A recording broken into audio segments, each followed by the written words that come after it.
All right, let's go and begins. Hello, everybody. Welcome, welcome, welcome. Let me get to a nice, quiet whisper. How's it going, everybody? We are listening to "Careless Whispers" sung by the Chipmunks, slowed down to 1/16th the speed because I love this kind of shit. Let me do a quick YouTube chat test to make sure this is working, and I believe so.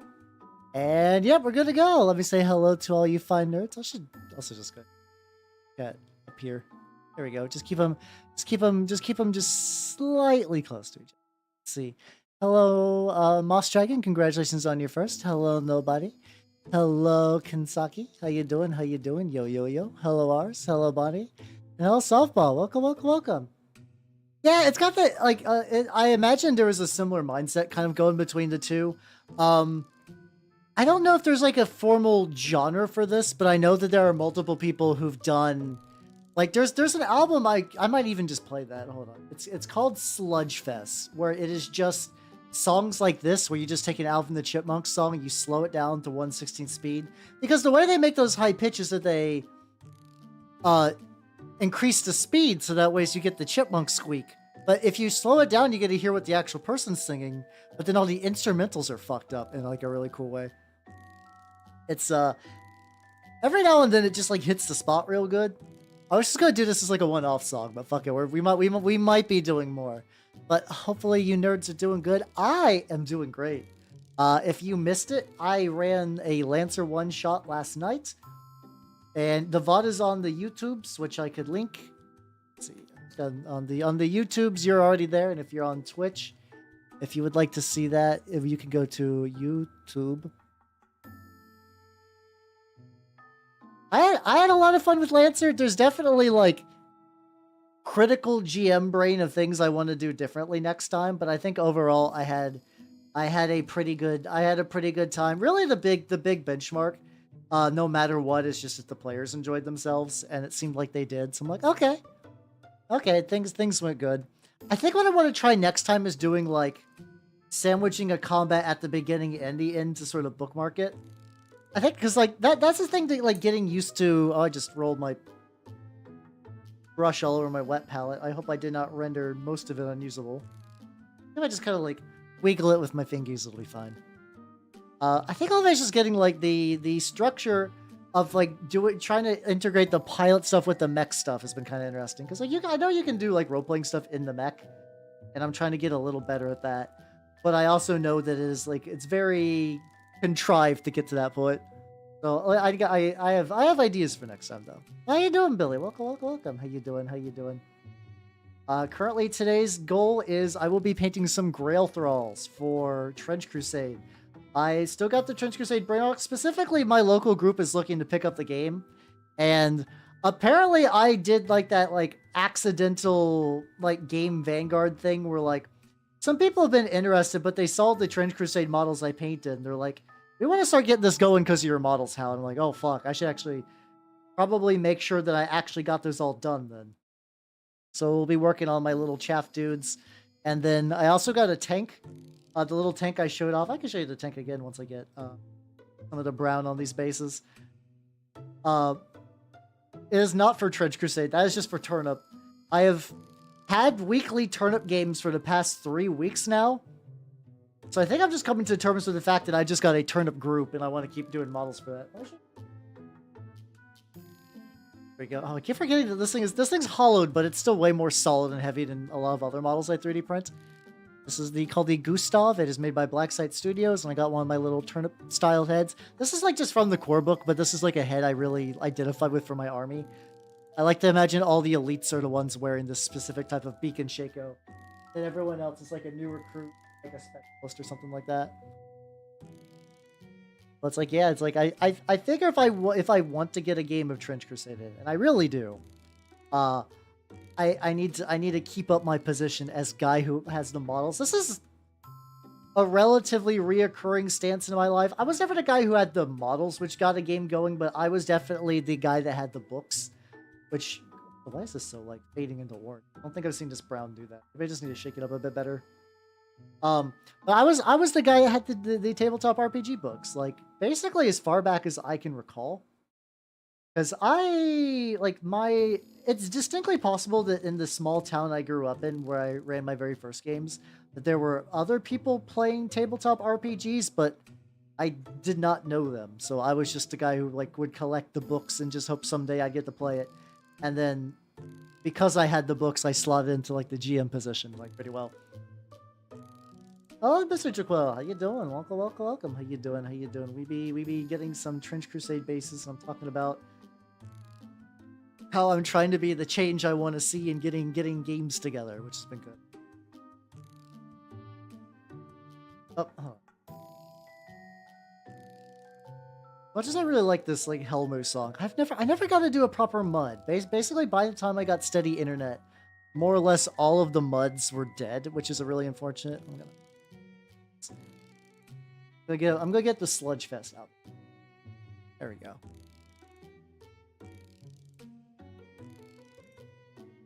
Written deck hit them. Oh wait, which is your favorite World of Darkness faction? Which is your favorite? I gotta know. Do you mean like specifically like within like a clan or? Oh, they're the ones who do the ghost things, right? Like they are. I'll tell Mr. Morbius. How you doing? How you doing? Is it banned? Oh, how you doing, Mr. Morbius? I don't. Oh, you should not be hearing that. I don't think. That's a problem potentially. Let me double check on that. You should be hearing this lethargic witch tune.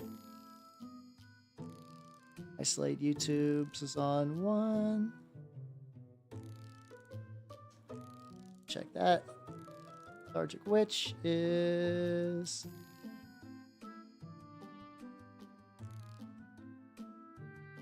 think we're good. Okay. Now the as far as I can tell, the Sludgefest ones don't get into a lot of trouble. I don't know. The YouTube stance on anything copyright is so wonky that I feel like I could never say anything in confidence about what is and isn't allowed. I once uploaded my own playthrough of Dragon's Dogma back when I was doing more regular video game VOD archives on my other channel, and I got copyright dinged. Like, I didn't get in trouble, but they're like, hey, that somebody's claiming that copyright audio, and it was just like a portal being opened. Like in Dragon's Dogma 1, like when you do like the teleport stuff, like you just kind of open that like little glowy energy portal and a pawn fucks out or like pops out. I think that's even when you get some rift stones too, and you can do a little bit more teleporting yourself. But that was just like yeah, no, like this is someone's claiming this, and it was obviously not theirs too, which is funnier, but whatever. It's broken. Yeah, let me know. I don't know if you're gonna be listening to the Sludge stuff. Wait, I can link you the album real quick though. Let me just link you the album. If you'd like to listen to it on your own end. How you doing, Brace? Welcome, welcome, welcome. I would love, honestly, like even more than just like them being less stringent, I would settle for being consistent. I feel like whenever somebody is like, I got banned, and then they're like, what did I do to get banned? Because like generally people are like, even if they're not jazzed by it, they're willing to play ball. Like people like, I'm sorry, you're like, I think like I know a bunch of ASMR people got hit with it. They're like, sorry, your stuff was too lewd, and they're like, okay, can you give me examples? And they're like, no, good day. Like, fuck off. If you're gonna have a rule, Twitch is kind of bad for that too, to be fair. Twitch has banned people for absolutely no reason, and then they're like, what did I do? And they're like, haha, I get fucked, idiot. Why is this going on brown today? I like orange. I don't know. I don't think I think going too strict on copyright stuff is a little annoying. I just kind of have to deal with it as a person that does funny things like that. Oh, you just checked Twitch. Ah, gotcha. I was paranoid I fucked something up. I had to. So Lancer was a lot of fun. I had a big old grand of a time, but that had consumed my brain for like the last couple of days, and I know I had to do a lot of last minute like setting changes. I don't think I got to like. Oh, you just there you go. So I just got to. I didn't get to do as many bells and whistles with like the audio visual stuff, but I know I had to do some last minute changes to make sure it would work good. Yeah, little bowls of oatmeal. They kind of do, yeah. I think it's because you got that little bit of lump, and you could just assume the hideous tick monsters are like are just like little like fruits or nuts or whatever. Oh, you're in fucking Alaska. Oh god, I have to imagine the internet Alaska is fucking garbage. So yeah, hang in there. Pre-written has a street joke that lets baseline humans ignore paint. What the fuck? I guess I kind of feel, I do feel like there are a lot of World of Darkness plots that are like, hey, we have supernatural drugs. have you tried doing Requiem? It's made of vampire blood. I feel like stuff like that kind of goes up like pretty often. How you doing, Flopsy? How you doing? How you doing? I'm painting more Trench Crusade stuff. It's like, yeah, a little banana slice. I haven't had. I was previously doing a lot of overnight oats for meals, but without like a lot of bananas and stuff. I think I was just doing overnight oats and peanut butter. It's just like, I need a quick and easy lunch, but now that the guild is forcing me to go back, I do not want to maintain a jar during my travels. Yeah, I'm okay with supernatural drugs too. Really, anytime there's tabletop RPG drugs, I find them to be really funny. Because, like, a lot of people do drugs for, like, really, like, things that aren't super tangible. Where it's like, you do it to feel good, or you do it to, like, get energy. I'm not really a drug guy, so I'm really generalizing this. But I feel like it's like, yeah, whenever you play in the tabletop RPG, they have a Mega Leaf, and it gives you wisdom bonuses, but, oh, it will punch you in the dick, and you'll take massive structural damage to your body for doing it. It's like, that's so weird. I are working on your minis. I would say if you're hopefully you can work your way through the anxiety attack stuff, but do what's ever easier, like less stressful. I feel like if you're having a panic attack, trying to pick between the two is going to make the panicking worse. So I would just choose whatever is like, hey, with minimal effort, what's the maximum amount of stuff I can do? Like, anxiety, I know, not full blown, but still, you know.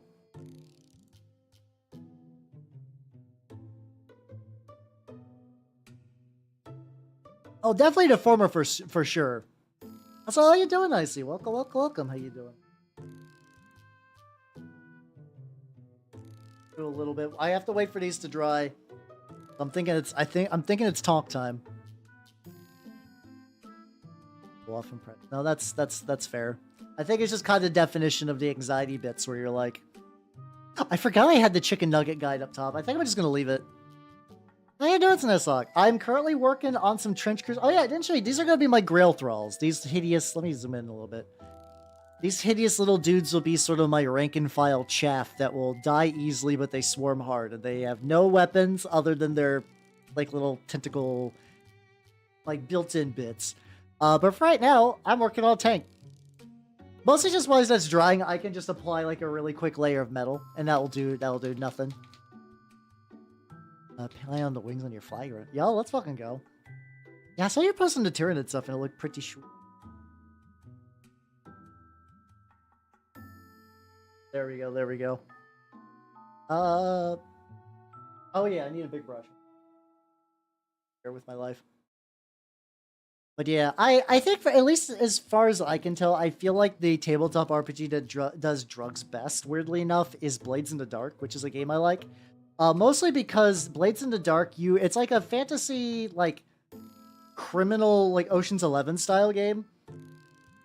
And with the base idea of, like, you're doing, like, kind of like, you don't have a lot of, like, cool gadget. Oh. It is a fantasy setting. The default one is, like, the Dark Lord has won, so you're just kind of, like, trying to subsist in the scraps of his dark, polluted cities. And because of that, during, like, the mechanic is you gain a lot of stress during the game in order to, like, boost your attacks and use abilities and stuff like that. But that's one of the options you can do to de-stress is, like, all your characters will have, like, a de-stressor type of, like, thing. So it'll be like, oh yeah, I like doing drugs, or, like, romance is my de-stressor, or stuff like that. Religion. Yeah, exactly, Flopsy. Yeah, I think they do probably still have their own, like, performance-enhancing stuff. But yeah, no, it really is just like, Oh god, I just saw my friend Bill get shot in the fucking face, and I had to scam my way through a bunch of guards that nearly killed me. I need booze now. I need booze now. Also, hello, Conboing. How you doing? How you doing? We're talking about tabletop RPG drugs, specifically in the context of Blades in the Dark. I am painting a tank while I'm waiting for some other minis to dry, these Grail Thrall bases. And you know how it be. You don't. You just how you doing? I'm Halbernot the Mimic Elf. I'm a miniature painting VTuber of the Nurgle and Skaven variety. And how you doing, Albert? How you doing? Welcome, welcome, welcome. How you doing? How you doing? I think I missed something too. Shadowrun's drug cooking rules? I didn't even look at those. Also, hello, Conboing. Thank you for the follow and welcome to the workshop. How you doing? How you doing? Then again, it's been a while since I looked at the mechanics of Shadowrun. The last Cyberpunk game I ran was Cyberpunk Red, and I'm trying to remember if that was before or after Edgerunners. I think Edgerunners was getting big, and I had a VTuber come up to me and be like, "Yo, Hal, I would like to play Edgerunners," and I was like, "I can do it. I could do that." Or I mean, I don't even think that's like in my opinion. I have not heard anyone say anything good about Shadowrun 6th edition. I barely even saw anyone say anything about 5th edition. That was the one I've ran the most. I've played Shadowrun 4th edition, and that was fine. It didn't like set my world on fire. But I had a reasonable good time with that. Hey, it's all good, Snesslug. Do not worry. Do not worry. My brain did not comprehend anything you said. Don't worry. You can just watch the funny little elf man paint weird ass minis, and then that'll get you the gist of what's going on. Yeah, I just wonder if somebody needs to take the license away from Catalyst. I feel like there's only so many times you should be allowed to fuck up something before someone's like, okay, we gotta. You have proven to us that you cannot manage this property. You need to have this removed, and someone else who knows what they're doing should take charge. Also, I've been getting the Vallejo metal colors. I will admit I've been growing accustomed to them. I'm realizing like the amount you have to put on there. Oh yeah. So I am using the Warhammer tag, so I understand your confusion. A lot of times I do that because it's the closest thing to Twitch has a shorthand for miniature painting. The tank itself is going to be for a game called Sludge, which is a indie war game about people fighting over the scraps of Yggdrasil with black powder weapons and like kind of like weird sci-fi tanks. These models up top are for a game called Trench Crusade, which is sort of like a grimdark alt history World War I setting where the Knights Templar opened a gateway into hell in the 1099. The Black Grail, which is the faction I'm paying for, they're very similar to Nurgle. So like they are based on the demon Beelzebub and, you know, diseases and plagues and whatnot, you know, Lord of the Flies. So like Nurgle definitely built a lot of the roots off of the same concept that Trench Crusade's working for this. Yeah, so that should clear things up a little bit. I can understand if you're expecting like this is a weird ass Imperial Guard homebrew you're doing, which I guess technically could. I do have a bunch of 3D printable parts for like Feudal Guard. If I wanted to make like turn up 28 guardsmen, which could potentially be neat, but I would need a whole ass fucking truckload of those. What's how you doing, Tin? How you doing? Welcome. Oh, the 90s editions. I've heard some people talk about going back to those as well. Especially because there's like a bit of like it's whether or not you like wireless technology existing in Shadowrun, I know has been a point of contention. It's effectively like how every time I run World of Darkness, I usually run it with people that do not like to see cell phones. I think just the general idea of like be able to wirelessly jack into things instead of like getting all the way inside of a fucking Arasaka? The one of that megacorps. Aztec, there we go. We'll say Aztechnology. Like just get into an Aztechnology stronghold and then bring your buddy Craig who could like actively jack into the mainframes. Oh yeah. So those are actually just bases. I can show you the model that those are going to turn into. Let me rinse this brush off because they are now dried enough that I could do a little bit more stuff like that. There we go. So these are my Grail Thralls, which I have off to the side. They're going to kind of roughly fit onto the bases as such. Not going to be the cleanest fit, but that's fine. So I want to get these all like painted and jazzed up. Oh god, the hiccups are real.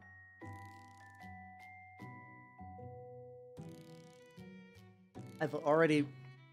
20 minutes in, I've already destroyed an entire bottle of water. Excellent. Love to see it. I'm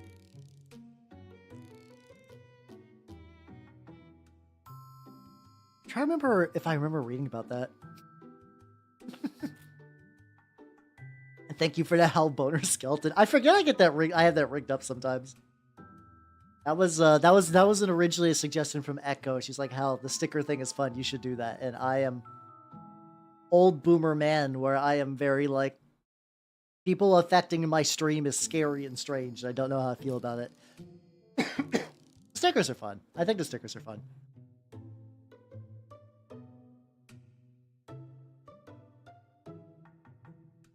There we go. So yeah, we're gonna...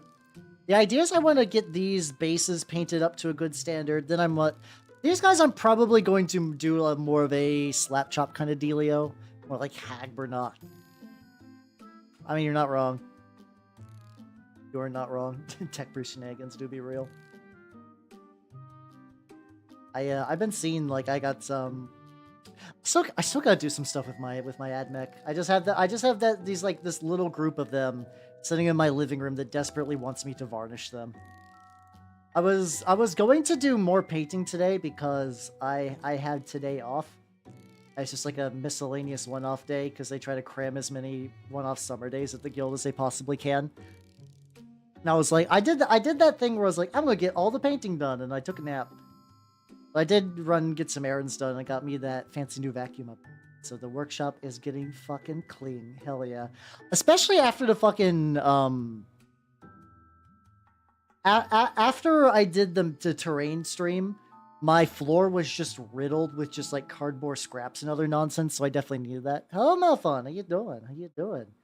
Elfman be doing good. I'm currently in the process of, Kairu Kilowski. Thank you for the follow and welcome to the workshop. How you doing? How you doing? I'm painting hideous egg sacs and, you know, just having a good old time. As one do. Inform me of your existence. I should now follow. Yo, let's go. Wait, who is your wine ant? I'm trying to recall if I know any VTubers that I know that go by wine ant. Unless if it's your actual wine ant, that's pretty base. I think more ants should watch VTubers. I think that'd be fun. Oh, Roden! Oh, is she known for being a... Roden's very nice. I was very glad that she got into the game yesterday. I think she was like, literally, this is my first tabletop RPG. And I was like, oh, fuck yeah, let's go, let's go, let's go. I get that going a lot of times when I... What's it called? When I invite players, I think usually they are afraid because it is oftentimes their first game and they're afraid of fucking it up. I usually find that those players are very nice, you know? Around, yeah, no, it's I have been going for 4 years. It's been a while. I do. I like, especially because if I swoop in and teach them tabletop RPGs that aren't D&D 5e, I consider that a victory.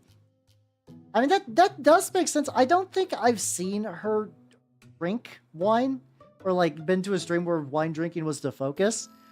But I could see Ronan kicking back with I about said wine coolers, and I feel like that's mean. I feel like you're allowed to drink wine coolers, but that's not a drink you should be accused of drinking. Like, I think it's one of those things if someone's like, hey, I bet you drink wine, people will be like, yeah, that's fine. If someone's like, I bet you drink wine coolers, you're like, oh, do you think I'm like troubled?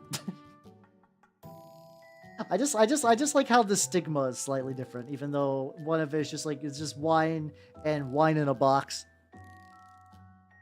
Oh, okay. We basically stream more or less over the same time, so I think usually when I raid into her, she's playing like Diablo or like a fun platformer game. I The alcohol that is located in my house is a very strange blend. I have 4 bottles of alcohol in my house. I have nothing in the fridge. I have no beers. I have no wines. No, okay, I have cooking wine. I have like a cooking wine for like recipes and stuff like that. Oh, Side Rats, how you doing? Yeah. I do. Jaeger is still my drink of choice. I haven't drank in a while. I have a bottle of Jaeger, which is probably my favorite. I have a bottle of Malort, which was given to me by Bloom, and I feel like I need to drink that during a very Bloom occasion. Like I feel like I need to play, either like a golf game or like the Doom or the Noid when I drink that. Just get Bloom hammered. Friends, family, when they see this is a weird thing. I could have drank it yesterday, but I didn't. So usually my adopted family basically lives on the other side of the globe. Not globe, the continental United States. So they never visit me, but I go to visit them on the regs. And then along with my friends, like we typically just meet at the same guy's house because like my elven abode is my elven abode is perfectly serviceable, but it's not like the fancy house in our group. Oh yeah, I was raised by humans. There's a lot that went down with that, but yeah. My family are humans. I am hideous elf mutant. Made in a lab. Local goth bars that can take a shot of Molo. Oh, cool. I mean that means I could go on the Wall of Shame. Yippee. I feel like one time I went and looked up local goth bars because I feel like I'm at the point of my life where I should probably do that. I should probably look up goth bars just because I feel like I will find other goofy 30-year-olds. Like, I know there's like the kind of pop culture, like, I don't know, I don't think goths are cool anymore, but I think there is still like a mystique to them. But realistically, I think if you go to a golf club, if you go to a golf club or a goth club, you're probably going to find people probably more like me kicking around there. Probably. Stuart Little. God. You're not wrong by that description, but I hate it anyway. Goth golf would be fun. Like, I imagine, you know, just like kind of like goth lolly like parasols. I feel like everybody has those, and like all of their clubs are just black. Oh, that would be excellent. I would love to see someone in full Lolita dress just fucking just like sink a birdie. See, you get it. See, you get it. You get it, nobody. You absolutely understand. The thing is, I absolutely suck at golf. I suck terribly at golf. I'm so bad at it. If you give me a golf club and a golf ball, I will give you a probably about 3 to 4 inch crater into the ground. How you doing, Matthew? Welcome. How you doing? How you doing? We're talking about golf, which is also a tongue twister, apparently. Rosé came with my drinks. Goes, ooh. Oh, that's cool. I want to get a rosary when I buy booze. Man, I do need to look up a golf bar. Hold on. I want to get this little bit of orange on here, and I just want to do a Google search. Like I can't tell you where I am because I don't want to dox myself. But I do want to see. I feel like there's got to be at least one. I would say at a golf club. A golf club, I feel like would be very much out of my depth. Let's see. Off bar. My city name of choice.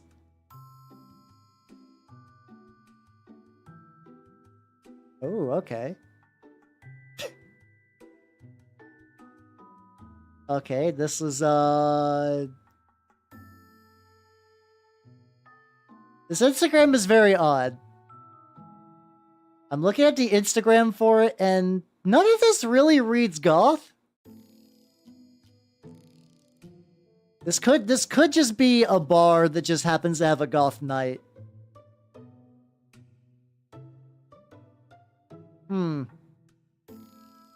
don't know. It feels like there's just primarily a lot of drag events, which are fine, but not exactly my... They have a fucking... They have a has-been hotel panel. Okay, maybe... You know what? Maybe I lied. Maybe I'm not suited for for golf bars. I was just like scrolling down through the list of events, and I was just like, wow, okay. Maybe I gotta go out of my city. Maybe I gotta drive to the next town, like the next place over. From just a spoken language, I dox them. I mean, you're not wrong. You're not wrong. Which, like, sometimes I even think about that because, like, I got a decent amount of people asking for, like, a PO box, and I'm like, there's no way I can open a PO box, and like, there's no way I can open a PO box, and without people knowing like my state. But also, I will see, like, people on YouTube that are from, like, the UK that get a P.O. box. And, like, on one hand, the UK is a whole-ass country. On the other hand, geographically wise, it's not that big. Like, there's British people who get upset when they have to do, like, a 2-hour drive, which that is, like, fucking nothing. Oh, the mausoleum. Ooh. Okay. See, this is kind of what more I expected. That feels a bit more... I mean, I guess maybe Florida is just a state that you would, like, want to be goth in, if that makes any sense. I try to figure out how to explain that. Also, how are you doing, Silver? Welcome. I'm currently working on some Grail Thralls for Trench Crusade. So, like, these are the lads. The idea is to get some bases in there. I'm probably going to dry brush them and then do some kind of, like, contrast overcoat just because they're chaff. And I also got this tank, which is just slowly getting metallic. God damn, do I like these. Do I like these metal colors. I have seen the light. I'm glad you've all sold me on those. Hell yeah, there's, like, United States is big or other countries are small, and I don't know. I don't know quite which one yet. But, that's true. It's just interesting. I think also a lot of it, too, is, yeah, that's a Vallejo metal color, Vallejo metal color gunmetal. I did order a dark aluminum because I've been told that by people that dark aluminum is the shit and is, like, a good complementary metal color. Like, I think most people use dark aluminum for their base, and then, like, the gunmetal people are mostly doing, like, the odd dark pipe when I kind of do mine flippy reversey. And X now a singular space sprint can continue. Yay, let's go. Hell yeah. Nice. Yeah, I think I heard something similar to that, too, where it's, like, kind of silvery, but kind of not. Anyway, that should be coming along with, like, a bunch. I got paid today, so I ordered a bunch of shit because I needed to. Just like because effectively my fund money replenished, so I ordered like some more resin that I got me a new keyboard. I'm gonna get my first mechanical keyboard. Yippee! Mostly I'm excited because it's got like, I like having a number bar, but a number pad, but I don't use mine too much, and I have very limited desk space. And how you doing, Di? Welcome. I'm doing good. I'm currently working on some mods for Trench Crusade.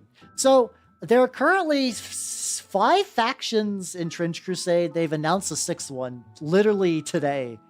The factions are the forces of Hell, like the Hell Legions, the Black Grail, which are disciples specifically of Beelzebub, who are more like undead and kind of like fly themed. New Antioch, which is like the main stronghold of the church. They're probably the ones that are rocking the more traditional, like World War I-esque weapons and stuff like that, though they do got like heavy machined armor and stuff like that. Then you got the Trench Pilgrims, which are just like a collection of wandering bands of Christian weirdos who are fighting the good fight. The church doesn't like them, but they're all technically on the same side. And then the Sultanate of the Iron Wall, which is sort of like the main bastion of Islam. And they're doing a lot of cool, like, alchemy and assassin kind of stuff. As far as getting into it, there's no official models just yet. There's going to be a Kickstarter at some point. Usually warbands have, when you start out, have maybe upwards of 10 models. And it's a game that encourages you to kit bash and bring your own shit, so... you could just take stuff you have lying around if you think you got something that would fit any of those themes, or like your local group does not give a fuck. Shiny black over prime. Oh, I don't think I've tried it on black. Maybe I have. I don't know. I'm very new to using it. So I need to fuck around with these metal colors more. But yeah, I'm doing the Black Grail because I like the hideous gross lads. That's been my jam forever. Get another layer of orange on this before we move on low.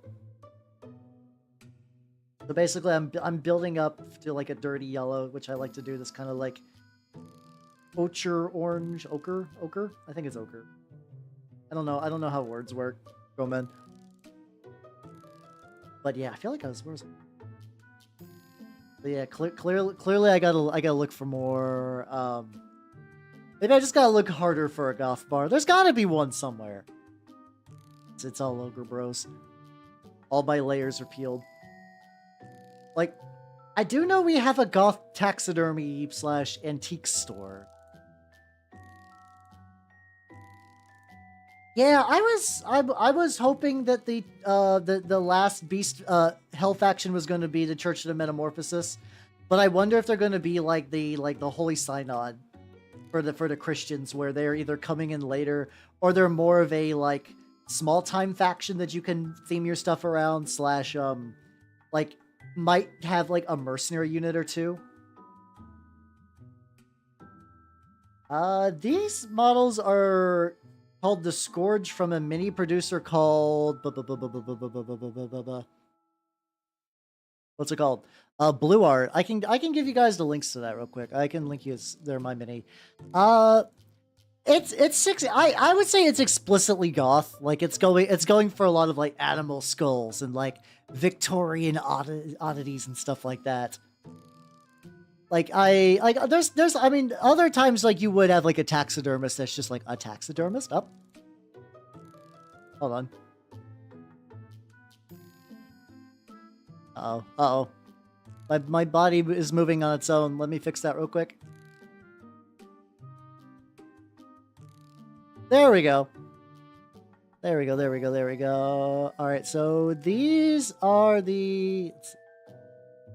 Opening that. Also, how you doing, Mini Dow? Welcome. How you doing?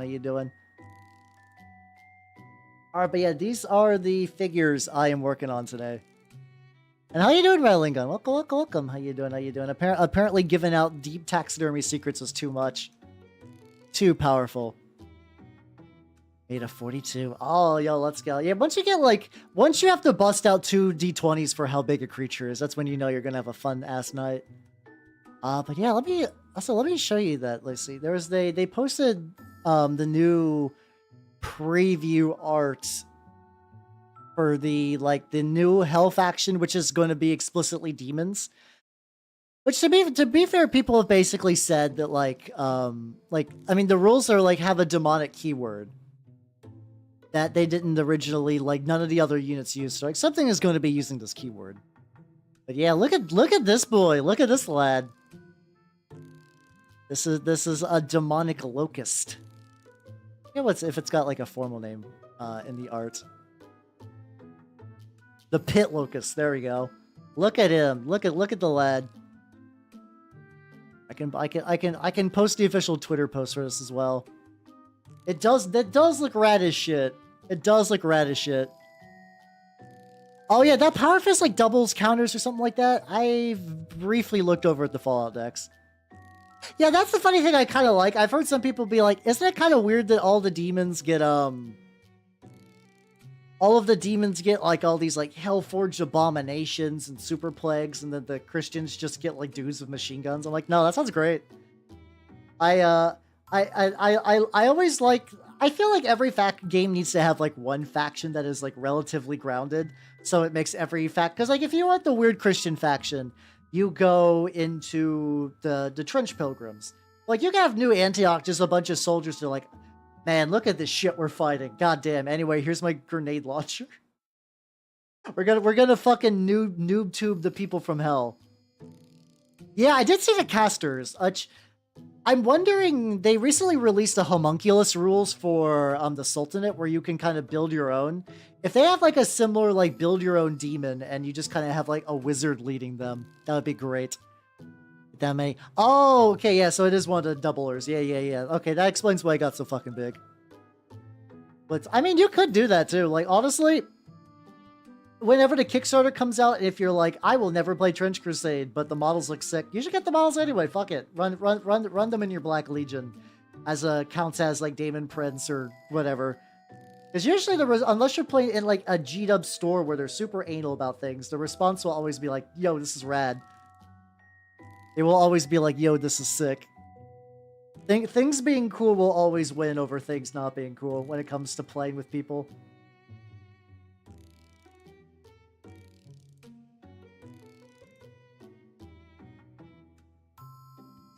Oh, yeah. The, what's it called? Like the side, like, I love those guys. They're called the Observers. They are basically super duper monks that have been trained to hear the voice of God constantly. Because the voice of God radiates from the beginning and end of time indefinitely, like it doesn't stop. Like whenever God speaks, it just travels forever in the universe. So these people got to be trained to hear the voice of God, understand exactly what they're looking for, don't get driven insane. But if they do that, they basically become like effectively Neo from the Matrix, because they know when shit's coming at them and can do like that like cool movie dodge. They only really die when they get hit by something that there was just like no possible way for them to like stop. But also it fucks you up super bad and you cannot sleep. Like they say in the kind of fluff description for them, they have to be heavily medicated and basically in constant prayer at all times off the battlefield, because they need to figure out what the fuck is going on and they can't really quite turn it off. It's neat. I know the Imperium of Mankind's kind of got that, oh, look at the fucked up things humanity has to do to survive. I feel like whenever I hear about the stuff they're doing in Trench Crusade, I'm like, Jesus Christ. People, yeah, you got the saint people, you got the... There's a picture of, like, they turned a child into a walking communications platform. It's got, like, these, like, holy kind of, like, surgery scars over the bodies and stuff like that. So they have child soldier things, which is fun. Fun game. I like it a lot. Creepy and fucked up. Oh no, they're really great. I'm excited for the official models, but I'm also having a real fun time just like making I'm somebody who loves to kit bash. So I find this is a really, really good opportunity to do so. Oh god, yeah, you gotta fucking find someone who speaks like fucking like Babylonian or whatever. I mean, I guess being a saint kind of means you would need to be Christian, but I don't know if any there's gotta be some saints that were like retroactively sainted. I would assume so anyway. I don't know for certain. Despite going to a Catholic elementary school, religion is not something I've retained good knowledge of over the years. I have to go over to this again. I'll be fine. We're making good progress on the lads. This is also one of the like 6-hour painting streams, and I kind of don't know if these lads are going to nearly take all that time, but I figure, hey, I need to do this anyway, and I got other mods. If I really need to get some other mods, I got them. I fucking got them. But yeah, no, far out does the go on this? I think I did like pretty out. Yeah. It's all the way up to here. I'm glad you are checking out Trench Crusade because of me and stuff like that. It's really, really cool. True. I mean, I know. I think you actually have to be. I swear, other than like a couple of them, I don't know if it's a requirement, but I know if you get martyred, that increases your chance for sainthood quite a bit. Like, I don't think that's the only thing you need, but it is like a big part of being a saint. Last I checked. But yeah, I'm currently converting people at my local shop to play as well. That's gotta be a fun job, though. I feel like being a Vatican, like, Guinness... Like, you're effectively, like, you know, the guy... Like, the Vatican miracle checker and the guy from the Guinness Book of World Records that goes to check out if the records are real. Yeah. I know they've been doing a lot of tweaks and stuff too. Like they, the Black Grail got a lot of really cool shotgun buffs. My list is basically set in stone right now, but I also realized I could just print out some models at any time I need to like fill in gaps, which is nice. So how you doing, Narf? And congratulations on your five stream streak. There we go. Numbers hard. How you doing? How you doing?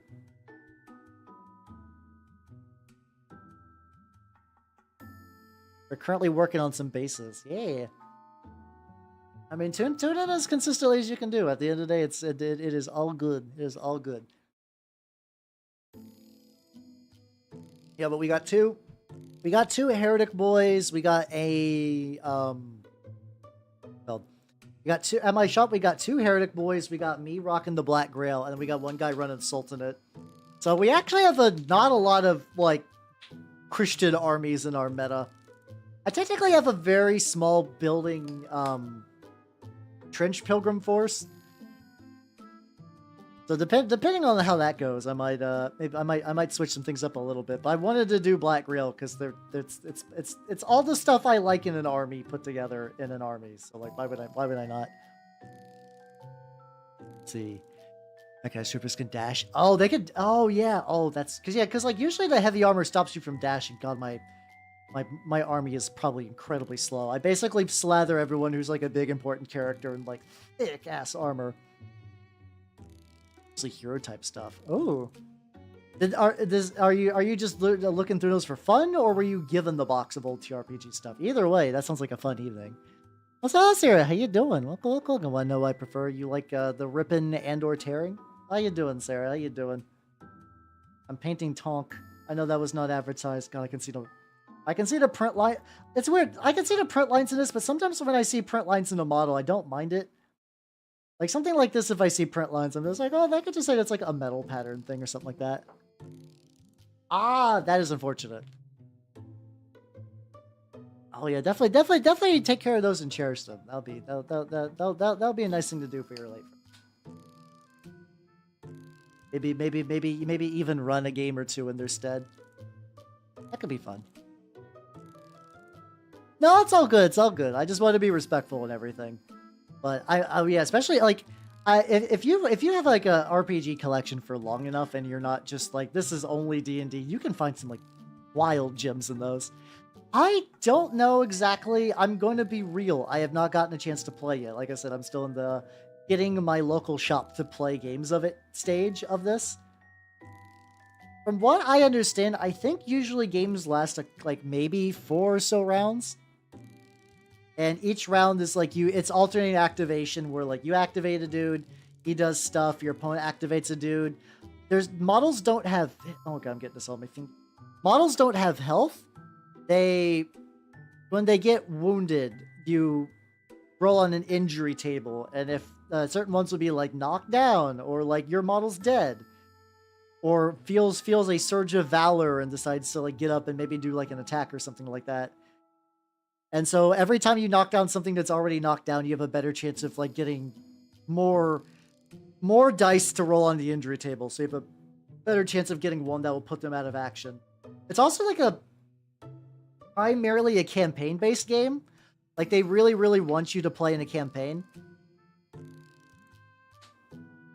So like the individual games will be pretty short, but like the idea of continuing them on into like a big long thing is kind of encouraged. Like since we got 4 players, I think we're gonna try to do a campaign once we get enough people going on there. I think it's because they want you to have like a sort of like a small band, and then you just slowly expand your way up into something bigger. And also that's when you start earning glory, so you can buy like the really cool stuff. Like the starting gear is cool, but the glory stuff is like where you get like the real bonkers war gear and whatnot.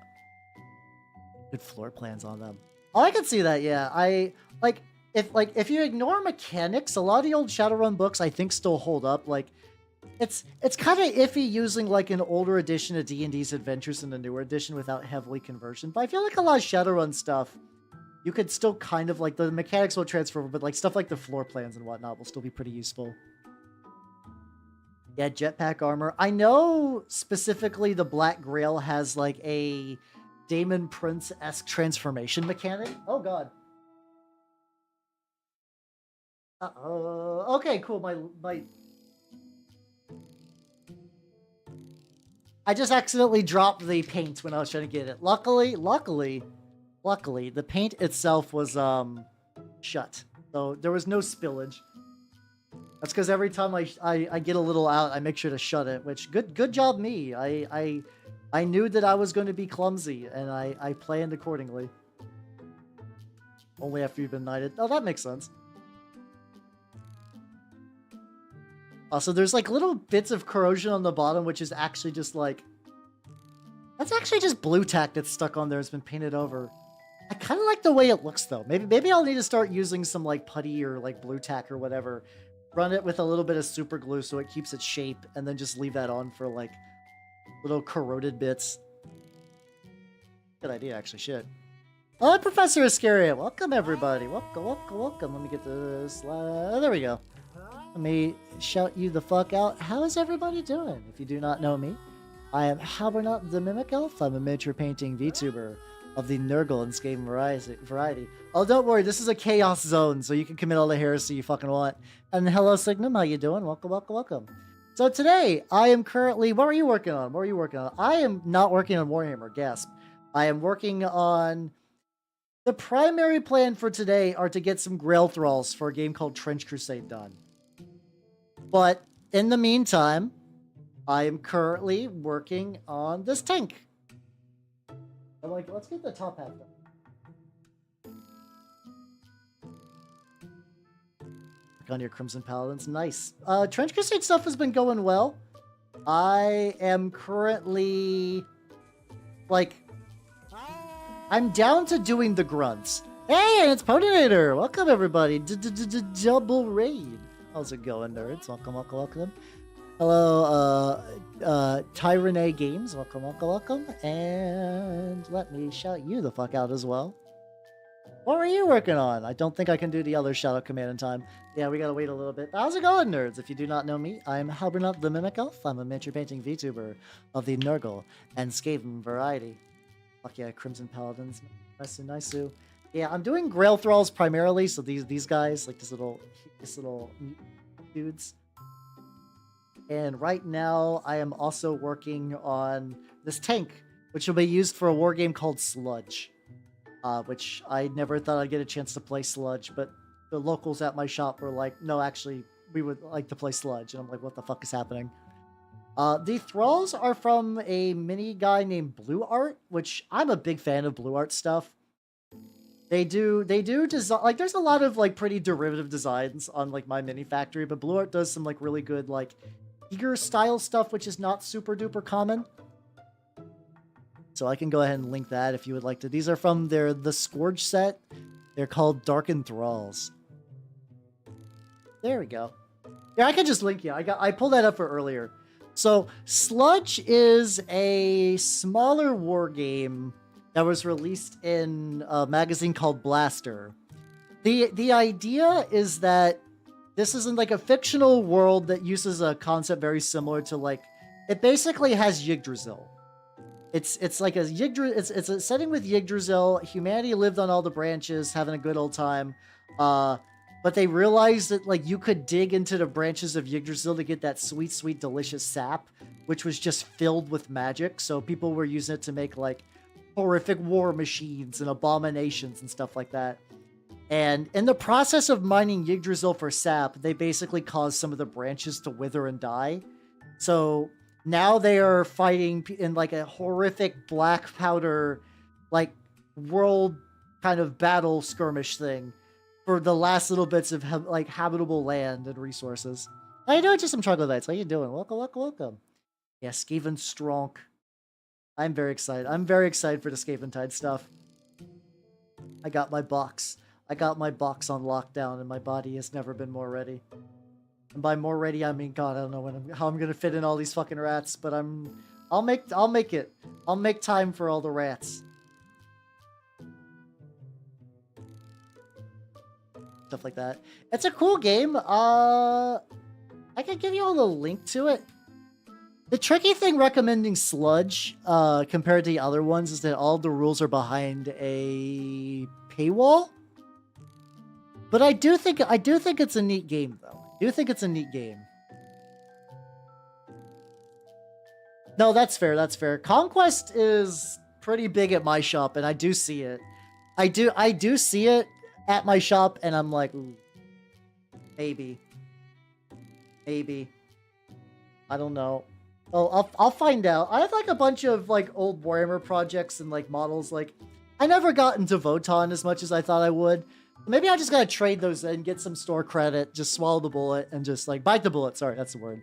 And then just be like, yo, I'm gonna take all these Warhammer things that I painted and just didn't really do much with and convert them into another game I won't do much with. It does seem neat, and everything I heard about its activation system seems really baller, but I am full up on projects, I think, at the moment. If I'm gonna be honest, I don't think I got the mental bandwidth to do Conquest.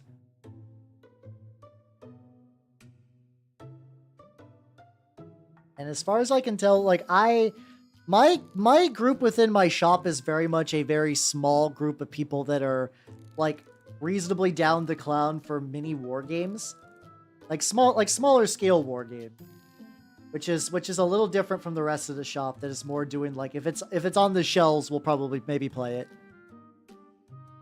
Super definite pain them. No, that's both fair and a mood. I feel like if I would play, I would do either Spires or Old Dominion, because like Undead Romans seem cool, and then any game that has hideous bio freaks in it, I'm like, all right, they're my boys. I have such a transparent type when it comes to war games. I was looking at that new Corvus Belli, the guys who make Infinity.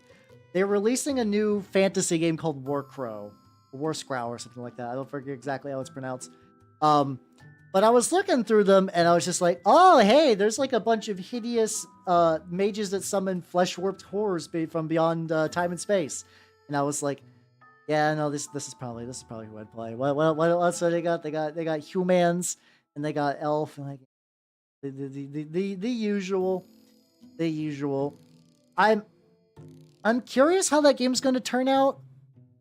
Like my local Scenes Infinity players are like very, very sweaty. So if it just turns into sweaty Infinity but fantasy, I'm gonna be like, no thank. Because at the very least, right now, I can't find a hook. Like other than knowing that it is made by Corvus Belli or whatever, I cannot think of any reason I would be like, yes, this will be the game I will play. Undead are pretty good. I feel like one of these days I want to get an undead army of some sort. I've just not committed yet. I mean, I do got my... What's it called? I do technically got some, the ghoul guys from Age... Flesh Eater Quartz. I ordered some Flesh Eater Quartz a while ago, but G-Dub's supply line issues means I don't know when I'm getting those. I've kind of just mentally written them off for now, where I'm like, they will arrive when the universe thinks they should arrive. Because I cannot get G-Dubs to produce any faster, you know? But yeah, I think even too, when I get them realistically, I'm probably just going to convert them into turnip models. A mod to be like old squats with the TT. I mean, you totally should. That's the thing too. If you have like a cool idea, and if it's like feasible to do, might as well, you know. Fuck it, why not? Have fun with your minis. Yeah, Usharan is a very pretty model. Assuming he's like the big, I'm assuming I'm thinking of the right one. That's the big like ghoul king, right? I do enjoy him quite a bit. I'm getting a bit of. There we go. Yeah, okay, no, he is a legitimately, I think, one of the more gorgeous models G-Dubs has made in a hot minute. I don't know if I'll get the weird thing though is like I don't like named hero units a lot and typically try to avoid them when I can. But he is such a good looking model. Like he's such a good looking model that even I'm like, usually I would say no, but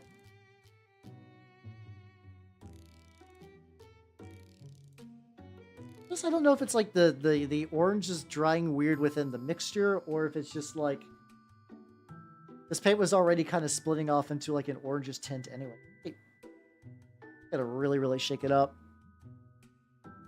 I gotta really shake it up. But yeah, I do feel like at some point I need at least like one undead army, even for like minis agnostic reasons and stuff like that. My shop did have a Nagash. I did. Well, once again, I did that thing where I saw that there was like a big model that I was like, ooh, no, I can't. And that was Nagash. There is a Nagash at my local shop for like a pretty steep discount, and I'm like, could get the boner boy. I could make the boner boy real, but I probably shouldn't. All right, we're gonna do a test.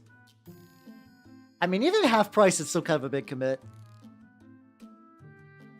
And honestly, probably not this month, because my idea for this month is I want to spend money that I would be spending on project stuff for like general like gear and life improvements.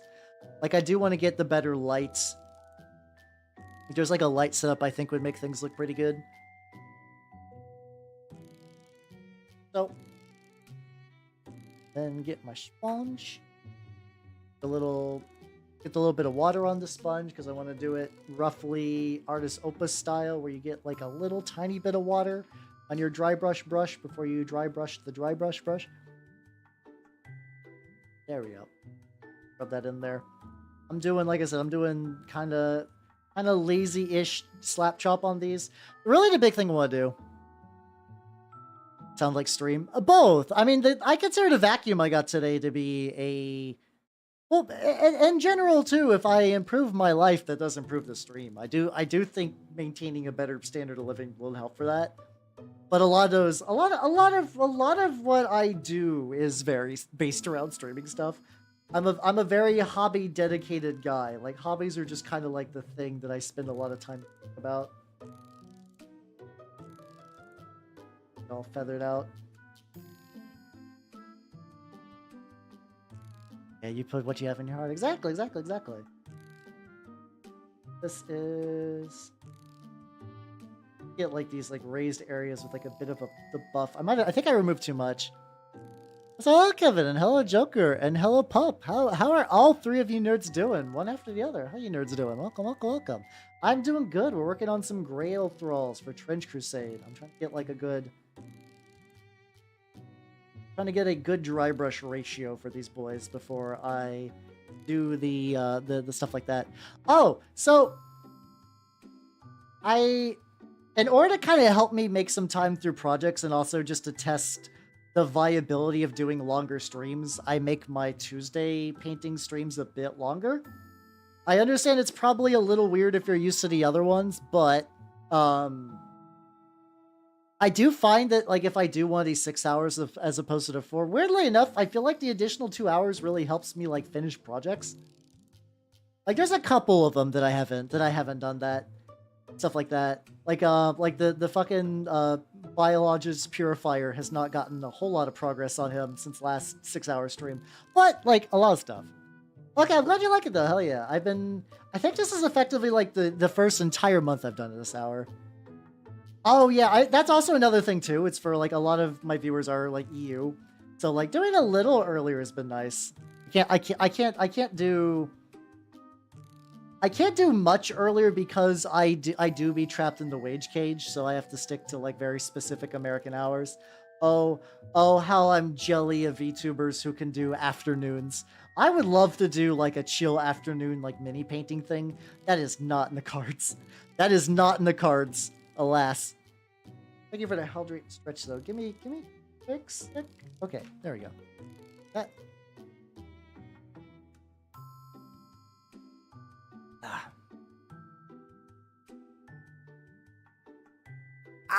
There we go. There we go. But yeah, no, it has been great, though. I feel like my projects have actually been, like, I was looking around through, like, my mini stash. I have a lot of things that kind of need to be built. Like, I still got a I got a Primaris Repulsor tank for a Christmas gift. I still need to get that one worked out because that was a very nice gift, and I need to get that going. Hey, it's all good. Lurk as much as you want. Like I said, I am going for 6 hours total, so an additional 5 hours from this red hot second. So lurk as much as you need to do, and do not worry. So also, what I'm doing is I'm doing like a dry brush with this like buff color. I'm not doing pure white. Keep forgetting that skin exists.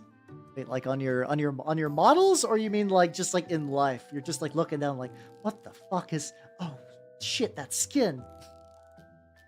I'm sure, like I know probably what you're referring to, but I find that concept very funny.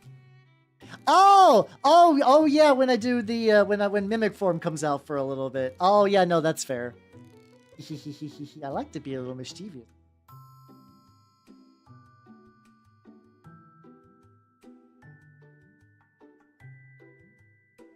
We like to have fun on twitch.tv/halbernaut.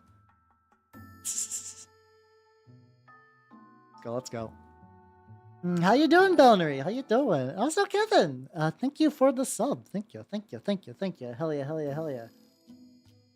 I will go towards various life and/or stream improvements. So good shit. All right, so we got this guy. He has been lightened a little bit with dry brushes. I feel like I need to go for like some like more intense ones. I'm so paranoid about going too heavy on the dry brush. Improvements like lighting, vacuums, keyboard upgrade. My current keyboard is failing miserably. I'm one of those people that has had like a regular vanilla ass just membrane keyboard for years, and I'm like, I don't need anything better. I was like, maybe I'll try something a bit nicer. Let me get you into the Nanners fan club. Go ahead and do that real quick. For people who do not know, this is my... for stuff for Nanners.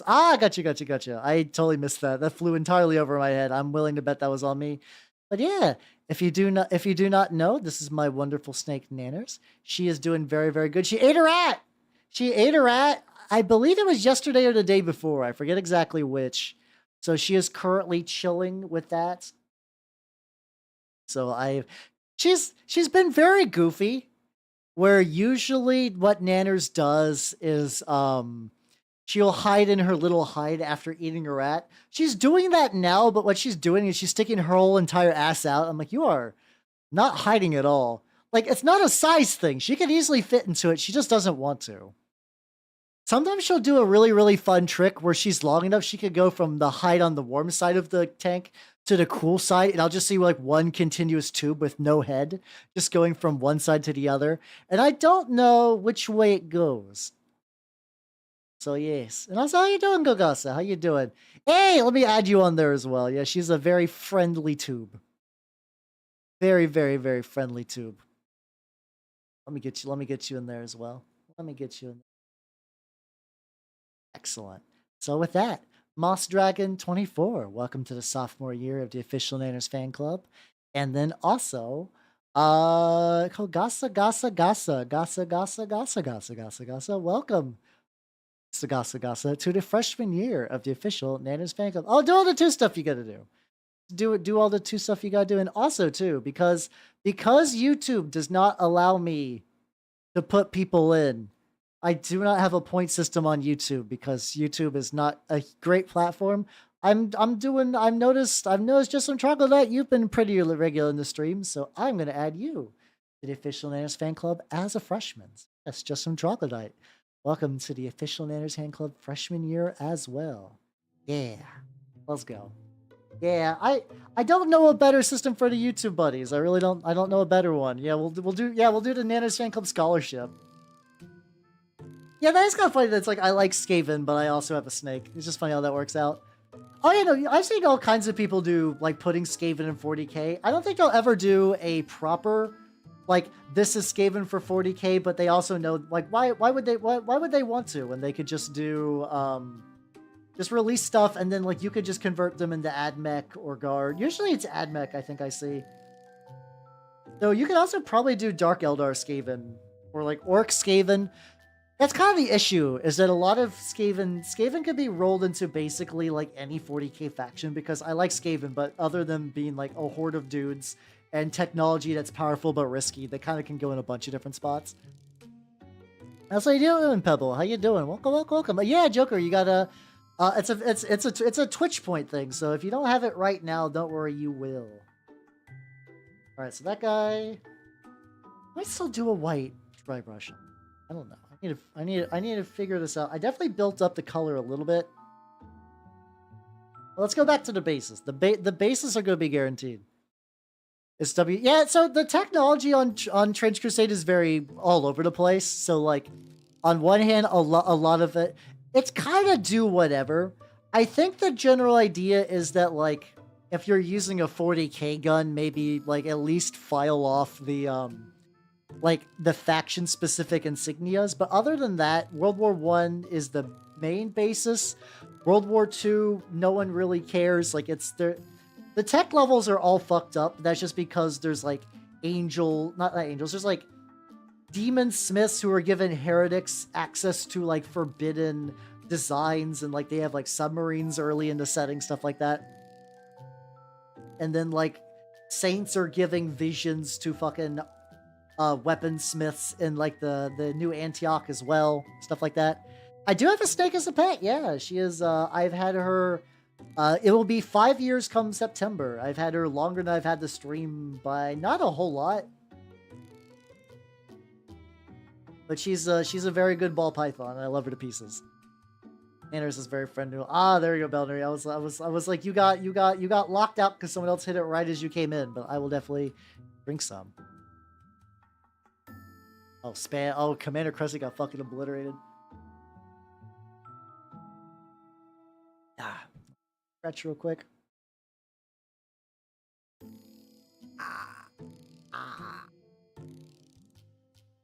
I mean, I don't have a frozen rat in my freezer right now. I did 2 days ago. Usually what I'll do is whenever I buy a rat, it's not going to be in the freezer for long. It's usually like maybe a day, and then I put it in my fridge to defrost, and then I feed it to nanners. I will say, as somebody who does think rats are very cute and would make good pets and our friends, I have gotten entirely numb to seeing dead rodents, because like when you do own a snake, you're gonna feed them rats. It's gonna happen, and there is a certain level of just like desensitization. Like you can see ground beef and not be like, my god, it's a ground up cow. Oh, the tragedy. It's like the same thing. It's like I see a dead rat and I'm like, all right, nanners, it's food time. So you get used to it. You do get used to it. Yeah, honestly, Prof, same. I wanted a snake since I was 8 years old, and I only was able to get one once I got my own place, and that was not an apartment. We got ad break time.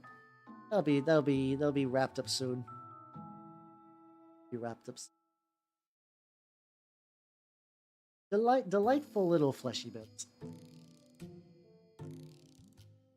There we go.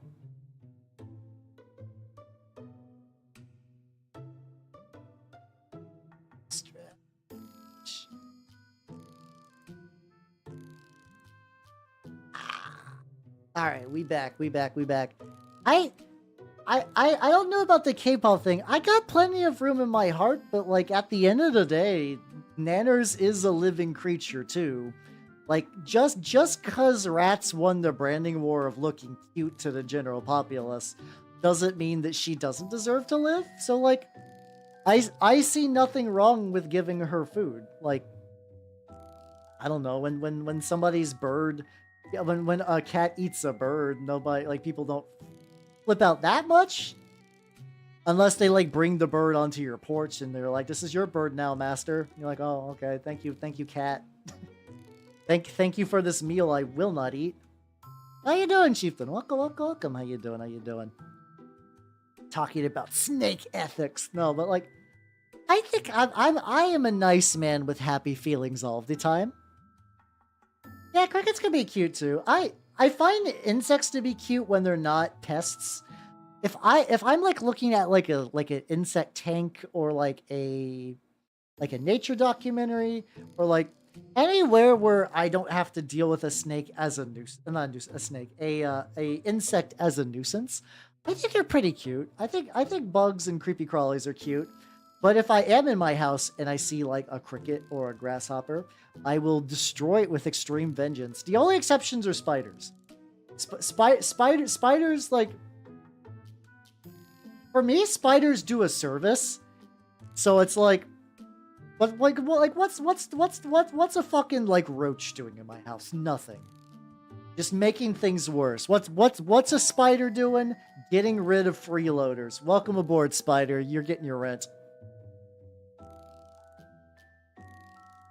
One day, lazy and you didn't want to go outside and there's no food. I mean, Nanners is not raised to eat live rats. Specifically for snakes, if you're raised in captivity, you do not want to give them a live rat. And usually the ones that are produced as food are kind of kept to a more stringent standard. So, like, if I saw a mouse on the ground that was just, like, sleeping, I'd probably poke it with a stick to see if it was, like, napping. And then, like, see if it would skitter away. But nah, like, I am a grown-ass adult, and I can go buy food for my steak whenever I want. It is a trivial drive. At my laziest, I would be like, I guess I can get Nanner's food tomorrow, because they can go, like, months without food. I don't want to do that, but in the wild, snakes go without food a ludicrous amount of time. Because they are ambush predators. They wait for something to skitter near their log, and they'll eat it. Garden snake being attacked by a crow. Oh, let's go. Did you keep it around, or just kind of be like, Elvira, be free, and just watch it wiggle back into the woods? Yeah. Yeah, I mean, same. If somebody skitters near my log, I will also eat them. So I think that's like violating the snake's NAP. Or I don't know, whatever that stupid like ANCAP thing is. Like, you go to someone's yard, they'll fire a cannon at you. There you go.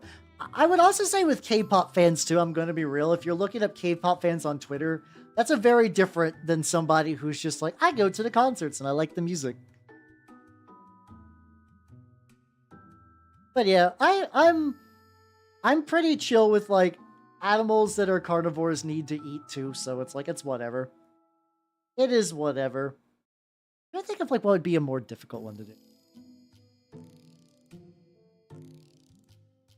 Oh, we're listening. What is like New Jeans? Is that a K-pop band? Or was that like one of the things we're listening to right now?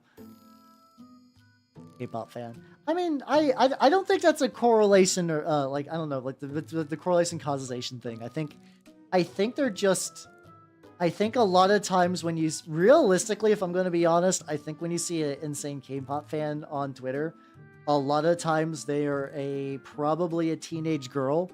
And because of the way we do internet literacy for teenagers these days, aka we don't, a lot of them have not really been taught not to be stupid and aggressive online. A lot of people are stupid aggressive online these days. Like, that's not a unique trait.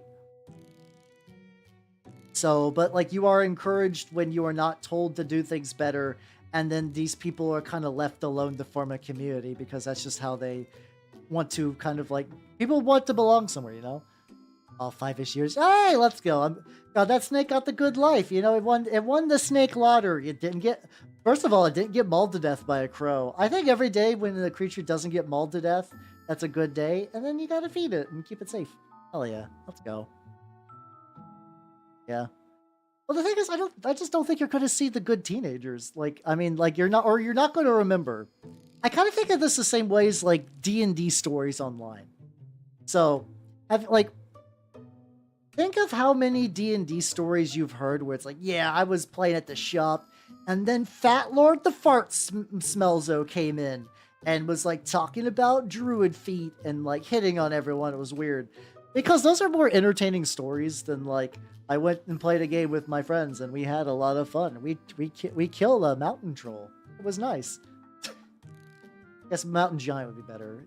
Trolls really don't get a lot of differentiation in D&D.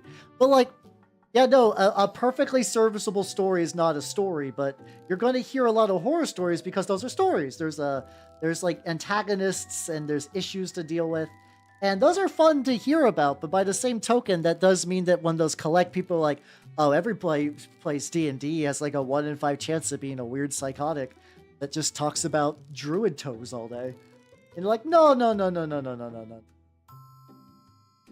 It's kind of like the smelly nerd thing that came up in the Lancer talk. It's just because, like, you're not going to tell the story of when you went to the game store and everyone was nice. But then if you go to the game store and you talk about the guy that smelled like a combination of Arby's and ass crack, you're going to be like, I was not loving it when he brought the meat.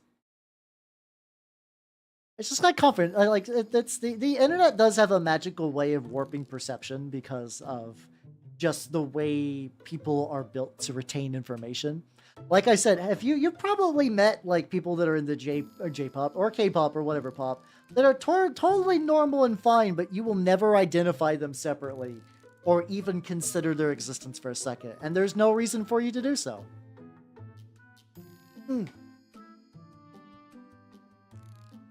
Yeah, internet, and I do still like the internet though, but yeah, no, there is a certain amount of internet literacy you need in this cruel world out there. I will also be willing to admit I could be desensitized that because like VTuber fans are pretty good, but then there's also people that have tried to synthesize a taste of VTuber piss before, so like,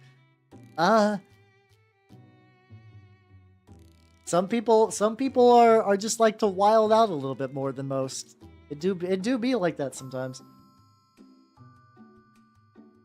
There we go.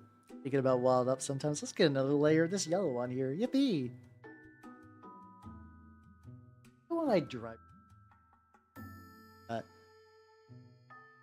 Oh, yeah, I did see that. I raided into them after Lancer, and Brandon was in the fucking. I think they were in the fucking zone.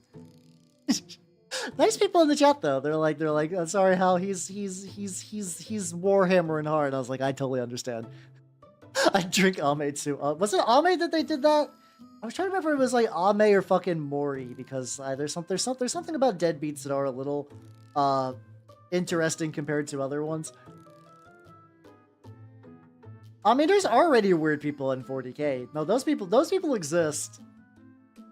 There's the guy who would like drill buttholes into all of his space wolves, and then like people that bring like weird big titty Coomer Towel into game stores and stuff like that. No, those people do absolutely exist. Yeah, no, I totally get it. There's like certain games when like when I raid in, and if it's people are like, real sorry raiders, the streamers like in the zone, I'm like, nah, I get it. I too am somewhat of a gamer, so it's fun. It's funny to use gamer as like a semi-jokish derogatory term now. It's very fun. I'm somewhat of a gamer myself, really. By all means, continue. Yeah, I think it's just something, like I said, I don't see a lot of, what's it called? Usually, I don't see too many people going to overload with the Warhammer memes in people's chats. Usually, it's like orc role players, and even then, it's not that bad. I guess it depends, Kevin. What are you looking for? Are you looking just for like books? Are you wanting to do like? Are you wanting to get into the mini painting? Would you like to do like the war game? What? It's like Warhammer has kind of evolved to the point where it is like a whole separate hobby in itself. But to the point where like I've heard some people refer to like people who just do Warhammer as separate breed from people who do like mini games in general. Which, to be fair, sometimes like if an edition of Warhammer sucks, there's some people that aren't like continue playing the other older editions or like move on to a war game that suits their taste. They just quit because that's just kind of wrapped up in that.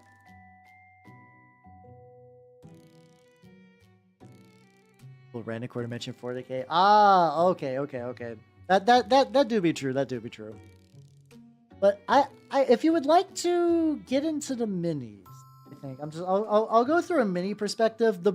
A lot of times it's just find a faction you think is cool, and just kind of go from there. Like if you saw some of the minis and you're like, this shit looks rad as fuck, you can usually get like a couple of models like used or like through my wonderful sponsor Collectible Squids, which I'll hit a button. I'm gonna hit a button because Squids doesn't make me shill him as hard as I do, but I do it anyway. Yeah. Um, I do got a sponsor if you'd like to pick up some minis cheaper that way. But don't feel pressure to do so. Some other options are there's some pretty good like close enough models on Etsy if you just want to like dip your toes in and not like completely jump into the fucking deep end. There's some pretty good books out there as well. I apparently at some point I forgot that I had subscribed to Audible, so now I have like 5 Audible credits. I'm like, okay, this might be the time when I need to use that to get into like the books I've been putting off, like Infinite and the Divine. I think that's got a decent audiobook, and then also Lords of Silence, I think that's a decent audiobook as well. But yeah, no, there's a let's see the different factions. Yeah, I think that's really the kind of big thing where it's just like, and this is why it's kind of successful, as like even for outside of war games. Like it's very interesting seeing like I do think Trench Crusade's really cool, and that's been my fixation.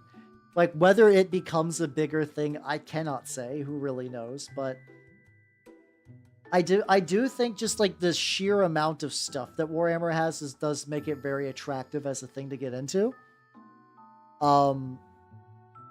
Like usually you'll probably find something in there. Yes, this activates my almonds, and it's got a lot of room for like, especially like if you end up liking the setting, and like you like the stuff, it gives you some room. The galaxy is so stupid fucking big that you can kind of like make your own little fan fiction stamp on it. Like in fact, a lot of like custom chapters and stuff for like Space Marines or like little Necron dynasties or Chaos Space Marine warbands. Tau Seps, stuff like that. Those are all just like little entry points for you to hook in semi-official fan fiction. As in they put them in there for you to build your own stuff. I'm obsessed with them. No, my lemon pigs are bespoke. I have bespoke lemon pigs. I misheard sect. Yeah, you can get all the Tau sex you want. I mean, it's the internet. If you want to see Tau sex, you can. Boy, howdy, you can. Orcs are good too, yeah. I think Necrons seem appealing just because I think they would be like an easy hobby project where like you do... Like, I see some people do some really cool glow effect practice on them. It seems really cool. So effectively right now, there is going to be a second Lancer one-shot with a different cast. I can say that pretty confidently. I got 3 of the 4 players I'm looking for. There's a couple of them. There's like a couple of people I need to ask still. Part of it was just brain drain from running a bunch of other games at the same time. And now that the other Lancer one-shot is finished up, I can begin preparing for the next Lancer one-shot. That's how you doing, Pasta Buffet. Welcome. How you doing? But yeah, I got a couple of players in mind. So it's just a matter of seeing if they will respond to DM, and then also if they would be down for it and whatnot. So it'll be happening. It will be happening. Got some new orcs today. Yo, what'd you get? Nice. What orcs did you get? I'm currently still on my Trench Crusade kick, so you're gonna see me paint all these fucking bases and whatnot.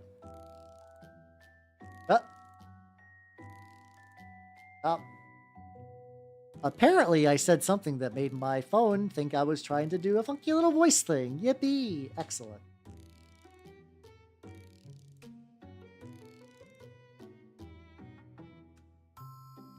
Booze and flash kits. Nice. Hell yeah, let's go.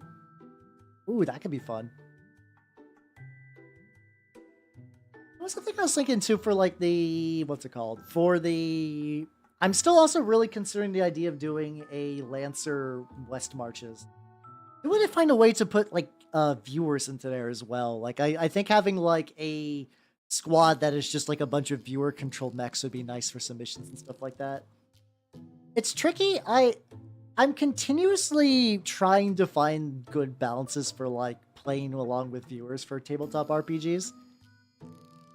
And I think I get closer and closer every time, but not in a way that I'm like super satisfied with. I think a lot of it too is like brighter than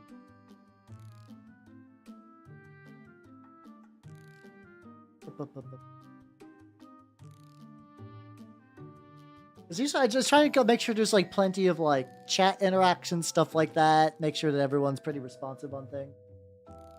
What do Thorn Yellow, which is they're basically the same. Buff is basically Dorn Yellow. I guess I could do a looking. I got elf flesh. Maybe I just gotta do a heavier driver. We'll figure it out.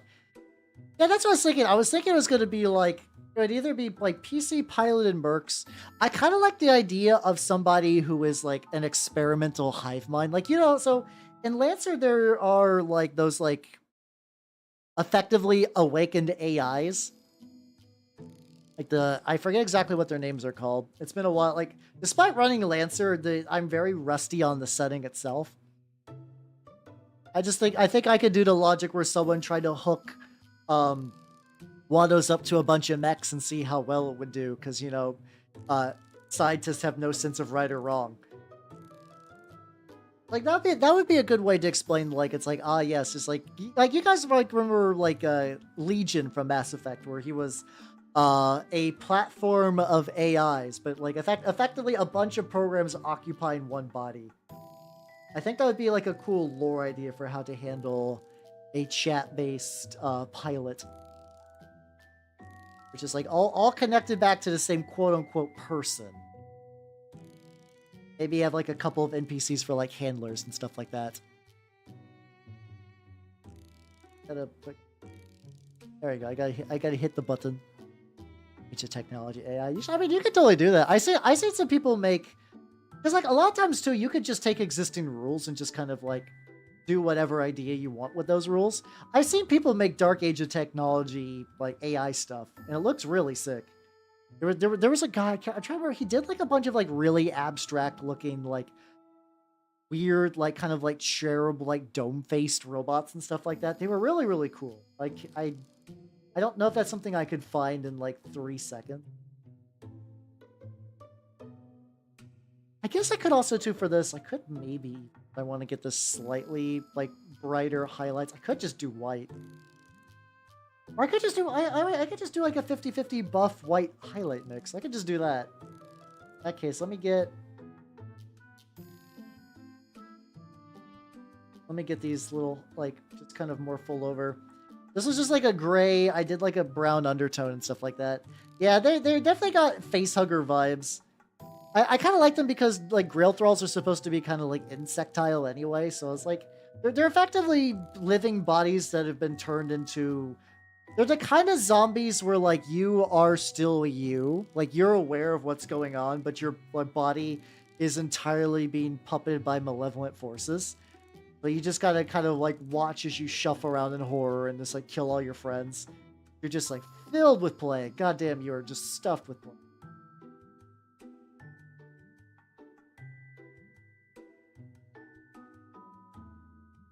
There we go. All right, so we got pretty good.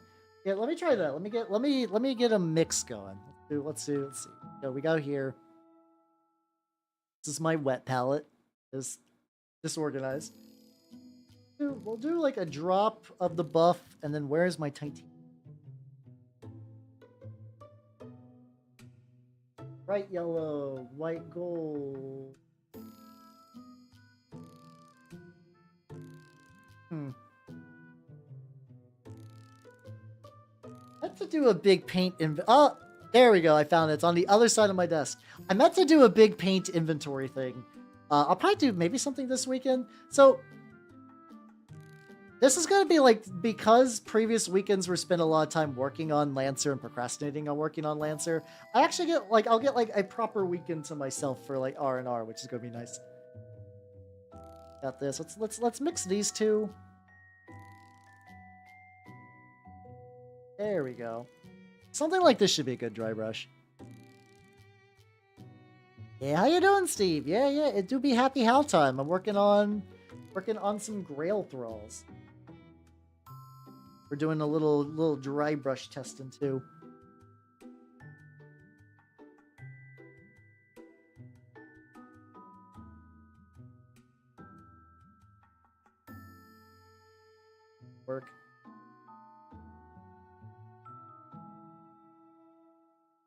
still trying to like make it like that, like slightly damp thing. So this is gonna be like probably just get like the really raised area. Not a heavy dry brush compared to like the other one. Something like that. We'll see how it goes. We'll see. Oh, two things.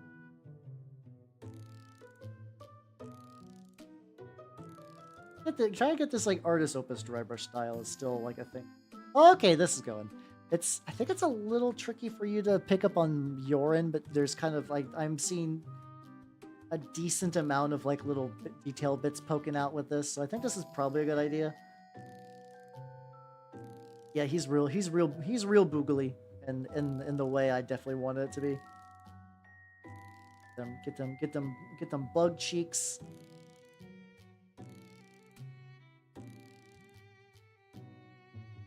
There we go. There we go. Let me wipe this off, and I think what I want to do, I want to get one of these as like a test before I go ham on literally every other one. I want to at least get one like glued to the base and pretty much ready to party. So in order to get this ready to party, I have to do one more coat on this bit, and that needs to be dark brown. Luckily, I did get all the paints. I was originally on Sunday, I was going to go to the shop and do like a hobby thing.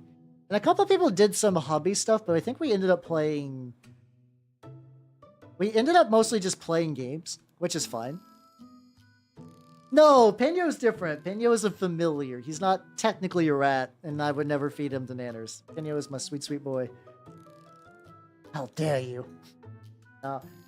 Easy mistake to make.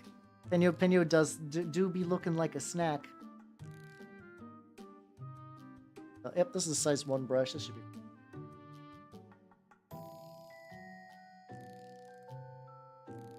like, lightly move that up. I do like the usually there's like people are just like, yeah, this elf guy's pretty. Is that a fucking rat in his pocket? I love the Peño realizations. They're very, very good. Yeah, I'm just gonna do a bit of this like brown black on kind of like the more insectile parts. God, supposed to become a wash. This will sort of be accentuated a bit more once the streaking grime is applied. What's the pepper called? I don't think it has a formal name. I think it's just Hal Pepper. Oh, that's the Halbud. That's the viewer mascot. It's you. I need to do more with the Halbud. I find myself continuously filled with projects and ideas, and the energy and time to manifest them has been a little tricky. My idea is like when I do more like tabletop stuff with you all, I want to represent like in the dungeons with the Halbud. I need to get back on that Sammy grind set. I was working on getting better at Sammy, which is like a tool for controlling stuff for like streaming. Like a lot of stuff like that. Hey, he was just enjoying that delicious drywall snack. Listen, sometimes you just want that drywall. It's understandable.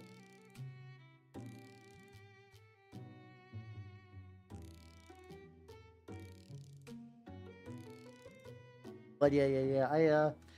That do be the lad. Do this. We will glue him onto the base. I kind of want to have something to hold on to it while I am working on the stuff like that. Hungry for wires. I wonder if I like is that something you can get an exterminator for, or is that just kind of like you're just gonna have to deal with it? Like, 'cause otherwise that is unfortunate as hell.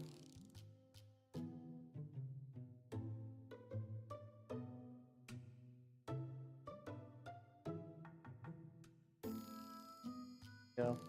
I'm gonna give this guy time to dry. Wipe this off. Let's go back to the tonk. See, let's see what I want to do with the tank. I want to mix up the colors on it a little bit. Gonna give this guy a wee bit. Let's pop this bad boy. Oh, you did hunt the rat. Nice. Thinking, let me see. Zoom. Oh, let me just. What happens if I zoom out? Okay, this is. Maybe I feel like at some point my camera got bumped because this is way farther into my desk than it usually is. Thinking what I want to do is I want to get some more of that. It's called Death By from Turbo Dork.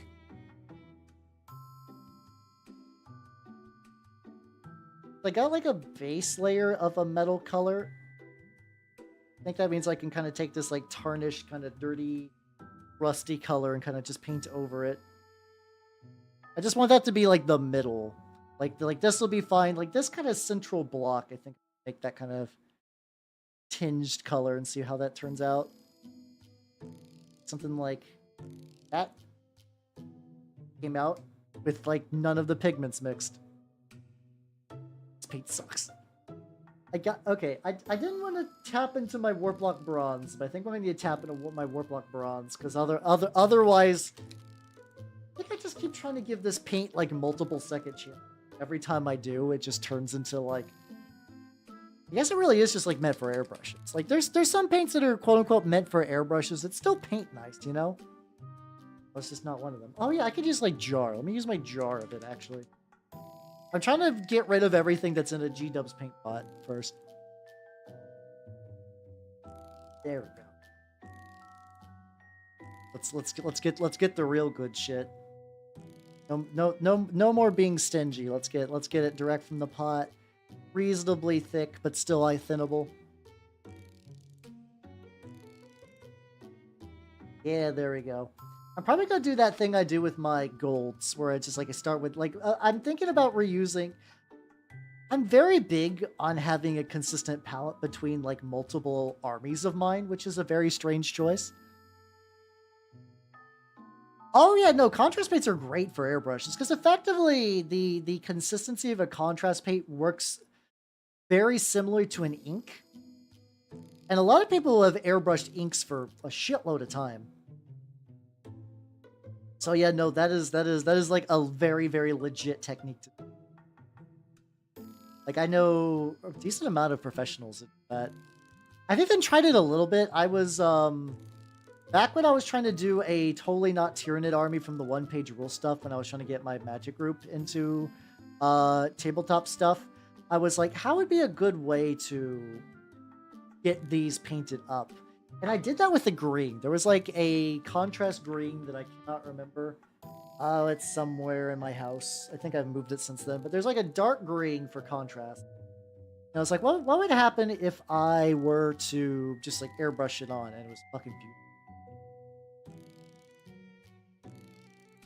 beautiful. I've done a couple of ink dry like I think what the thing I tried to do was for like some of the Flork has STLs of like the little sock dudes, and I made a couple of them for Turnip because I could, and the STLs were like they were either free or they were so cheap that it was just like I might as well pick these up just to fuck around with them. And because of that, like I was trying to figure out how to get that white looking pristine. I've seen a lot of people, they're like, no, do you want the whitest white that's ever whited for paints? What you got to do is you got to airbrush on a white ink over like a zenithal. Now I tried it and I was like, oh damn, that's nice. Like if for some reason like I ever need to actually paint a White Scars army, I cannot think of what that reason would be. I mean I do think White Scars are cool. I just do not have any desire to do Loyalist Marines other than Minotaurs really at this point in my life. But if for some reason I needed to, I would probably do it that way because it would save me a ton of headaches. I think at that point then the headache would be like if I accidentally painted outside the lines. Oh, Mothball, how you doing? So I'm currently working on some Grail Thralls for Trench Crusade, but those are drying. So the thing you're actually seeing right now is a goofy tank, which I'm going to be using for a game called Sludge. Also, probably some Turnip 28 as well. There's a couple of different ways you can play tanks in Turnip. There is a cult that uses tanks that's kind of like, I don't know how well balanced it is. It was kind of an experimental thing.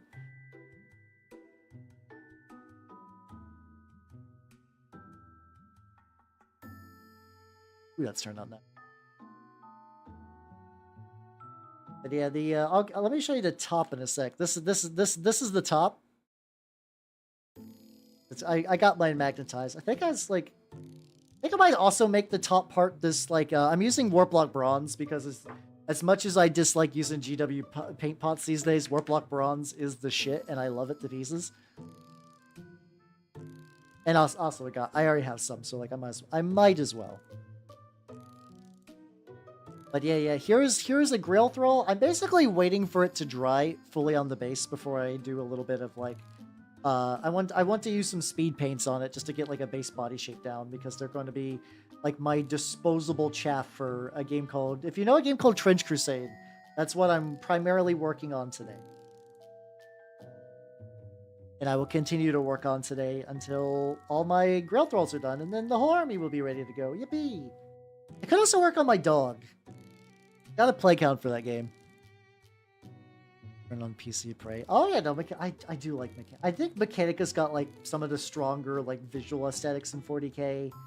The models are beautiful. Yeah, the weird chicken dog thing. Let me get the rim of this real quick. I'll pull him up. Basically, what he needs is I want to do a couple bits of like speed paint washes, like speed paints in the recesses to kind of add a little extra pizzazz. This bottom is going to take a while to dry. Okay, I'll just get this on the bottom and then I'll flip it turnways, and we could do some stuff. Yeah, exactly. We gotta spice up the chicken. You got it. Don't want to bother to get inside the little holes. This will never be seen, but just like a little bit more. Wipe that off. So, for people who have not seen it yet, this is the dog. Look at this weird dog I found. And he's like pretty good. But I do think I can use some of these like army painter speed paints and kind of like mix it into, like thin it down, put it into a couple little spots, and I can get a little bit more juice. I'm gonna do the murder scene because it's like a purpley red. Yeah, it's just a little guy.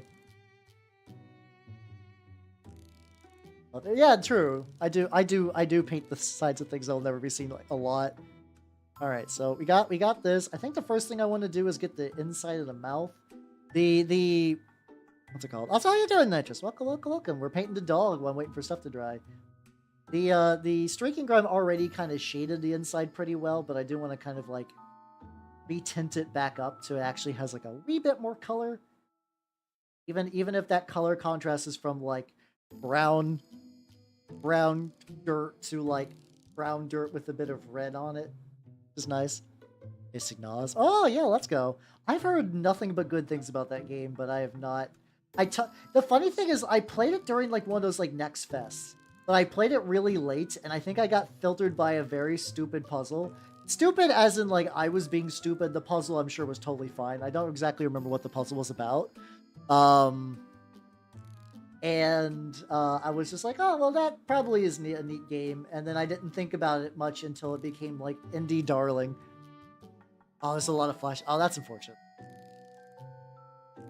It's like, this game is fun, but the epilepsy kind of sucks. So we got the interior of the mouth, and now I can like really thin this out and kind of like... So I'm thinking about when I'm talking about wanting to do like a little bit of more like flesh. So like... I need to thin this out a bit more.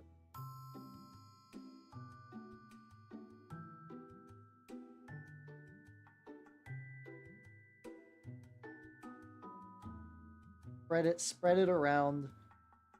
Like work it into the whole recess area.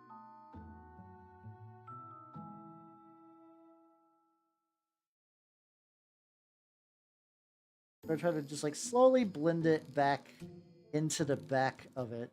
And get kind of getting darker at the bottom. Ooh, fuck yeah, let's go. Kitchen the Nanners fan club. Hit the button. There we go. I do have a dedicated Nanners fan club button. All my buttons need a drastic rework, but they are doing good. They're still mostly functional for what I want to do. me get you upgraded. For people who did not hear earlier, Nanners ate a rat about 2 days ago, so she is living the good life, waiting for that motherfucker to digest. And then I'm probably gonna clean out her cage. I think I want to clean out her cage because I'm trying better moisture ratios for like the. I'm currently using coconut bark and trying to get that in a way that is both like filled like with enough moisture to give her an easier time to shed, but also not totally just drown the fuck out of her with moisture. I'm trying to find that balance. Yeah, this is my cute snake Nanner. She is a 5-pound snake. It's hard to get a distance measurement, but I was able to weigh her. Because she was conveniently ball shaped, so I was like, I got a scale nearby. And I just deposited her on the scale and she didn't move. And I was like, damn girl, you thick. And then I put her back in the cage and she's doing good. Oh yeah, so Nudress, welcome to the junior year of the official Nanners fan club. Yeah, let's go. And also, after doing this, it looks like this kind of mellowed out. This is what I was talking about, where I wanted to get it a lot thinner. Get it kind of like thicker near the bottom. Definitely thicker near the bottom, and then kind of like work up to something a little different. Part of me even just wants to make the entire, like there's effectively, like, a point around...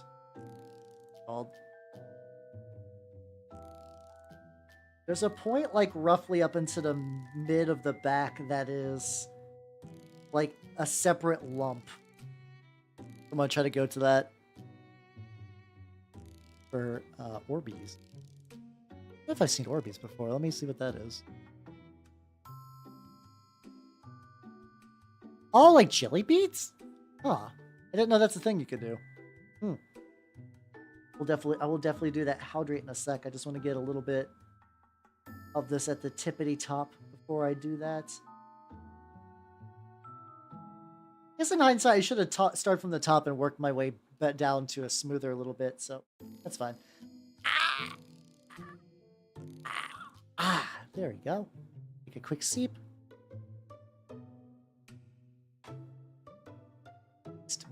That does make sense. I got that pulled up to see like proper Orby use. I'll give that a look later. I'm genuinely curious how that would function. Yeah, I don't want to make it look like this is like a weird egg sac or something, which is why I'm going for like a little bit more of a tinting compared to everywhere else on the body. I also, as much as I like this coloration, I think I need to break it up because it's a little monochromatic. Like you got your yellows and you got your browns, and everything else is like kind of similar. So if I can introduce like a wee bit more, even if that color is just like a slightly sickly red.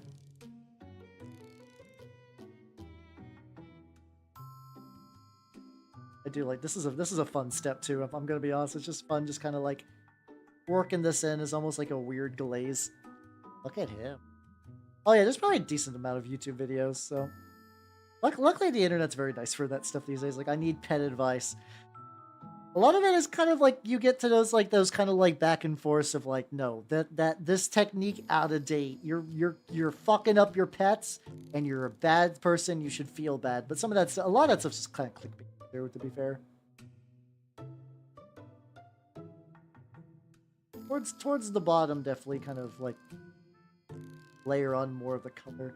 Oh, did I get some on the actual back? No, we good. Kind of bleed up into. Oh, look how fucking gross this is turning out. Look at this gross, disgusting. I love this hideous little dog. This thing should be killed with flamethrowers, and that's why he's the best. That was a funny thing too when I like the Aurelia. I raided into her previously just because like I was mean to connect with other Warhammer VTubers, and she's one of those people that like I can't stand looking at Nurgle stuff. They look so fucked up, and it just makes my skin crawl. And then some of her regulars like how show her your gross Nurgle models, and I'm like okay. She's like, these are really well done, but fuck. I mean, she said it in like a nicer way. An excuse for a news. Thank you for the follow and welcome to the workshop. How you doing? How you doing? A little iffy about your name, but we will see how your behavior works. How you doing? How you doing? I'm currently working on this weird, gross bug thing, and it's turning out pretty good. This is for Trench Crusade. Oh, you were created 8 hours ago. I am. Nope. Nope. I do not trust an account that is made 8 hours ago. Fuck that shit. They hear the Imperium of Cain. I think the Caphias Cain books, I've heard they're pretty solid. yeah, no. These aren't Nurgle. These are Beelzebub. It's totally fine. It's totally aight. You know as one does. There we go. Yeah, very sus. Legitimately, a lot of times determining whether a new user is sus is like, if I see an account, it's like, this account was made in 2016. I will be like, okay, no, you're probably legit. It's usually the ones like 8 hours ago. Like, I appreciate someone maybe potentially getting on Twitch for the first time to say hello. I'm very suspicious otherwise, though. And let's get a little bit of purple. I also got like a purple. I also like that these all come with beads. It's so good. It's so good these come with beads. I get a little bit of purple. Little tiny bit of this. Lawful good non. Oh yeah, she seems like a real sweet lady. Kobacha, I don't know if I know about them. Oh shit, I just did a quick Google and I see Plague Marine armor. Fuck yeah. And a rat? Ooh. How do I not know about this person? Fuck yeah, let's go. It's because like effectively just like it's like a way to agitate things. Just like to kind of like move stuff around in there. Yeah. Usually beads are like a good compromise, like between like being cheap and just being there. I've gotten very specific sets of like little metal bits as well. Like those kind of like little metal mixer beads are pretty common for wargaming. Mix a little bit into deeper recesses. I'm just gonna mix some like dark purple. Ah, gotcha. I do like rats and I do like Warhammer though. I should take a look at what she's up to. There we go. Should use baby teeth. Oh god, no. I did look up the price of human teeth on eBay like not that long ago, if I'm going to be honest. I have a good reason for it though. I got a good reason. It was for turnip reasons. So maybe your definition of good reason slightly different than mine, but still. The idea was that like there is a army that grows plants. Like you grow crops mid-battle, and you can harvest those crops to do like cool shit, like to give your guys like extra attacks or make them more accurate. It's a very neat army. And one of the options is like, oh yeah, you have to get little tuft markers. Some people will use like little bits of cotton. And one thing is that someone like the one little comment is like some people use teeth, and I was like, what's your teeth go for? Like if say I wanted to have teeth specifically for mine, how much would that cost? It turns out even shitty old teeth are kind of expensive, if I'm going to be honest. I was like, I don't know if this is going to be worth, but I'm in theory, I'll just keep an eye on eBay and I'll just see what the going prices of human teeth are. Yeah, it's at the. Yeah, you pull out the teeth of a hydra and you plant them, and then you get like a bunch of soldiers. I forget like what Greek myth that was, but I do remember that one. Now that you mention it, yeah. Get a little red around the corner.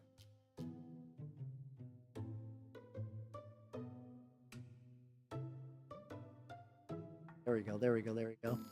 That's another thing I did see too. It's like I probably like on one hand, are there STLs of full human teeth? Yes, I could do that. Also, hello, Flesh Attire. Welcome, welcome, welcome.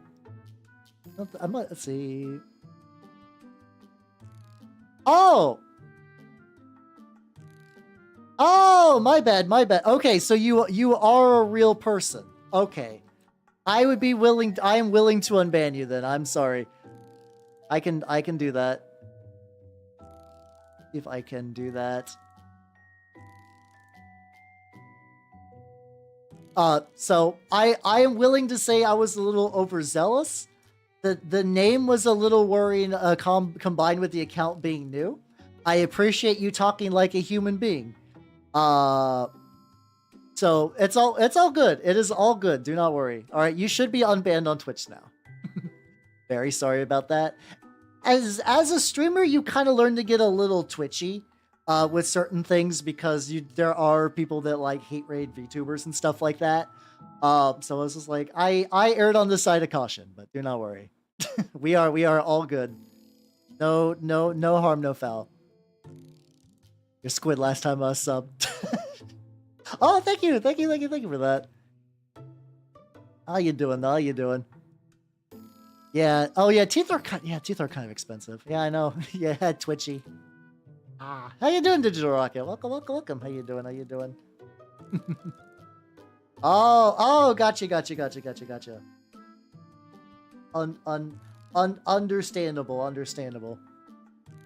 Understandable. But how you doing?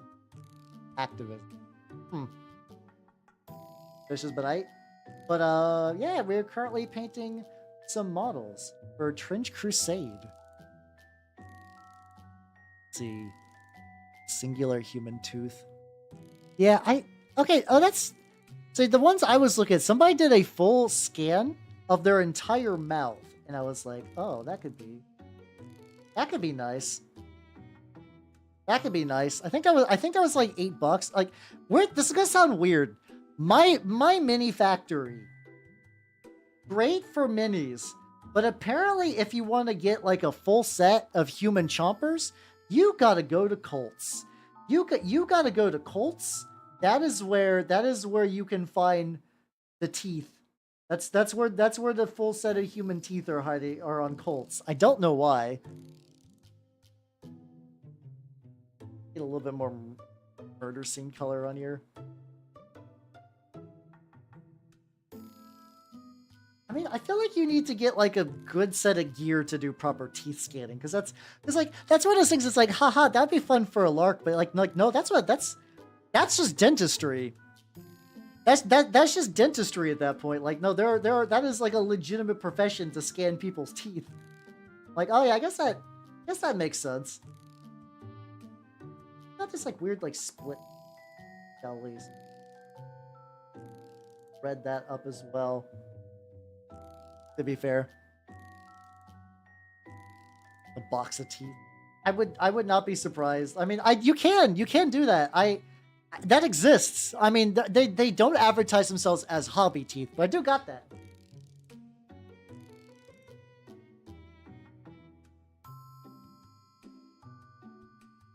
But yeah, I got a bunch of these. I ordered on Amazon. You can get for like $20 just like a bunch of like resin teeth. And I'm like, that's not bad. And probably by the time I would buy those for the project, I would save more money than printing them myself. But there is part of me that would love to like incorporate real human teeth into a turnip model. I think that would be fun. I think that would be fun, but I also wonder if I go to my shop and be like, what are these? And like, these are like, oh cool, those you painted those realistic. I'm like, no, I mean those are real teeth. But there's teeth on eBay. I mean, I would paint like around them. I kind of like the idea. I want to make it so like my farmers are growing teeth, like they have like a field of teeth. Like straight up, they are tooth farmers, and they have like teeth in little baskets they're carrying around. They're like, oh, we had a good tooth crop this year. Too stable to a telephone. I feel like if you would follow something like that, that's just like hobby teeth. That's where you go somewhere and then you wake up without your teeth.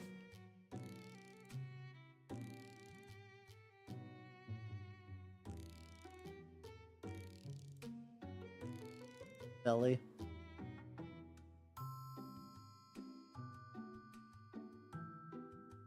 Oh, this is probably good termination.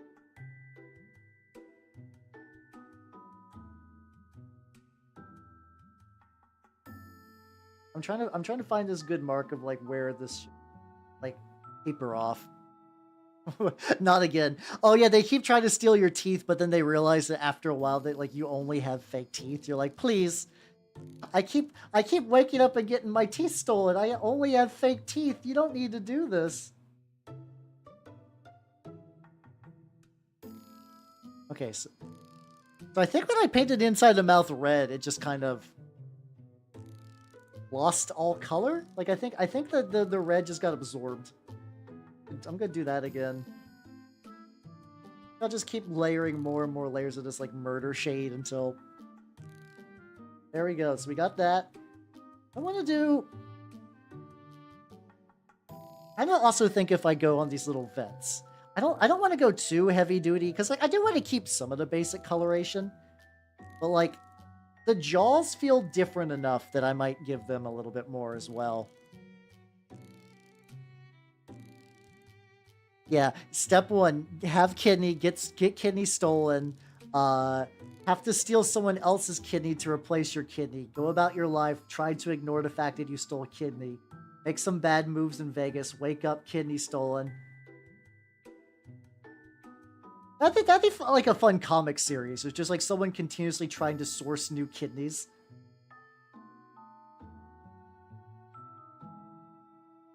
Like just like a real like a real awful like assassin. Like when I say awful, I mean like good at being an assassin, but just bad at being a person. And like in order to kind of like push it all down, they do a lot of heavy drinking and just like the amount of times they get their kidney stolen is a lot. So what I don't think I've ever seen Jeepers Creepers, but I guess I would not be surprised if something similar exists. I would not be surprised. This unlimited kidney works.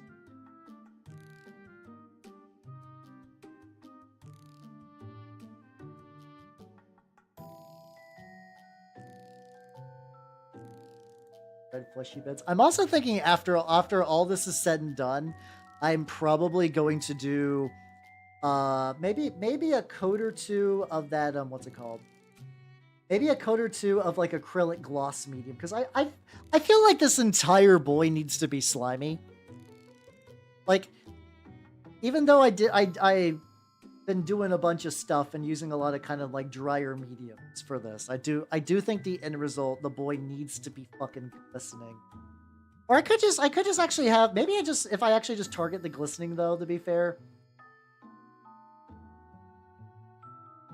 If I target the glistening to the red areas, that actually might give me a little bit more.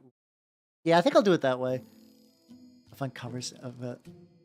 Oh yeah, oh that would be a fun cyberpunk game. Just doing like a fucking like repo thing where you're just like, all right, your organs are overdue, and you have like all these people are like going because like I feel like it'd probably be cheaper in Shadowrun to hire a bunch of goons to like guard your house than it would be to pay for your super expensive organs.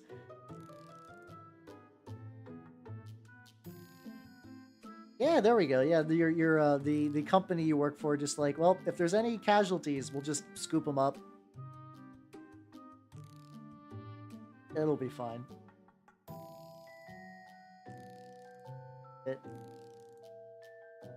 Well, oh, I'm kind of really loving how this part's turning out. He's like a gross hitty monster. My little baby boy. Little disgusting fucked up dog I got. I love it. Like Last Word from Dark. That could be fun. It's probably like I would not be surprised if there isn't at least one book already about doing a heist on Kamara. Kamara feels like it would be a good place for a big heist thing, you know? I would assume so anyway. Get a little bit of that like dark purple and kind of wipe it into the really back bits of this. I feel like the purple is almost somehow less strong than the red, which is very...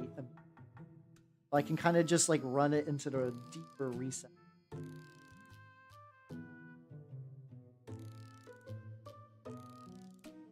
It kind of get a little thicker, just keep going around. Yeah.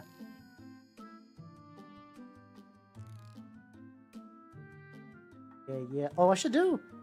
The tendril should be red too, I think. Look how gross he looks. Oh, I love how gross he looks. Oh, this is so good. Oh, and then the little Wiggler boy.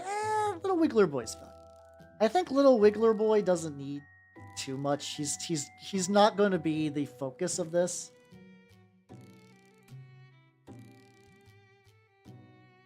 He's got these little... So these little vents used to be like... These like little hole vent things used to be tentacles themselves. I effectively... What I did is I snipped off the tentacles and then I drilled holes specifically into these. So that ways they would kind of just like look like... I don't have an idea of what they're supposed to be now. But I figured the holes would just kind of look good. I kind of like... Yeah, if I do that again... I kind of give them that like little red wash tint to kind of make them stand out. This is as far like this is an entire kit bash done out of one model, straight up. Like I just turned the model upside down and just printed more of the long legs. It worked, so yippee, let's go.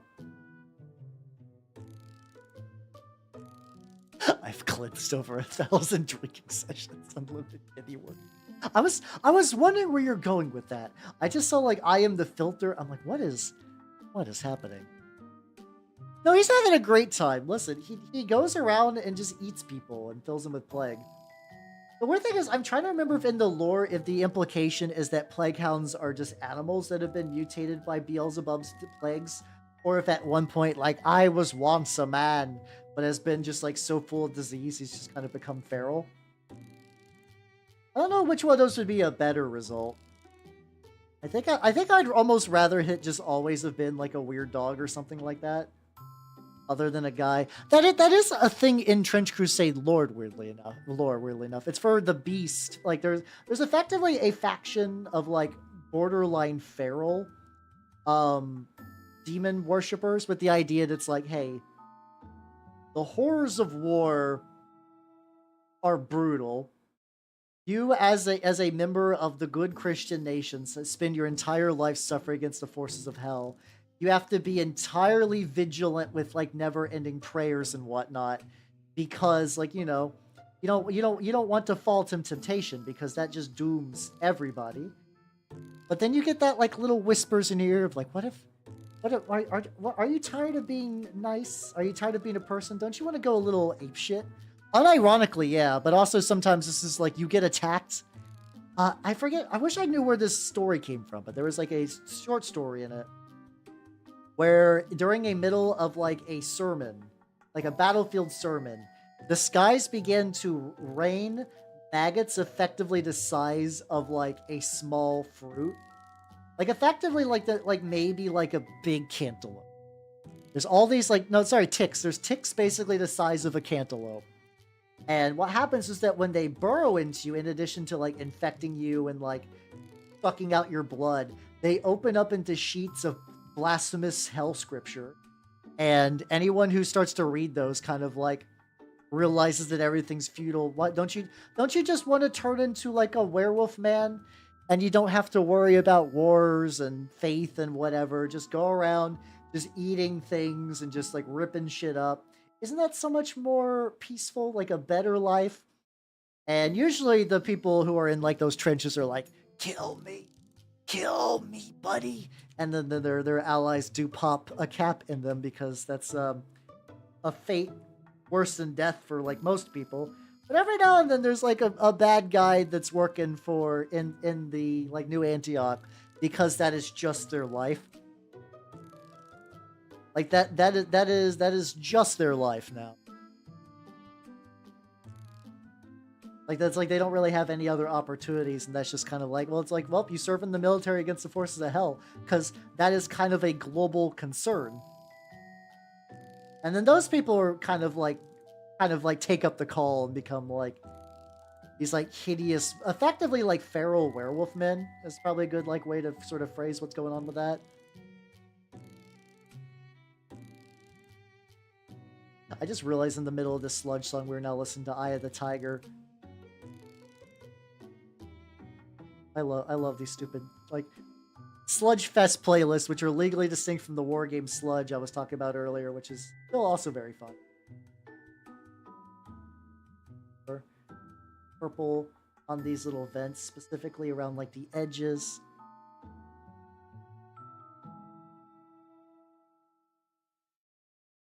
Excellent. They are. I don't know about new units just yet. They released, if you look at the boy in the bottom left, they introduced what is going to be the 6th faction, which is going to be like hell demons. That is the pit locus. It's all good, Mini Dell. It is all good. If you gotta eat, but I understand you're at it is pretty late. So have yourself a good night and take it easy though. Have a good rest. Have a good rest. Right on the edge. So yeah, I don't know how many more units will be added. I know the thing what they're wanting to do, they're doing some rules changes. They've basically said that Trench Pilgrims need a re-look because they were like effectively like they were the first faction for like this game. Trench Pilgrims were the first faction and they were the first one to get variants. So like if you look at them, all their variants are like much weaker than other faction variants. Like you lose a lot for a little gain. As opposed to say like even the heretics, which are part of like the same wave, like the fucking trench ghosts, got a lot of cool like you're pretty restricted when you go trench ghost, but you get like a lot of cool intangibility nonsense.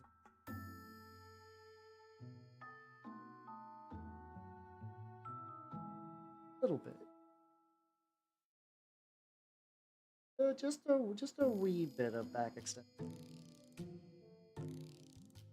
Oh. So how you doing, Kinoko? Welcome. How you doing? I am working on. Technically, I will be going back. I will be going back to the Grail Thralls, but I'm currently just taking a little detour back into my Plague Hound, Trench Crusade, and so I can get my army finished up. Like my warband, it's only gonna have like maybe 8 dudes in it. Like I'm gonna be working on 10 Grail Thralls today. Just so I have like an upper limit of them. Realistically, I think I'm going to be fielding like 4, maybe. Antioch Warband as Fire Rangers. You totally should. They seem neat. I was thinking about doing a new Antioch Warband as like the Papal Intervention Force. Mostly because like that gets access to glory early, and I would really like to have an army where I could run the Tank Hunter Communicant without having to like wait for a full ass campaign.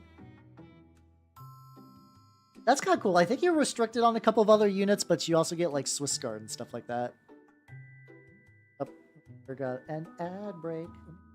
Last little bit on, and then we'll tear.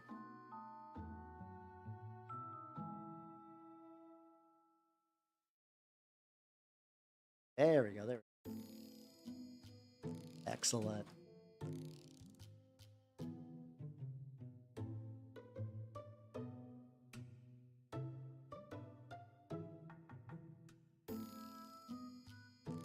There we go. There we go. I got the Wigglers painted up. All right, Wigglers are good. I'm gonna set him aside to dry a little bit. I might need to do a little bit more touch up. I don't know that either. I've heard mixed things. Some people have been saying to go by like the Mordheim wisdom of like more bodies is better. Like more bodies with shit gear is a good way to start out. But I've also seen some, especially I think like Black Grail tends to go a bit more heavy. So I don't know. I'm currently going about doing this like modeling for like thinking shit looks cool. And then after that, I will just kind of continue on. I'm using Pallid Bone now for Pallid Bone for this. I think the dry brushing did a pretty decent job. So this burned through that Pallid Bone way quicker than I thought. I know there's like a couple of bat reps. I don't know how many exist at the moment though. Let's take a look at that.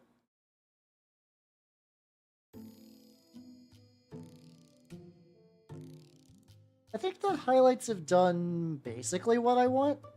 I also will be doing a layer of like streaking grime as well. I think the basic plan of tonight for these guys. Dry brush. I think I found the formula of dry brushing I like. I will take them outside. I'll probably maybe like during like the 3-hour, 4-hour mark, assuming I get a decent amount of these done. I will take them outside so I could blast them with some satin varnish, because like since I do the reductive technique for like removing the streaking grime stuff, I'm a little worried that trying to remove the streaking grime with contrast/speed paint is going to be a little rough because this stuff is incredibly thin. So I think putting a varnish layer on to protect it would be helpful. Oh yeah. That's kind of my thought too, is like I typically, even though I'm more so than other war games, I'm likely to like I go into every war game assuming I will never actually get to play it. It's because that's just kind of the thing. 40k is the only constant. 40k is the only war game that you can be like, I can consistently get a game of this in basically any town with an LGS. I only used Noosh a little bit, and I liked it. I used it on like a little terrain barricade, and it seemed cool. Really, I think the big thing about it is that I need to kind of like follow their directions a little bit more, maybe get a little bit more practice in, especially for like ratios. I also did like a dark color on some dark colors, which probably wasn't the best idea. So when I do it again, I'm gonna try. I think terrain is going to continue to be a good test for that sort of thing. We'll find out. We'll find the fuck out.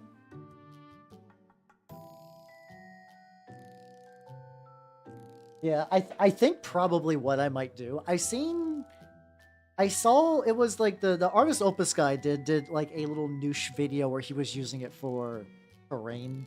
Like I think he was using it for like some sort of like barricade wall, kind of like that like Imperium style metal wall where it's just like doesn't really have a reason or a purpose. You just look at it and you're like, yep, that's an Imperial.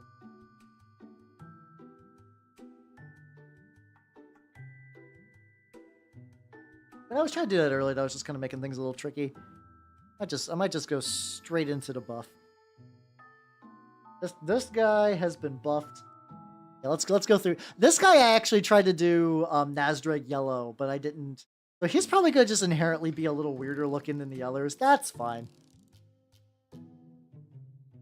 But yeah, I think overall, I think Noosh has potential.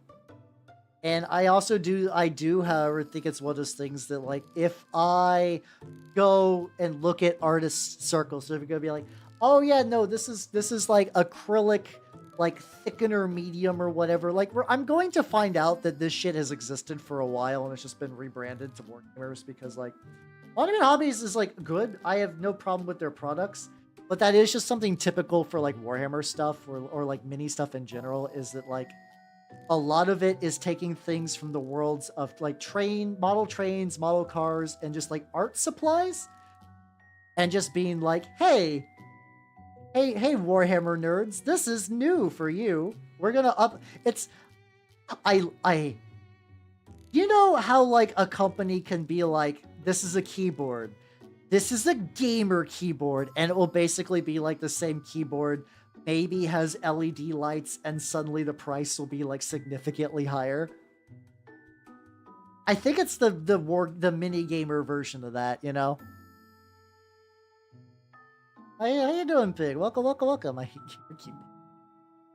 Well, I'm about to get one, so we'll find out. Now, mine's not a gamer keyboard. I ordered a basic bitch vanilla Keychron because like my keyboard's acting up, and I'm like, I want to try something new. I've never tried a mechanical keyboard. This one gets good reviews, and apparently it has like a pretty decent wireless connection. which would be nice. As somebody who paints on the same desk he uses his computer on, I literally just put a mat over top of this when I do my like video games and just other general computer browsing. Having a wireless keyboard that I can just pick up and move to a different location sounds incredibly handy. I'm not gonna lie. Also, yeah, something happened to mine that caused like the B key and a couple of others to fuck up. Where I have to like sometimes press them a couple times. I think yeah, the mechanical keyboard it'll be better for maintenance and whatnot, you know. Oh yeah, when you get like I knew a lot of like women that would like specifically buy like men's shaving products because a lot of times ones aimed at women were the exact same style of blade. They were just upsold like a ludicrous amount. I think that's the tri-mode one I got. Yeah, it was the B1 Max. That seemed to be when I did like my cursory research of like, this is like a good baby's first mechanical keyboard. And I was like, okay, this will be good. It's not like a ludicrous investment. So like if it turns out I don't like it, it will suck, but it won't like ruin my month, I guess. Teach us how to paint, fix, and stuff like in the details. I mean, that's technically kind of what these streams are as well. I am doing the paint along projects with the orc, but it's kind of tricky though. Like it's like going like real step by step from the very, very beginning. Something I could do. I guess that's not totally out of the picture. I just need to figure out how to kind of like make that real, if that makes any sense. Yeah, that's also something I realized too, is I could use that for like my phone or my my tablet. I don't know why I would need to use a keyboard for either of those. I guess I did use my tablet as basically a I don't have a laptop that works very well. I own a laptop. I do own a laptop, but it is ancient and dying, and it's one of those ones that if I spent the money to repair it, I might as well just get a better laptop because it was never top of the line to begin with. Like, it was shit when it was new, and now that it is decrepit, it is basically a paperweight that overheats. Oh yeah, I think I usually mention what paint. I'm using a buff paint from Vallejo. I can probably articulate that a little better. And I'm currently doing a dry brush because I'm trying to do some. I'm trying to get some kind of like brighter areas for when I do a contrast paint. Do I have a desktop? I do have a desktop. I know I do everything on the desktop. I need a desktop so I could run OBS and Vtuber Studio and the camera and a couple of other things at the same time. Yeah, that's true. Yeah. Oh God. Oh my God, pig. Can I say, as somebody who still loves physical tabletop RPGs and will collect them whenever I get the chance, for playing games at my LGS, like war games especially, it has been beautiful. Like Turnip is a game that's entirely PDF based, and there is a guy there in my local group that like was really cool and printed out like pamphlets for everybody. Like he either made or found little rules pamphlets and printed them out on printer paper and hands them out whenever somebody wants to play. That's really sick and really cool, and I love that. However, I love that I can just have the rule book open with bookmarks that I can just pop to. And so there are some war games like the Song of Ice and Fire one that has an incredibly baller list building app. Oh my God, that list builder app is good. It's got the rules in it. It's got all of the unit stats. It's got a collection. It's got a collection like tracker. So you can be like, oh, I have all of these models in here. Like, I can't build a list with this because I don't have it. And that's really nice. So I do believe that like for indie war games, a tablet, I'm not gonna say it's necessary. It's a very nice quality of life feature. I will absolutely say that. But yeah, no, when I'm home, I built my own PC. This is the second PC I built. The first one died because of hideous failure. Like my graphics card basically something between a graphics card and a BIOS update caused So I'm not exactly sure what happened, but I think my power supply fucked up and basically shorted out a bunch of my drives.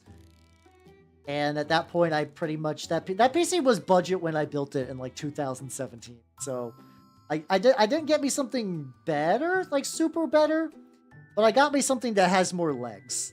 Like this will last me a couple of years, hopefully. It also doesn't hurt that I'm not like a super, like, I don't need the latest graphics. I'm not a big graphics hound. I'm not doing incredibly... Oh yeah, it had a good run. I am definitely also somebody who, while I can build my own PC, I'm not like actively like keeping track of like what parts are hot and like PC modding scene. I'm go to logical increment / Falcon Guide. Look at the budget tier I can afford, check on PC part picker to make sure all the parts are compatible, and then I build it. That was fun though when it shorted though, because I basically drove to every, like, because of the shipping times for some of the parts, and I want to get back to streaming real soon. I basically drove to like every Best Buy in a greater tri-state area over the course of like a weekend to try to get that bad boy up and running, which I did. I'm kind of amazed that it worked out as well as it did. I did order some parts online, yes, but like other parts I was like, I can get this one here, I can get this one here, and I did a lot of driving. Yeah, I don't know. I've heard some people that like Dragon's Dogma 2 is Dragon's Dogma 1, but with like better graphics and stuff. I've heard some people say it's like a worthy sequel. I've also heard some people say it's like, it's just Dragon's Dogma 1 again. You could probably skip it. It's been an interesting series of opinions on that game.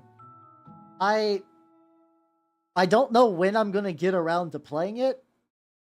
Which is like, so I did see the Nintendo Direct, and like a lot of those games do seem like fun, but I'm kind of at the point in my life where I don't have time for video games, which as a VTuber sounds fucking bizarre, but like, I'm a project-based VTuber for tabletop stuff. So like, when a lot of VTubers are like, oh god, what video game do I play now? Do I play Flavor of the Month? Do I play Retro? I got like one video game a week. And even part of me is debating, like, what if I just let loose? I think the only reason I'm not is because a couple of people are like, how we do like to see you play at least a video game, because it's fun. You're what's keeping me held on, but otherwise, the idea of going entirely tabletop has been tempting, especially as I get more like our tabletop RPG streams back in the docket. I got Lancer. I've also been pitching the idea of a VTuber Lancer West Marches. The couple of VTubers I pitched it to seem to be really on board for the idea. So I might do something like that as well. What PC games do I play? Not a whole lot, if I'm going to be honest. What's up, Chubbly? How you doing? I mean, that's a good way to do it. Like, if you're not in a rush, there's absolutely no reason not just to wait for a game to go on sale. And they will, typically. Except for Factorio. Factorio, I think, is the one that has kept steady or even gone up in price. And I was like, good for that guy. He knows what his game's worth. And I'm a loser 9874. Thank you for the follow. Welcome to the workshop. But no, here you're a winner. How you doing? I'm working on some Grail Thralls for Trench Crusade. How you doing? How you doing? Like I said, Lancer. So the idea that I kind of want to do is, oh, Shadow, how you doing? Welcome, welcome, welcome. I kind of want just to have a pool of players with pilots just kind of ready to go for missions, stuff like that. And like, I kind of want to make like a homebrew setting set in like my own little corner of a galaxy, bring back a couple of things that like this Lancer setting doesn't really have for stakes, like, you know, like money and territory. The idea that, like, I have a very limited frame of reference for mech video games, so hear me out. When I play Armored Core 1, I really liked the different missions. How it was, like, these shadowy companies would send all the mech pilots to do, like, kind of, like, little missions for them, and sometimes it would be to fuck on each other, but also maybe to, like, that... Oh god, Pig, that's incredibly funny. I was talking about with Sasha after the stream, and she was like, "Hey, this is a lot like Mech Warrior 4, isn't it?" So, which I mean, to be fair, yeah, BattleTech / Mech Warrior is a game where there are multiple factions warring around in a big galactic map. I mean, yeah, both of them are very like, I'm not even gonna say like rip off or anything, but it's like it's a premise that makes a lot of sense for a mech game. You have competing factions with ideas in mind, and the way they settle their differences is through mech combat, as one does. Steam suggests them they go to 35. Yeah, I mean, yeah, I think that's fine, honestly. Like, Factorio is a game that, like, if you like Factorio, and I haven't played it yet, Factorio's been a game I've been, like, on the fence about playing for a while. Not for any real reason, just time and stuff like that. I think you nerds have requested I play Factorio at some point, so I think at some point it will eventually happen, even if it's just, like, a one-off I'm fucking around stream. Oh, thank you. These are, if you have access to a 3D printer, you can get the models yourself here. I do know Sasha's got a, what's it called? Sasha's got a Sunbird Solar Flare, I believe is their name, who did her mech. Like a little pixel art for the battle thing. This is not the official one. Because she has jump jets, the guy decided to give it like bitch and kicks. Well, like, this looks pretty good. I would love, honestly, to commission art for tabletop RPGs. It's just expensive. Back when AI was just a fun little toy that people were fucking around with, it was fine that and I think I did a couple. I have a couple of archived tabletop RPG streams where some of the assets were made with AI because it was just kind of fun to do. But now I have shied away from that. So I realized I would like to commission artists for that sort of thing, but it do be expensive. So we'll see. Maybe the pilots, like, a lot of VTubers are artists or no artists, though. So, like, I think if, like, I get the game running, they'll provide art if they really want it. But yeah, I was actually thinking to kind of get the ball rolling on this next Saturday. I don't know if I've done a proper, like, this is how I prep for a tabletop RPG. Or, like, me just wanting to prep for a tabletop RPG. I was thinking about doing that for Lancer. I was thinking about doing I'm gonna sit down and hash out how I want to do this fucking West Marches thing. And just do that on stream, because I think that would convince my VTuber poison brain to make that happen. Yeah, I don't know. But my GM uses AI art stuff, and I think it's fine that if you're just going to fuck around on a personal level, it's whatever. But as somebody who would have, like, even though it's not, like, really making money from it, as somebody who is, like, doing a thing where there's a chance of me receiving money, I feel a little weird about doing it, you know? So, Ginja, how you doing? Welcome. How you doing? Yeah, okay, I will, you know what, I'll do that next Saturday, then. This Saturday, I'm doing more Warhammer terrain making, you know? The thing is, I know many artists, and they're wonderful, wonderful people, which is why I want to make sure that they get money. It's like, it's kind of a bad move to, like, bug your art friends for free art. Like, if they want to and they feel like the drive, it's totally fine. So, I'm a loser. Thank you for giving us up to Brighter Mouthon. Thank you. You're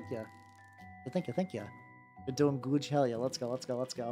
The way I see it, like, I'm somebody who's reasonably competent with computers, right? If I constantly got bugged for free tech support, and I've had that happen with, like, family members before, it sucks. It's not fun. It's kind of annoying to deal with. It's kind of an annoying thing. So, like, I would, like, asking your art friends to get you free art's a little harder to do. I would love to pay some of them. And I know a couple of VTubers that are, like, very mech-brained when it comes to, and are good artists. I would like to pay them goods and or services. Pay goods for services. That's the joke I meant to make. Yeah. I mean, if they're in the campaign, if they join the West Marches and they want to make it on their own volition, I would be down for that. But I usually would not want. I would not want to expect them to do it. That's just more of the gist. I could paint model. I know. I guess I never considered leveraging my mini painting for something like that. I gotta clean out this dry brush. Get filled with gunk.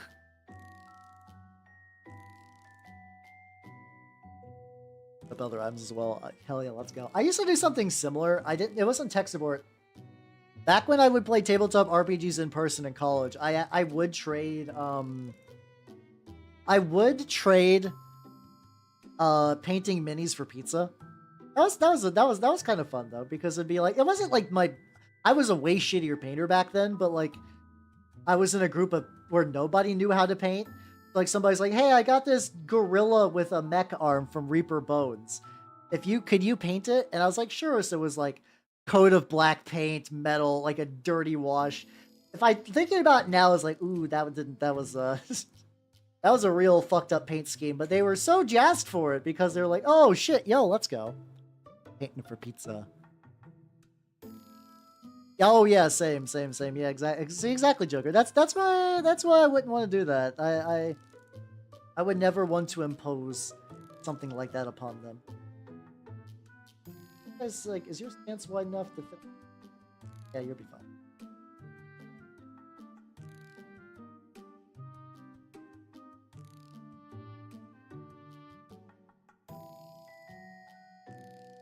There we go. There. Oh! Need a little bit more gel glue on this one. So the plan is I'm going to glue all these to their bases so I can apply more of that, like, wash coating. And then I'm going to take them outside once they're all dry on that. I'm going to do a satin varnish. And then I'm going to begin the process of doing the... Also, I'm sorry, I did not say hello. Hello, One Nintendo player. How you doing? Welcome. I'm sorry, I totally did not say howdy. They did like it. No, the thing is, like, they like it. And, like, at the time, that was the pinnacle of my ability. So I was like, fuck yeah, let's go. I'm doing the pig paint. It's just back now. It's like now that I've gotten better that I can be like, oh no, that was a really goofy paint job. I don't like cringe or feel bad about my old paint jobs, but it's definitely like, I have come a long fucking way. Oh my god, I've come a long way. You're gonna be doing the big steppy.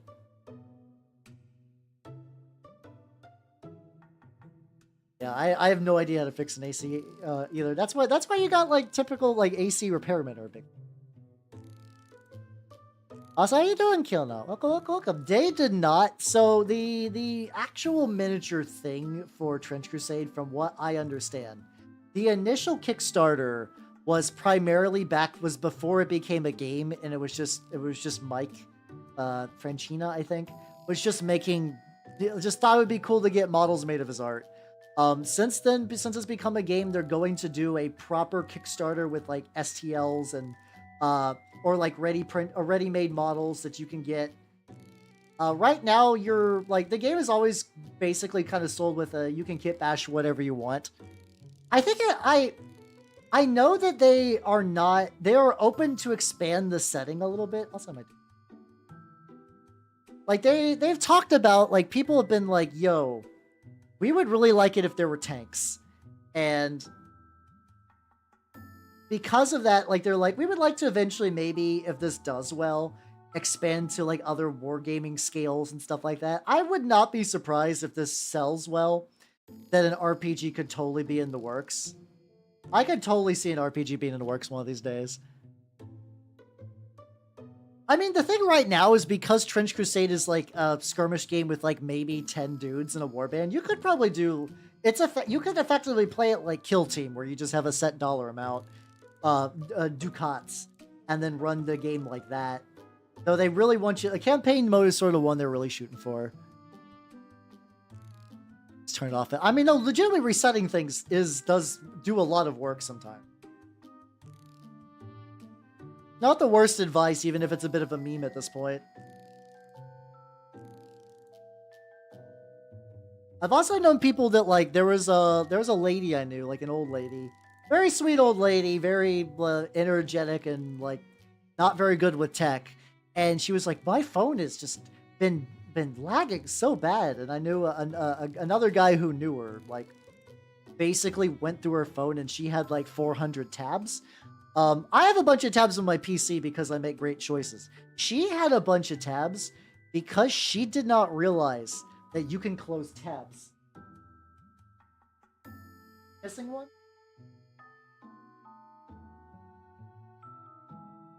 I have. Fine. I guess I just made 10 bases. I guess I just made one extra base without realizing it. Well, I'll go. This one I guess I'll save for later. It's magnetized, so I can... It's distinctly possible I just misplaced one.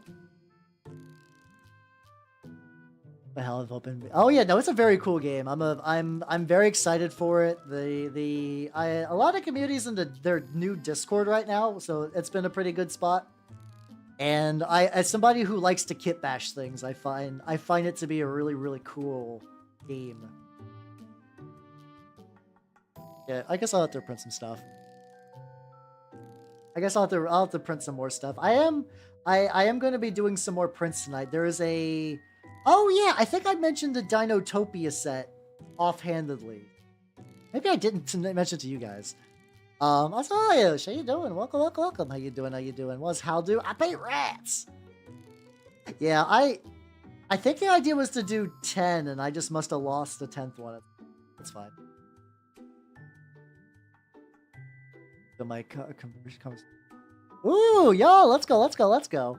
Hey, it's all good to lurk as much as you want, do what you want to do. Best of luck on your game though. Like hopefully your game on Friday goes swimmingly. We got them set up. All right, let's look at the lad. How is the lad looking?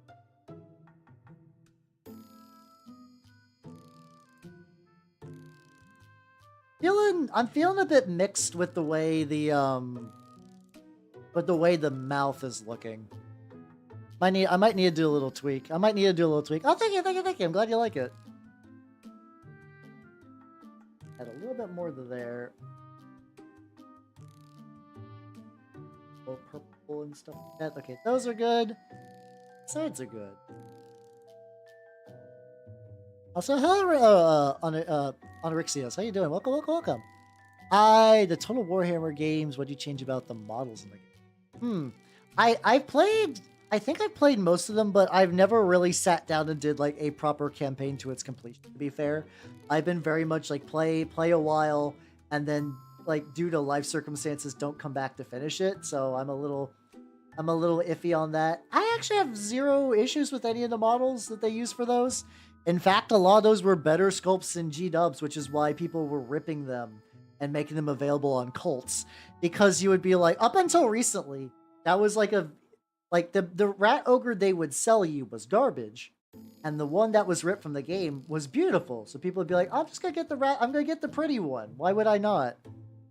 Until Erman got hit by a fucking massive cease and desist. So apparently he's back doing like Helldivers rips. I don't know how he managed to not totally get bonked by G-dubs, but good for him. I assumed he would have got sent to the 40k gulag equivalent, but will I stream the Space Marine game? Probably. I think the thing is, like, I usually don't stream flavor of the month games, but like I enjoyed the first Space Marine. Was relatively fun, except for that back half, which was agony. Fuck. Once I introduce Chaos Space Marines, that game falls apart, even though I really like Chaos Space Marines. But, yeah, I think it'd be... I also haven't really played a game that utilizes... Like, we were talking about my graphics card earlier. I don't got, like, the bitchinest graphics card, but I got a 3070 now, or 3060 Ti. I really hope Leandros comes back as, like, fucked up or something like that. But yeah. I probably will stream it.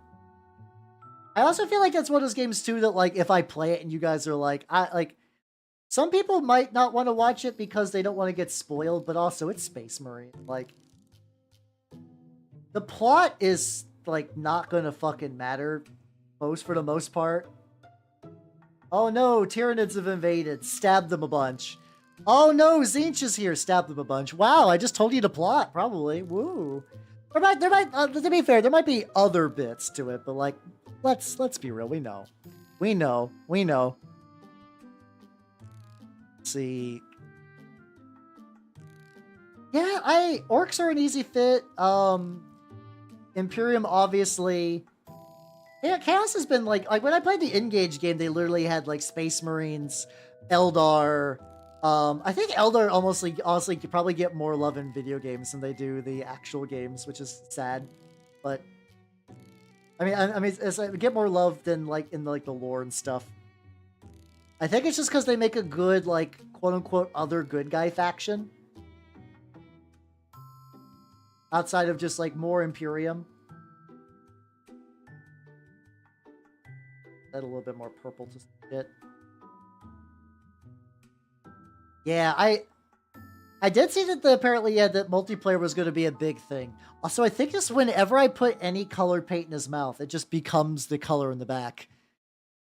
I think it just becomes that same color, so I don't even really have a real reason to do anything with it.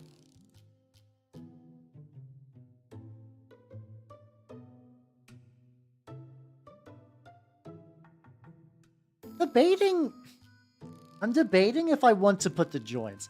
You would expect Khorne. You would expect Khorne to be the most popular one, but no, Nurgle. Like Nurgle, as somebody who like quote unquote plays Death Guard and stuff like that, I kind of wish some of the other Chaos Gods, like I was very happy when fucking Thousand Suns were like, yeah, we're gonna be antagonists. I was like, finally, goddamn.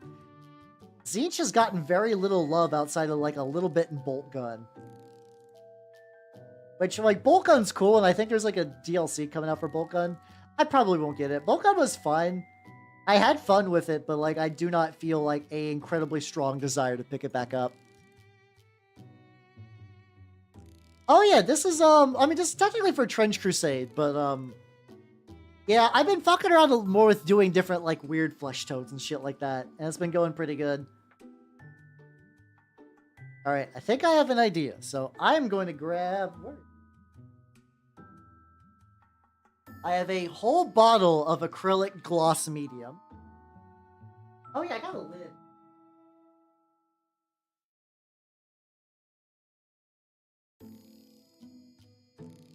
There we go. I don't want to put this on there. Great if I had a Warhammer ripoff. I need some more love. I'm sure they'll be... if Games Workshop is smart, and they're not, but if they were smart, they would try to do some more tie-in models for the game. Right now, you can just buy a Leandros in an overpriced board game.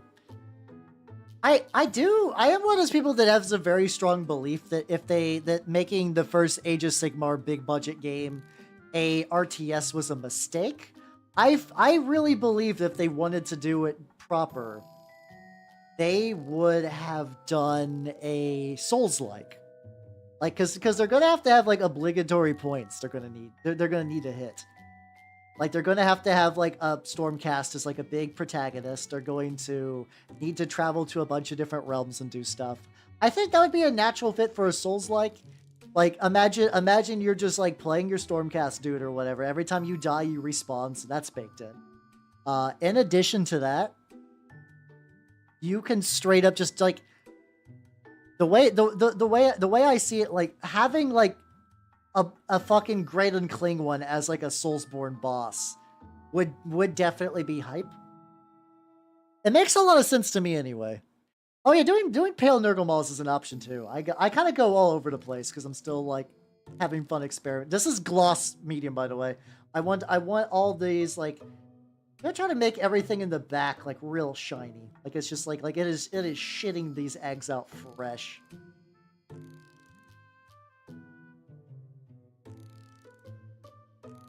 We're gonna make this a glistening boy.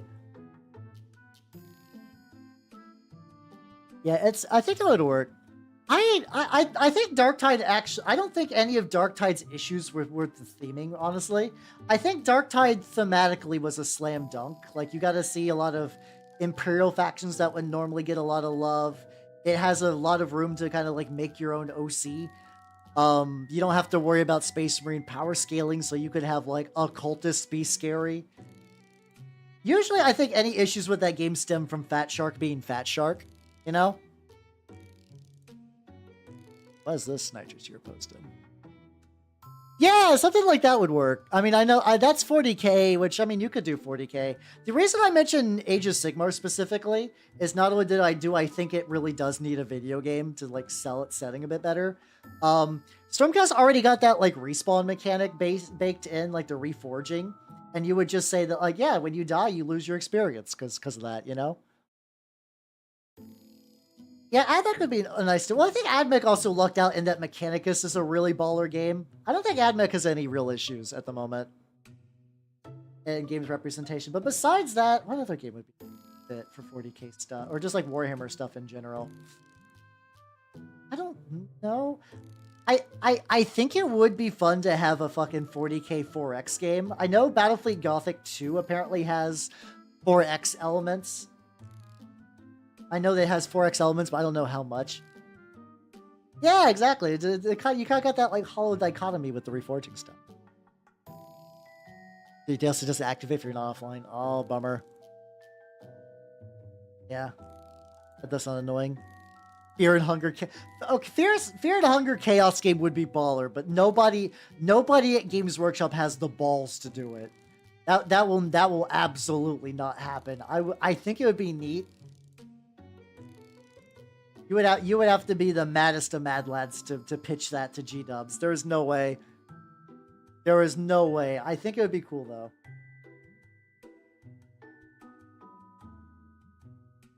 Dense.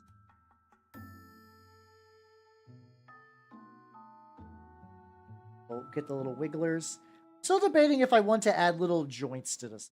If I want to go to the various like little knee joints and add some little stuff like that.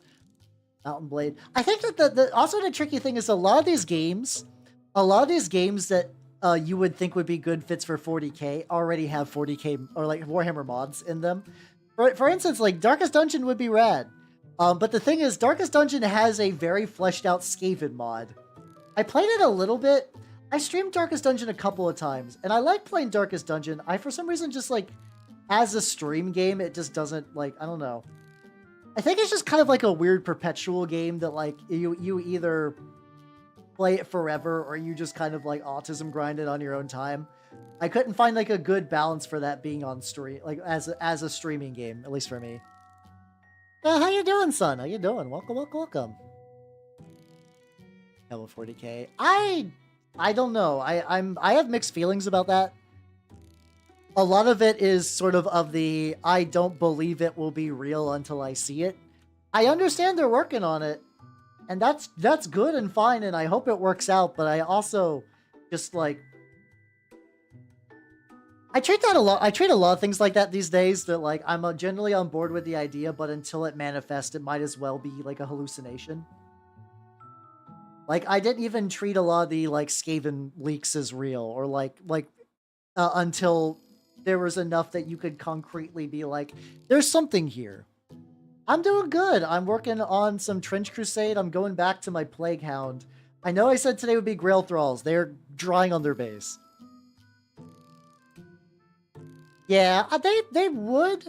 I think that is why Cleo does pretty well, because she does play Forever Autism games, but has got like a skill set for it. My thing is very weird, right? So I think I got good yapping, but because I have spec'd hard into art, I have a hard time yapping during video game streams. And a lot of times, like, I get a lot of my yapping energies out during the painting. But, like, whenever I think about, like, other VTubers to be like, ooh, this would be a good game for yapping, it's like, I generally, like, I don't know. It's interesting. It's my skill set is such a weird anomaly in the face of VTubing that, like, sometimes I don't even know what to do with myself.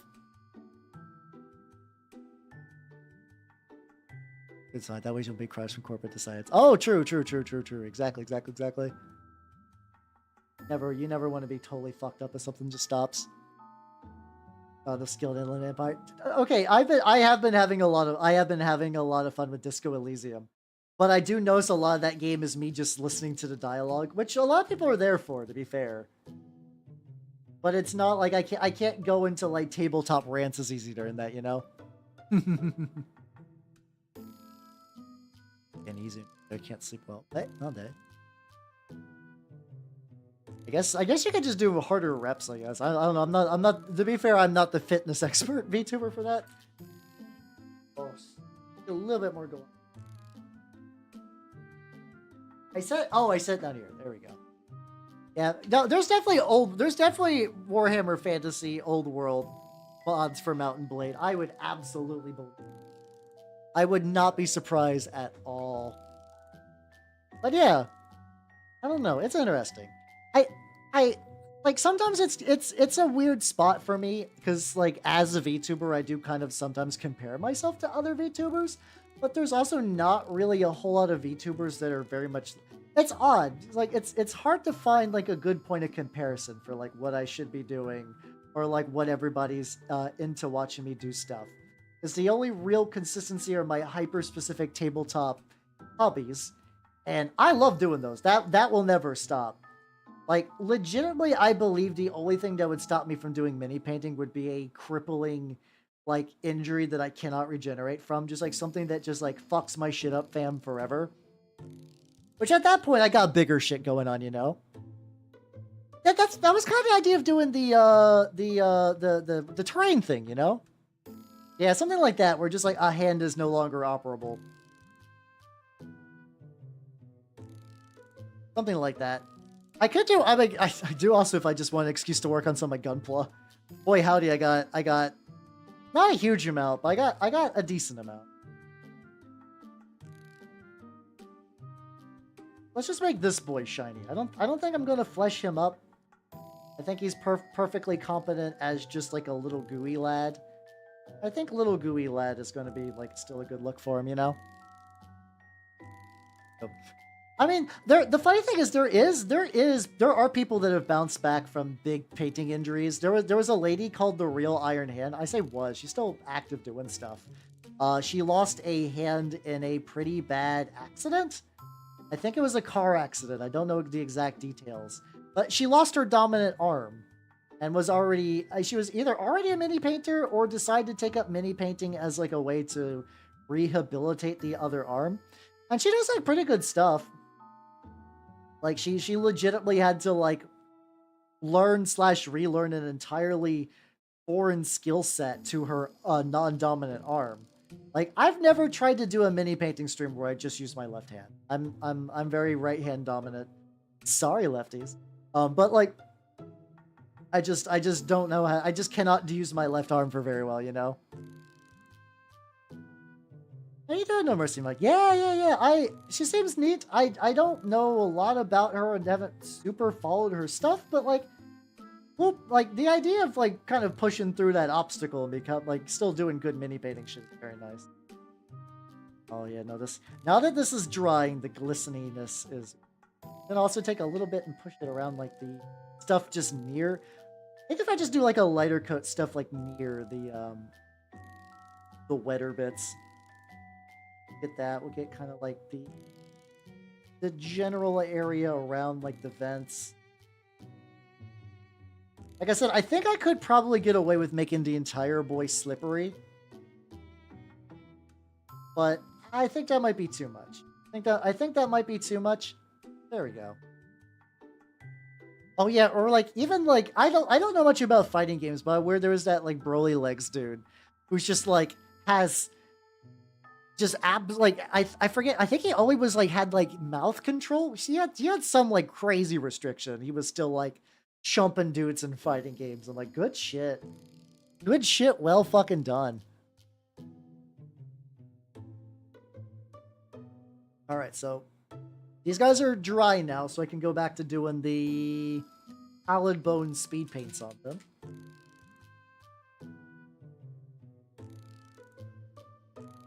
Be nice though. I'm legitimately thinking at the end of today I will have a fully painted Trench Crusade army, which I'm very excited about. But yeah, I figure like I think the only tricky thing, like if I was forced to paint a mini with my feet, I cannot imagine the weird hellscape that would unleash. Because like I'm gonna be real, VTubers and feet are very strange bedfellows in general.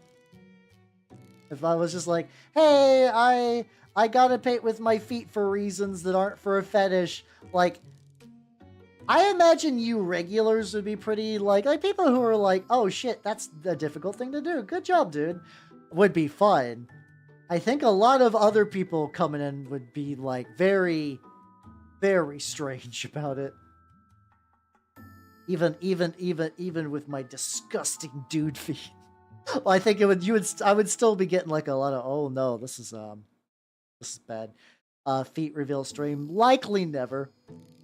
Likely never. I will never put feet on camera outside of like, no, I don't see any reason to. I cannot see any reason that, like I said, outside of dire injury, that I would get any benefit to my mental state by showing toes on Twitch.tv. Nothing about that sounds like it'd be a good time. Yeah, it might as well be genitals. I'm good. I am good on that. Let's see. Okay, the back of that looking pretty good. The slime is beginning to kind of like actually dry and it's looking sick. The last thing I want to do with that is I got Uhu glue. I got Uhu glue, and I don't think I've gotten to use it on stream, so we're gonna see that. Uhu glue, for people who do not know, is a type of glue. I actually legitimately don't know what you use Uhu glue for. Like, I know how to use it for war games. It's really baller for war games and minis and projects. I don't know like what it is usually used for. But basically for war games, what Uhu glue does is that you can basically let it dry slightly, and it's really tacky. So you could like stretch it into ropes of saliva and stuff. So how you doing, Fago? Welcome. How you doing? Oh, Official Natives Fan Club. Let's go. Let me get this last little bit of this dude going, and I will get you in very soon. Did not take very long to get the dude in.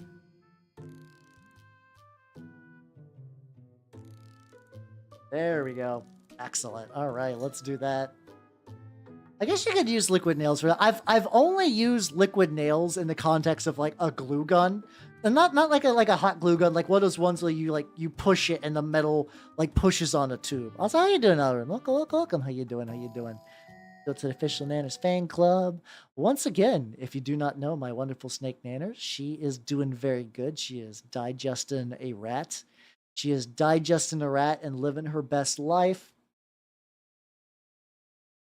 Hell yeah. Yeah, it's an Nanners party. There we go. Had to move some furniture for 2 days. Oh, that sounds rough. Yeah, definitely chill at this point. Oh, also this wash is pulling on the feet, which luckily if the ground gets stained, it's going to get stained later, even more later, so it's fine. But what do the Uwu glue? I'll show you. It'll be a thing tonight. But yes, Fagoth, welcome to the senior year of the Official Nanners Fan Club. I need to hit the right button. There we go. Oh, max zoom. Let's get medium zoom back. Excellent. But yeah, what we're going to be doing is using Uhu glue to simulate saliva trails, which is really cool. It's really neat. I did a little bit with my Lord of Tumors on the tail because he's got like a wicked tail mouth, and I think I want to go further with that. So like especially these boys. These boys, once I get like the interior, I can like really get the Uhu glue to kind of like stretch around, kind of willy-nilly in this hideous just like mouth pit that is its body. I'm pretty happy with this. So this is technically a pallid bone color, but I find that it's like a dirty, it's effectively similar to Nazdrag Yellow, which is a Games Workshop contrast paint I used to use a lot of, but it's in a bottle. The color's slightly different, but like it is functionally close enough that I'm willing to overlook the exact color similarity. Yeah, the guy that does this blue art does a lot of this stuff leans more Geiger. Geiger? I think it's Geiger. I can never remember if it's Geiger or Geiger for the artist. I think it's Geiger. I learned the correct pronunciation and then I forget and I flip it to the wrong one. But these ones definitely kind of look more the thing-ish.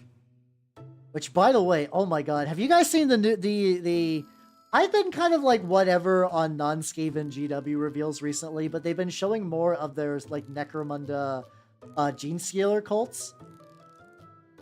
Specifically, the Gene Stealer cults for their new Necromunda stuff is called like Malstrain, where basically they're saying like, hey, these are gene stealers that are so fucked up by whatever is on this planet that they are effectively fully cut off from being proper Tyranids. And the sculptors have been clearly having fun with those. Like, there was like a couple of like weird floaty things and whatnot that weren't too bad. Like, they were like, people were like, I legitimately thought they might be enslavers during so during the preview season, I thought they might be enslavers, but nah. They are, what's it called? They are actually just like gene stealers. But let me show you a picture of this motherfucker though.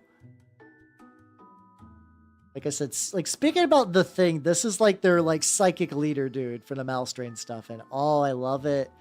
I love it. I love how it's very Tyranidy, but you can still see like human elements and like the person still probably in control somewhat. But it also like it looks like a Tyranid but wrong. Like even if you know Tyranid design language, you see this and you're like, oh, that's not a thing that should happen. That's bad. A Tyranid should not look like that. What happened to this Tyranid to make him so fucked up? Yeah, exactly. It's like if like someone took it, like I say this a lot of like something that looks like something but beaten into a different shape with hammers. But yeah, no, this is a gene stealer that has been beaten into the shape of a zoanthrope with hammers. But clearly the hammering was a little too rough, resulting in that. Ooh, that might be nice. Maybe this would get me to look into Necromunda a little bit. Because I think I see, as an outsider looking into Necromunda, I'm like, I don't know if there's anyone at my store playing it. I know it requires a long and complicated, like, Necromunda kind of is like the negative aspect of doing a campaign-based game. I don't even think the terrain's a big issue, but that's part of it. A lot of it is just like the way Games Workshop, in order to make sure that like Necromunda is a property they can squeeze money from, releases a shitload of books. Just like books upon books upon books. And I don't mean lore, I mean like option books. And it's like some of them are seasonal, some of them have like pretty substantial changes, some of them are minor changes. There's just like a lot. There's a lot of Necromunda books. And as a design idea, I hate that. The models are like gorgeous. Most Necromunda models are fucking beautiful for what they're setting out to be. Like, once again, Games Workshop lets the people who make Necromunda have fun in a way that the people who are like, make a Space Marine with a cannon never will get to do. But yeah, it does feel like, yeah, Games Workshop DLC for real.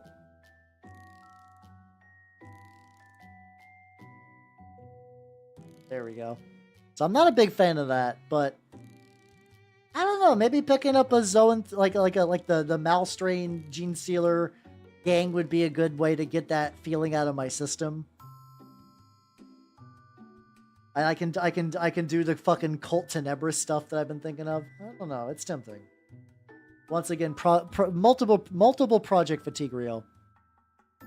I did see that. I still do you still, Matthew, do you still got like the loose pair of boots? Like when you're doing that test project, you still got the boots that are just sitting on a base by themselves? I think you probably change that. I just love that for an objective marker. I might need to replicate that on purpose. For context, in the Discord, Matthew was putting together a Trench Crusade force, and they were going to use Voton for like mechanized armor, but they were short. Let's see. I do early streams every Wednesday now, so if you want to come in early, you can totally do that. But Joker, have yourself a good sleep and have a good rest, yo. Have a good sleep.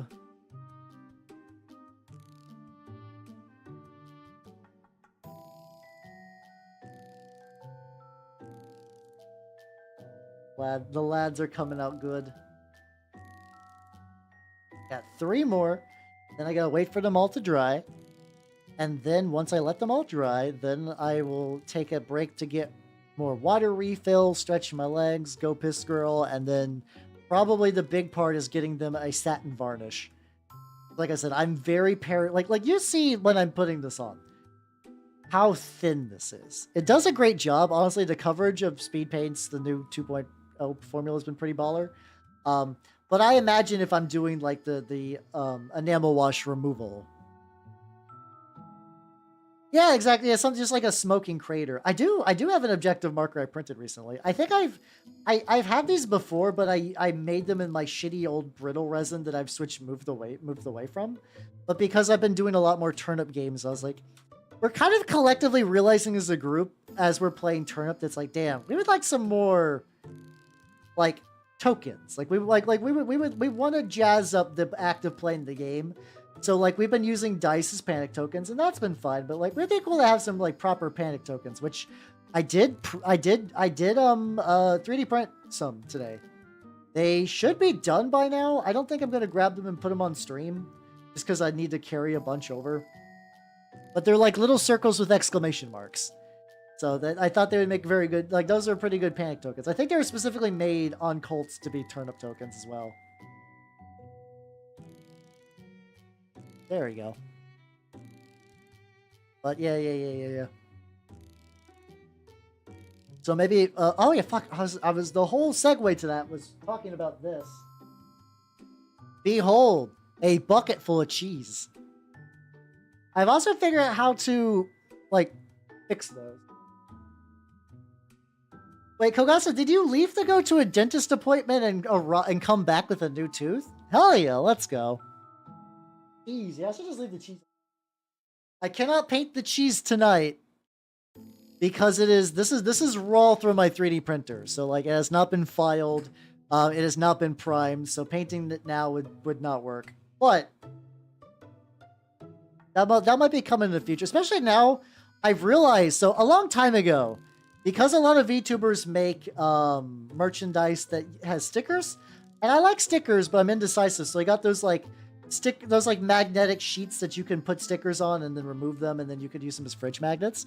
I found out that you can use those for magnetizing minis that have like flat bases. Just like put one of those on one of those sheets.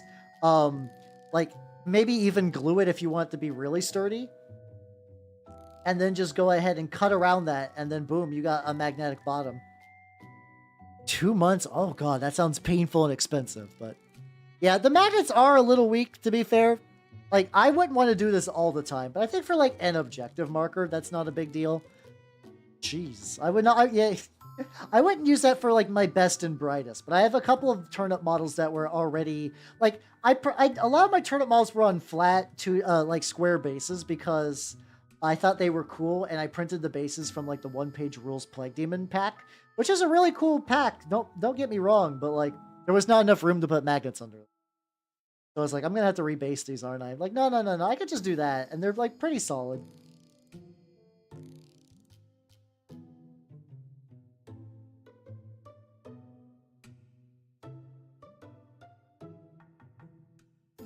There we go, we got them. And then one more. The others are beginning to dry, which is excellent.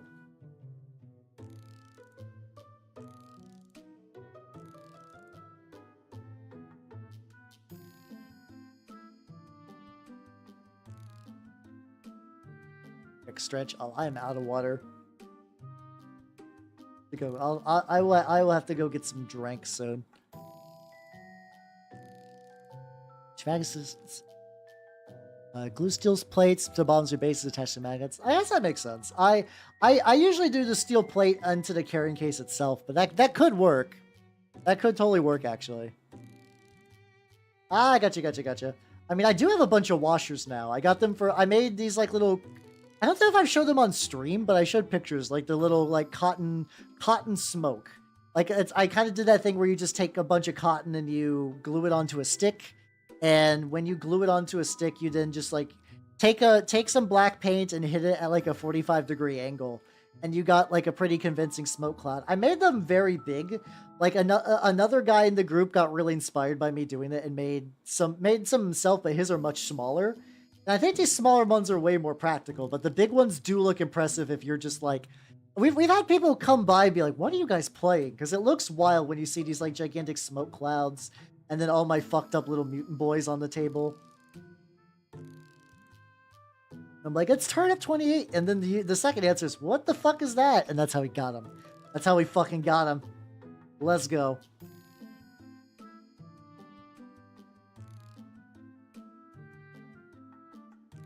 So all the lads are drying right now. And Nitrous, have yourself a good sleep. Have a good rest. We will see you in the trenches as well. Do not worry. Oh, fuck. I need to paint those. I could probably just get away with the wash as well on these. It'll be fine. Alright, so this boy is still drying with the... But, ooh. Ooh, ooh, that gloss. Ooh, that gloss turned out good. Actually, I think is the mouth dry? Yeah, the mouth is dry. Perfect. That's what we need. Are you all ready to ooh-hoo some glue? Who? Yeah, let's go. Let's ooh-hoo some glue. All right, so I'm gonna take a toothpick. We need a toothpick, which I got. Not my ooh-hoo, which it comes in a tub that's fucking huge, so I will likely never run out. So the idea is you want to just like put a little dollop, on there. That's already stringing.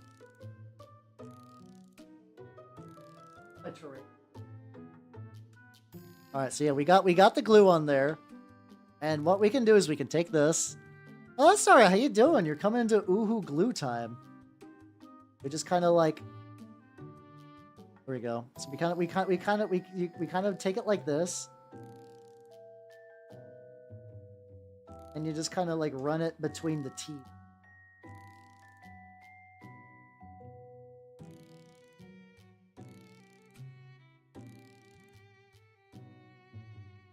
I got it as smooth as some of the other people who do this, but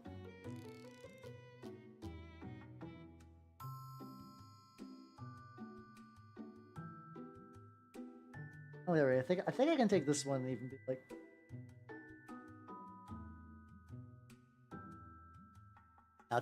Now check that out. Look at this shit. Uh-oh.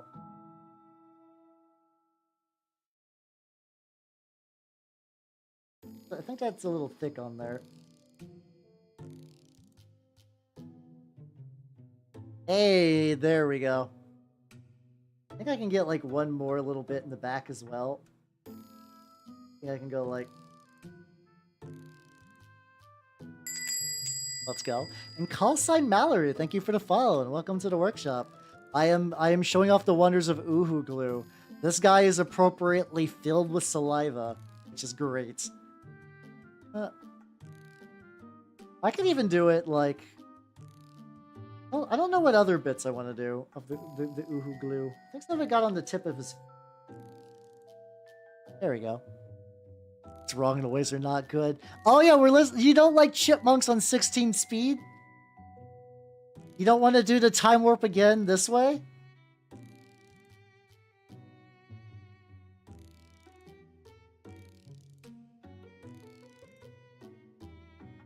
Oh yeah, no, the rest of the glue. The rest of the glue is hardened a little bit. I think I'll just keep it to the mouth. I don't want to over exaggerate this. Oh, he has got. I wonder if I can actually do it real quick. A little thick at the top. Ah, no, I don't want to puncture it too much. I think having like that little bit. He's full of it. I also think as it dries, it gets a little thinner. So even if he's got like one chunk that's really thick, I think it's fine. Hit me, let's go. All right, so he has been oohooed. And the boys are drying pretty well, but I think I need to go to basically like most of their bases. A lot of the bases I need to go and like dab some paint off. Like it's pulling in some recesses, which isn't too bad. I can kind of speed up the drying process if I just kind of get a little bit more in there. Your work on is disturbing cool to look at. Oh, thank you, thank you. These are for a game called Trench Crusade. I'm making Grail Thralls, which are undead demonic servants of the demon Beelzebub. Because I like painting gross guys. I like painting gross little critters and whatnot, as one does. How you doing? How you doing? Didn't know me already? I'm Halbernut the Mimic Elf. I'm a miniature painting VTuber of the Nurgle and Skaven variety. And yeah, I'm doing one of my paintings. Specifically one of my longer paintings. Alright. These guys, get away from the dry, also cheese. As one does. Let them dry a little bit more. Hello, Batapal. How you doing? Welcome, welcome, welcome. How you doing? How you doing? Ooh, well, that's drying. Let's go back to the tonk. So we were working on the tonk earlier. I think the metal there needs a second coat, but I want to continue working on this little bit. Get you your daily nerf. Do that daily. Yeah, I'm glad I got that tube of Woohoo glue. I think it's a very neat effect, and it's like one of those effects I cannot replicate via painting. So it's just fun to do it that way.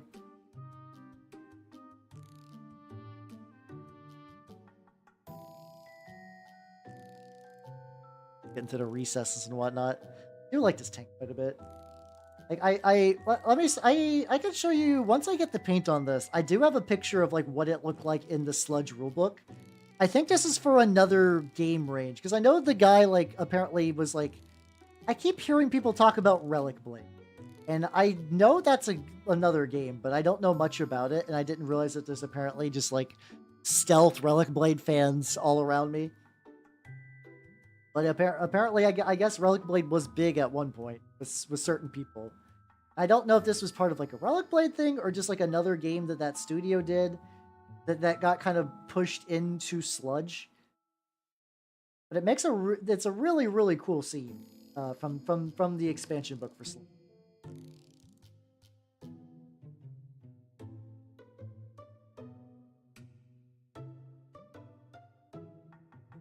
Yep, a lot of this.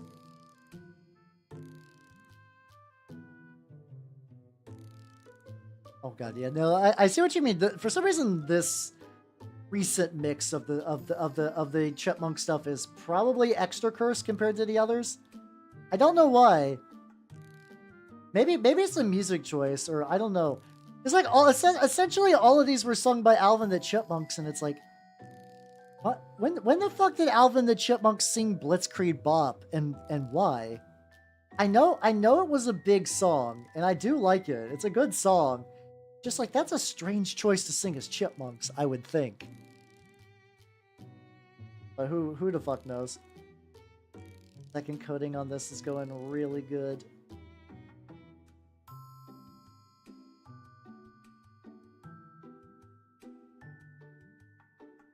Behold! Tonk. There we go. Hey, let me show you that picture real quick. It's a very good picture. Hold on. No, I hit the wrong tab. No, I do not need to open that up. My hotbar at the very bottom of my screen is just loaded with stuff. So every now and then I do a whoopsie. But yeah, there we go. So this is from the Sludge book, and this is like one of those mini pictures that I see it. I just kind of like fall in love with the concept. I was like, I have to get one of these tanks. I have to get one of these tanks. I'm probably going for more of a style in the back, where it's just like not camo covered, but just kind of like mostly metal. Get some like a dark gray kind of bit on the treads, and then do some washes and stuff to kind of dinge it up. This actually honestly might be a good use case for Noosh. When I was talking, like when we were just talking about like, yeah, I should maybe use Noosh for terrain. This would probably be a good usage of it. Because then I could just be like, this is a big wide surface. And like I could oil wash this. And maybe I might still. I'm debating what's the correct move. Let's get a little bit more color variety. I'm thinking about these like little back bits. I'm thinking these little back billets and like maybe these little bits. I don't know. Let me zoom out though. I'm realizing that it's very zoomed in. There we go. I keep forgetting that I have like my stuff on the left for maximum zoom out. I kind of like it though. I don't know if I would do left for everything I do. I do think having that as an option for certain it's pretty nice. Kind of on the thicker side. Just a goofy little tank project I'm doing. No need to worry about the specific. And yeah, I'm probably gonna do that same thing I do with a lot of stuff where I just what's it called? Where I do like a little gold dry brush on it to make it kind of like my minotaurs, which I haven't done anything with in a while. I have the what's it called? I have goes into like the back of the tank. I have my minotaurs, like a bunch of them that need an oil. Oh shit! I know what I could do. There was like a model that needed like 2 more coats of paint to get ready for an oil wash, and I've done nothing with it.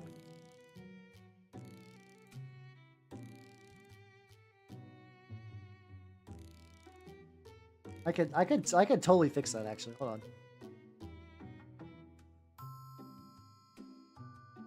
Let's get the lad going though. I do think this is a good idea to add these. I do like to. I might not even tint this. Like I might not even gold this up. I kind of really like the way that the Warplock bronze just looks on it. It does just look nice. But I might still do that because I want to keep the color scheme. Like I said, I base a lot of my models on having consistent color schemes. The fact that these aren't like fully a separate entity is kind of fucking with me. From the top it makes sense, but if you like look into the treads and you kind of see that like, oh no, this one's kind of just eases into there. I'm regretting this choice a little bit, but I think overall from like 90% of the angles, this is a direct upgrade in terms of just like color. Oh. I'll probably have to go back and touch other bits. But hey, look at it. Ooh, look how God, this tank is such a nice tank. I really like this tank. It's got a lot of soul to it. I might even go to like one of the first little rivet things and just friendship ended with gross guys. Weird ahistorical tanks are my new best friend. I did look a little bit at the one of my hobby shops has like a whole bunch of like Tamiya tanks and whatnot. I know nothing about tanks, but I am genuinely impressed that a lot of those kits are like pretty affordable. Like I could totally see how somebody could just be like a tank model guy. You got a lot of options. They're not too bad. Like they are like, I think you do still need to like spruce them up quite a bit. But that's not even like an impossible task, really. That's and like if you're like someone like Night Shift or whatever, that's probably half the fun. Just to be like, yeah, this is just like a dinky model tank that like it was for like $30. I'm gonna do it in an elaborate series of steps. Like I did watch his video for he's like, I'm gonna do what I do for my model tanks, but I'm gonna do it for a 40k tank. I think he just got like a Horus Heresy one, and I was like, okay, maybe I'll follow along and see what I could maybe do to like learn from his examples. And the answer was I would need a bunch of tools that I do not have. It's like I would need like certain like I need like certain drills and like rotating files, and I would need to get a bunch of rolling mats and do like green stuff. It's very sick. To be fair, Night Shift stuff is amazing, and I've gotten some good ideas from him. So like when I finish up my Primaris tank, I'm gonna do that like Tamiya putty plus Tamiya plastic cement. Like you kind of do like a spackle on the side with those two, and it kind of creates a nice little texture, especially after you like smooth it out a little bit, which I think is a really cool idea. That's something I could do because I could get putty. Everything else he does requires a lot of shit. Like he's getting like little like fine point drills that he's using to like drill cuts into the bottom of the tank. Okay, let's get the priming stick ready. Oh, when was the last time I showed the priming stick on stream? So, hey, if you're looking for a priming stick, don't buy the Games Workshop one. I did a while ago, and I just happened to use it a bunch. But, like, you'll notice that you can no longer see Citadel, for this is just layers and layers of blue tack that have been rendered just, like, rock solid on this bad boy.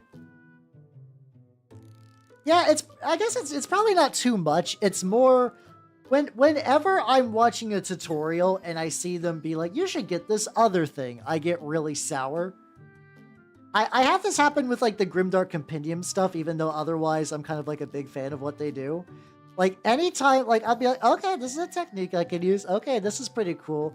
And then they're like, now is when you bust out the Grimdark Compendium Villainy inks, a lustrous set of enamel inks of enamel ink washes that we are going to use. And they look good, don't get me wrong, but at that point I'm like, fuck off. And even like I know they gotta get a living, and I understand that they're good products, but I'm like, man, this is fucked. Blue tack legitimately on a cafeteria tray works. Paint mixing stick works as well. I just happen to have this, and it's like I can't unbuy this overpriced Games Workshop piece of shit, but I bought it 4 years ago, and at the end of the day, it's a stick with a handle. I could do a lot worse. The funny thing is, if you see, like, if you're like, what are these little nubs for? The idea is that you're supposed to run rubber bands between the two sides that will hold minis on it, but it's so dumb. Because when you hold minis on with rubber bands that way, what actually happens is, also, did I miss? What actually happens is that, when you, like, try to prime it, you just get stuff that will just never get primed. There's just stuff that will just like be behind the motherfucking rubber bands. There we go. And in addition to that, the rubber bands will collect paint and they will get brittle and they will need to be changed constantly. So I just like blue tack. That's how I learned to love blue tack. Yeah, so I can understand the free tutorials, and I did pay for the Grimdark one. Just to be fair, it was like $20 because I got a Bestiarm discount code, and it was a very nice tutorial, and I do look at it from time to time for ideas. But yeah, anytime they're like, it's time for the Grimdark Compendium special inks, the villainy inks, I'm like, okay, I don't got those. I don't got those. They're like $80 for a whole set, and then God knows what you gotta do for shipping and handling. All right, we got the boys. They are on here. I will be right back. I need to stretch my legs, get some water, and also give these a satin varnish. So I will BRB. I'm actually going to hit like the BRB screen. I will be right back. Midstream break. Let's go.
All right, sorry for keeping you nerds waiting. I am back, and I am refreshed. How's it going, everybody? Welcome, welcome, welcome. Oh, there we go. Let's go this level of Zoom. So, the boys have been satin varnished twice. Oh, how you doing, Lore Master? How you doing? Welcome, welcome, welcome. I'm working on some Trench Crusade stuff. Also, fresh out of the curing station, a little panic token. These are going to be for Turnip 28. I got like 20 of these printed out. Yes, I am hydrated and rat fresh. The other lads are going to take a little bit for the satin varnish to kick in. But check out, Lore Master. This is what I've been working on today. This is one of the mighty models I've been working on today. Look at him. Look at this gross boy. Hold on. I want to like maybe fuck that up too much. Oh no, that's fine. Yeah, check it out. I did a bunch of gloss varnish to make the back look extra drippy and whatnot. The new Clan Molder Skaven. Oh, like the Brood Terror. Oh, I love that shit. Oh, I love that shit so much. Smoke bomb. Fuck yeah, let's go. I'm super, God, all the new Skaven releases, my body is incredibly ready for those. My body is incredibly ready for those, and I'm big excited.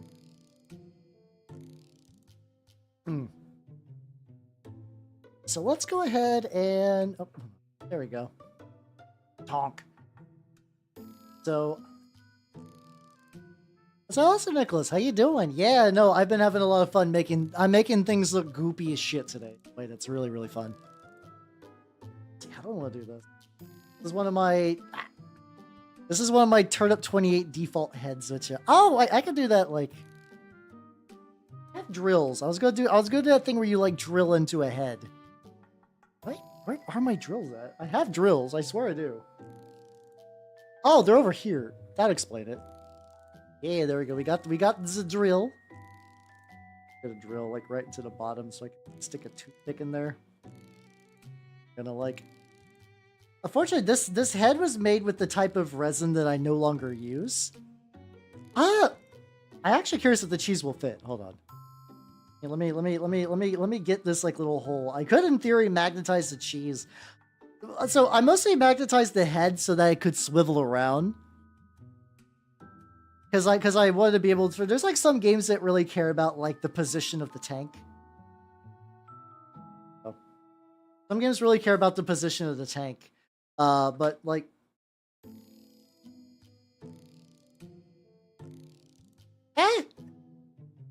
if I magnetized it right, it could work. It could totally work if I magnetize it right.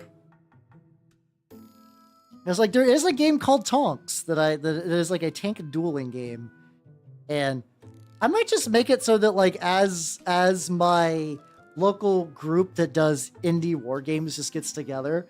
We just create a gigantic, like, incestuous game pile where all games converge on each other, and we'll have Tonks that also are in Sludge, which are also in like a bunch of other games.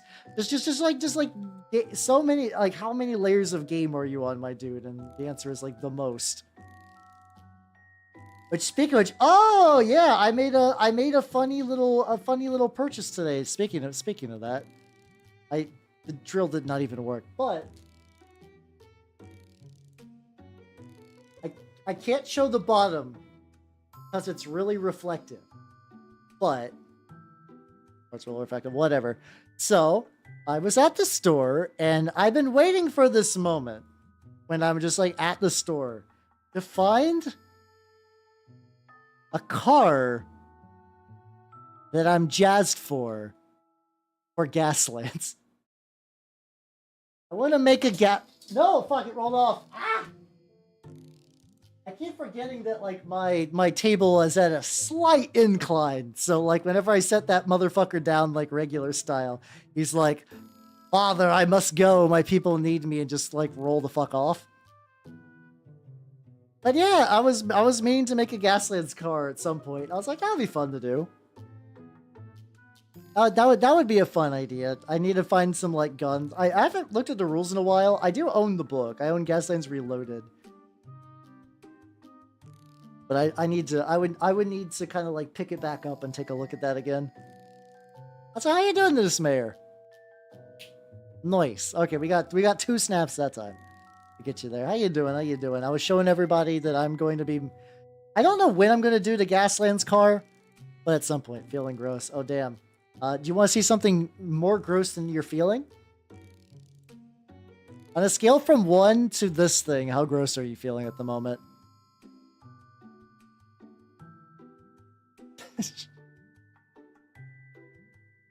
on a scale from 1 to hideous dog, how gross are you feeling right now?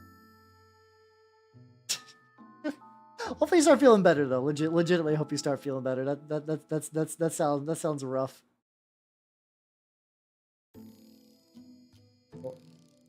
Yeah, I get the boy's hat so he matches the other boys that have similar hats. Because I've just determined red Shaco, big metal beak. So that kind of gross where it's just like, okay, I thought when you say gross you're feeling like I am feeling sick. You're just saying I am covered in things that make me feel gross. That sucks, but at least that's washable, you know? So how you doing, Lemon? How you doing? How you doing? Or spit from work? Oh, wait. Oh, God. How are you getting spit on you at work? I'm dead. I'm dead. I'm suddenly concerned. Yeah, I'm currently working on some Trench Crusade models and then doing a tank. Oh yeah, you got the maybe I'm wrong. I could be misremembering. Did you get like one of the newer War Machine boxes? How's that going? How's that going?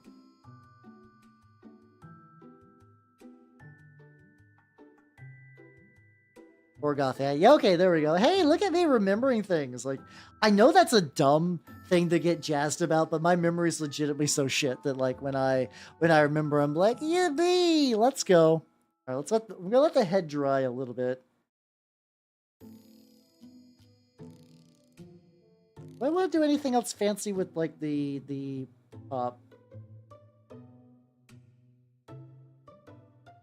guess I could do that metal, but I think the boys are done drying.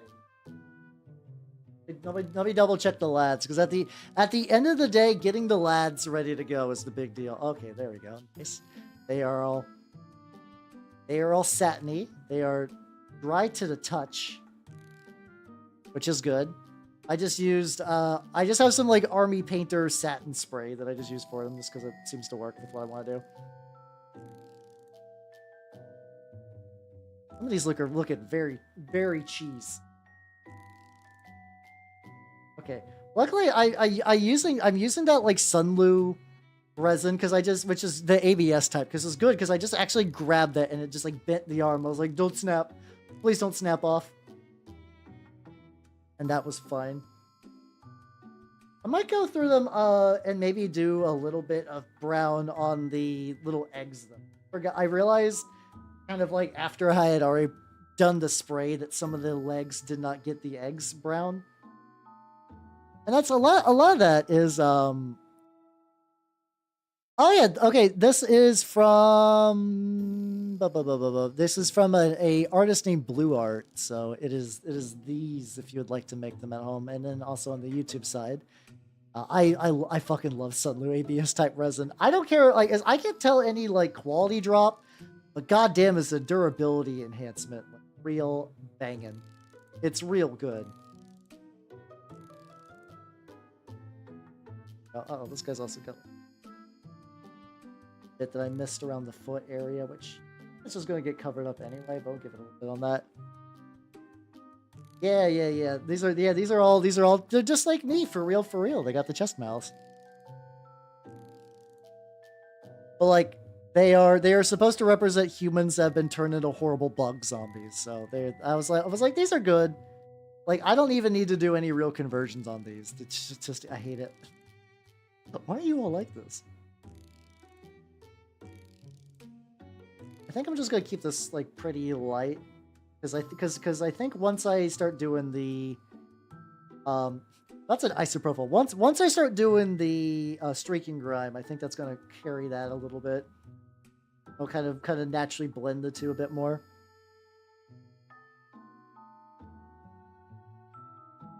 I'm just realizing I'm just like smacking into them. Can't speak for anyone else here. You're fine. You're fine. When I say stuff like that, I'm not like legitimately upset. It's just more like, you fucking nerds, I swear.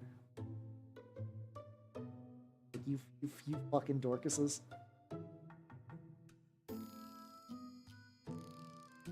I'll did the 3-print dread. Oh, that's really lucky still, because like I think the last major thing. Also, hello Lagorda Beepo. Welcome. Very, very nice cow emoji collection. I dropped the Thomas, which I still like the corn like Thomas the Tank Engine, which I still need to finish. It is kind of lower on my queue of things to finish because I have like stuff for games I'm playing. But that's just definitely one, like when I have a lazy afternoon, I'm gonna need to hit that up again. Lazy evening, I guess. I gotta work, so I can't have a lazy afternoon. I guess on the weekends. On the weekends I can have a lazy afternoon. Yeah, no, legitimately, I have played at least 2 games of Turnip every week for the past 2-3 weeks, which feels like a fever dream. But it's been great. It's been legitimately great. I don't know if we're meeting again this Sunday. That might be the plan. Weekends seem to be the day of the week that all of us can really get together. Specifically Sunday. And we got a I think I mentioned this briefly on Sunday, but I can reiterate because it's still pretty fun. We are now a group of 4 people. We got a newer guy who was like a friend of one of the other members. And it was great. So we played 2 games. One of them I felt bad because I was playing against a newer guy, and it just by the scenario, I happened to be in a good position. I was like, oh, Iron the Spoon, how you doing? Welcome. How you doing? I'm working on some Grail Thralls for Trench Crusade. Sunday, brother. I wonder if there's a Hulk Hogan fantasy movie. There's a Hulk Hogan like sword and sorcery movie. I should really watch that. I still need to figure out what we're gonna be watching tomorrow. I don't have a movie in mind just yet for the movie night. But I was playing the Uprising of the Louse because I wanted to test it out before we like. I'm still working on the turnip like what's it called? The cult we made on stream like about a month or 2 ago. I've been putting together the rabble, which I just got done printing and assembling. They're just like all those like skinned dudes. So that's still coming along. That will return to the project queue a bit more soonish, but that's where that's at. I need to finish up that fodder. I need to finish up the communicant, which is going to be a dual purpose brute for that army. And then I got 2 units of rabble, which will be just kind of the 2 units of rabble base. And then that should be a functional Turnip 28 army built based off of your nerds' idea.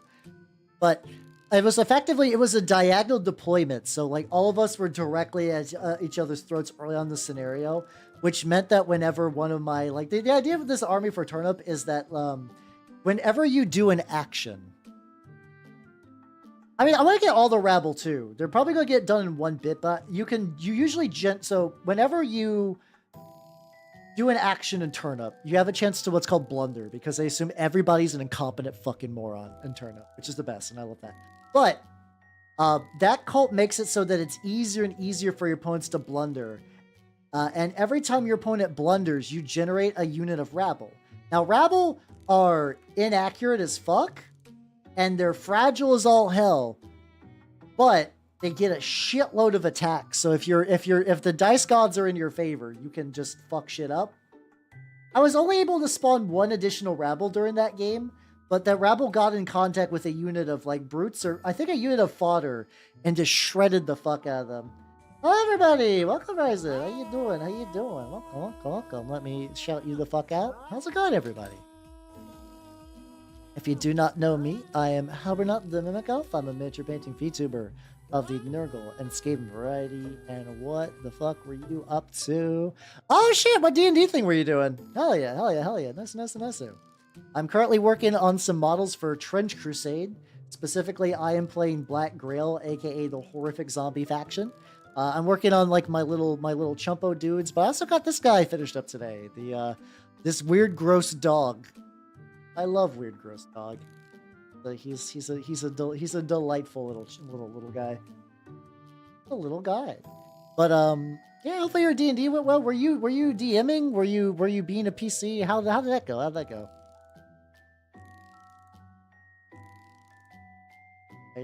Side there.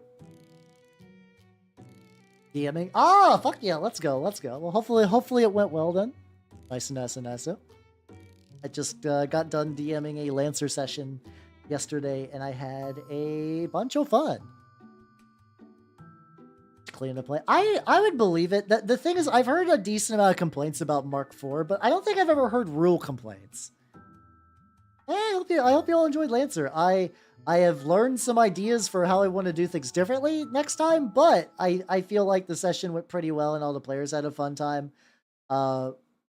Gween got to do secret agent investigating shit. Sasha got to shoot missile at things. Bloom basically killed every enemy of note with shotgun blasts. And Ronan fucked shit up with a sword. So I think everybody got the kind of character dream. Because that's generally a thing where, like, when you make a character, you have a thing you want to see that character do.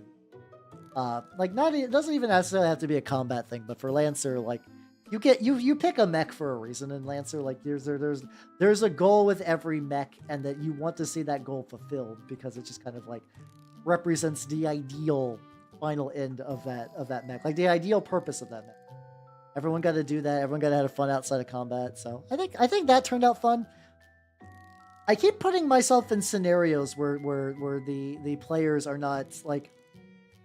I want them to interact with NPCs, and I make it probably too open. So a lot of times, like, no, we're gonna do something different, and I can roll with it. But it was just kind of funny how that worked out. I was like, you can go to the village, or you could go directly to your mech without seeing what was up with the village. I think my fatal mistake is that I had children rob them of stuff, because 9 times out of 10, I usually been like, oh, children stole my stuff. I'm gonna go get those snacks back. And they were just like, oh, gross children. We're not gonna interact with them at all. I was like, huh, okay. Which a lot of times when I do one-shot planning, what I will do is I will have at least a couple of different options of approach. Sometimes they converge on each other, sometimes they don't. So I was like, I did write down some ideas for like the horrible snake monster was planned. I was like, okay, if they don't interact with the village, horrible snake monster will be a possible thing they'll run. Because I understand the basic idea of needing to have like a coherent structure to the game, but I do very much like to like give my players the freedom. I like to think that their options matter, and I want to give them like choices for how to do things. I was like, okay, this is a one-shot by definition of like, this is kind of like a simplified, streamlined version of how a campaign would go down. Like, there are little bits, you kind of assume some level of rails, but I still want to give the players the freedom to explore things their own way. So that worked out. Also, I think next time I'm going to start with a fight, just so that ways the damage will carry over and there'll be a little bit more. Because I think at the very end, the players beat the shit out of that encounter, which was good and fair. It was tailored for their power level, and they did well, and they teamworked the fuck out of it. I got some good hits in, so it wasn't totally one-sided. I do think I think next time I do a one-shot, I'm up it to 2, which I think will give which will go ahead and give a little bit more like, ooh, oh, our mech got fucked up. I guess at that point too, I could even do like little like rewards for interacting with NPCs. Like maybe they can like patch up the mech a little bit or something like that. I don't know. I got ideas for next session, or the next one shot, which is why I do think, I think next Saturday I'm just gonna say fuck it. Next Saturday I'm going to do effectively a campaign planning stream. And we'll see how that goes, because I've been planning the what's it called, the Changeling campaign a decent amount, but I kind of have to do that off stream because my players are like regular VTubers, and I do not want them to get spoiled. But I feel like something with Lancer, the structure of the world is not going to be a huge spoiler compared to, say, like learning about like the way NPCs work in like a Changeling game. Some of those are going to be hidden. Some of those are going to have like spicy secret agendas. Some of them are going to be maybe a bit misunderstood or have not wrong ideas, but ideas that might conflict with how the PCs want to do things, which could lead to some tension. Tension. Like, I do like a decent amount of tension. Stuff like that. Oh yeah, that was yeah, she just rolls up to like a little like pirate like scrap island, and then she's like, oh yeah, I got a mech, it's fine. Just very casual about it. Gwing was fun to play with. She as a person, she's kind of just like a wild card individual. Like everybody else in that stream is like a pretty chill hag for the most part. Like Sasha's a chill hag, Bloom's a chill hag, Ronan's a chill hag. Hell, I'm a chill hag if you think about it. But Gwing has got that like wild card. I think she's a zoomer. I could be wrong on that. VTubers are either like 21 or 35. There's no in between. I'm joking. I'm not 35 yet. I'll be 34 in, oh my god, 2 months. Jesus Christ, where's the time go? I have thought of absolutely nothing for what I might want to do for a birthday stream. I might just do something real indulgent. Just a lemon surrounded by hacks. And just as long as you don't run into those lemon stealing whores, you know. My exact birthday is August 16th. So it's like just shy of 2 months at this point. It's one of those things that like I tend to forget that my birthday is coming up, which is not like a big thing. Beat you by 2 days. Fuck. But I think it's just when you get older, the pizzazz of a birthday just kind of like fades away, and you're like, oh fuck yeah, no, it's my birthday's coming up. I never actually saw the original of the lemon stealing whores. I've only seen that clip out of context, and it's still very funny. For people who don't know, there is a porn that I guess the premise is that someone tries to steal someone's lemons, and the guy catches her and calls her a lemon stealing whore, and then they fuck because porn plot. You know, porn plots are well known for their subtlety and intrigue and whatnot. What do I do though? Out of all, like, a lot of the Twitch features are dumb, but goddamn do I love Giant Emote. Giant Emote is a fucking treat. Giant Emote's a fucking treat. Know that one. Nice. I was just looking at what you were doing, Digital Rock, and I was like, do I recognize that person? Will you be doing a birthday stream? You know what? Let's find out. When does August 16th fall on? It is on a Friday, so actually no. I'll probably do one on the 17th.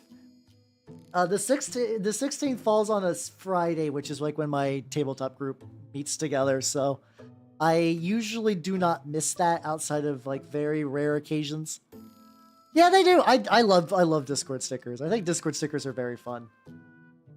I said, yeah, it is basically just Discord stickers for Twitch. With Birthmas. The 16th.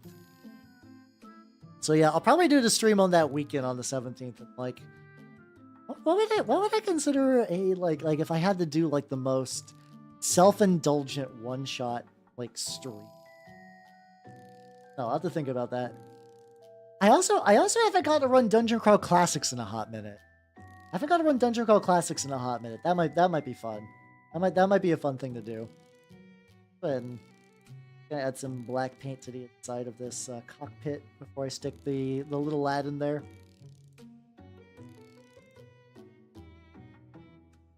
I think if I can get that head glued in there, that would be nice at the very least. I also just found a base. I know it's kind of weird because I don't like how Warhammer tanks typically don't use bases. I was just like, this is contrary to how everything else in this game is designed. And also, like, I know it's a holdover from the past when they just had like very standardized base sizes. But man, does it make like magnetizing things a pain in the dick.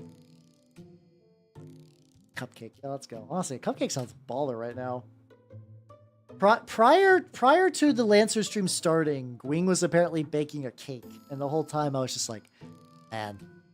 So how you doing, Blue Pikachu? So, about that, you can't get official models yet because they don't really exist.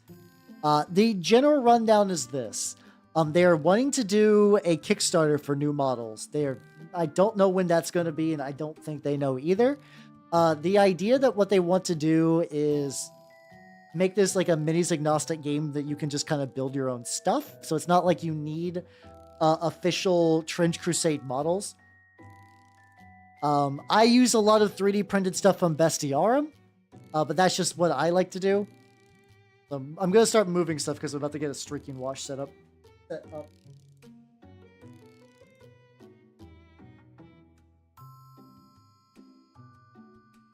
In theory, there's people occasionally also doing like unofficial 3D prints and whatnot.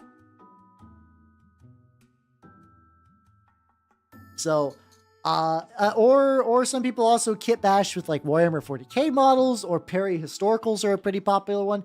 You do got options, but yeah, no, there is nothing like if you were like, I would like to go to the Trench Crusade official store and buy a Trench official model. That does not really exist at this point in time. I think it's like 32 millimeter scale, but that should be fine. It's effectively like there's 28 millimeter scale, which is like what a lot of like bigger historicals operate on, stuff like that. And then there's like Games Workshop models like to say they're 28 millimeter. So, Meister Miller, welcome. How you doing? Yeah, I'm looking forward to the Kickstarter. There's a lot of artists that I respect and really like on there, like Saint Decent. She does really good shit. But yeah, Krieger should work. I know a lot of people are taking Kriegers and doing like a helmet swap with like a more kind of like medieval helmet. I think especially like if you're just starting out and like if you got Kriegers and you want to dive in. Specifically, there is a faction called New Antioch. That is most likely what your Kriegers will be representing. Well, but yeah, you could do Perry miniatures, like basically all the ones that Matthew just said are also options. So I'm getting out an enamel fun time party set, which is why I'm currently just like moving. Okay.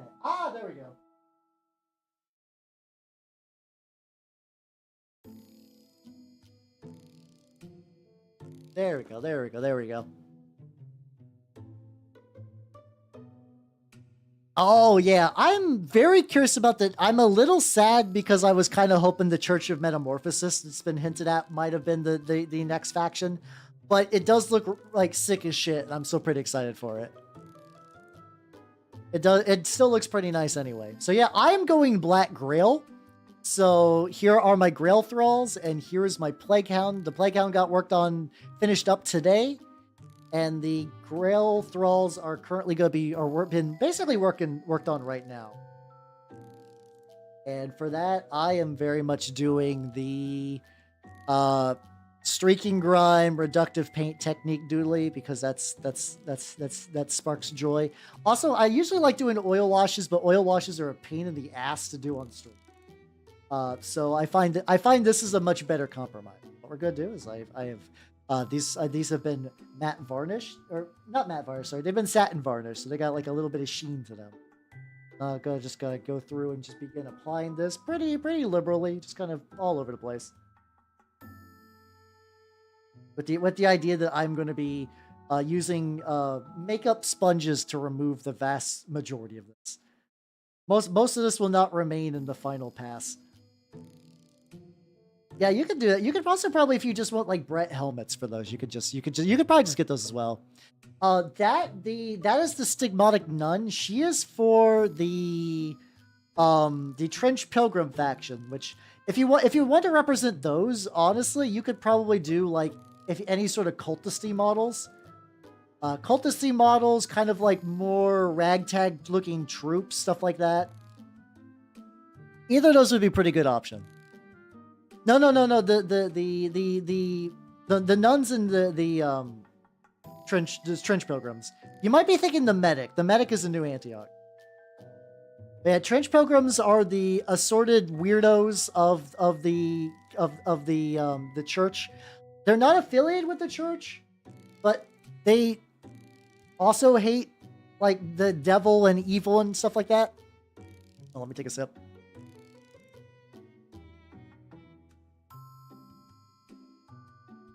It's effectively like roaming bands of like bizarre, like penitent, like travelers. Oh no, no, that's absolutely the stigmatic nun. That is her entirely. I've been trying to build one of her because I also run Trench Pilgrims as like I'm basically eventually going to have like one army of every faction probably because this game sparks joy and it's fun. It's fun to make a little warband of like a handful of dudes.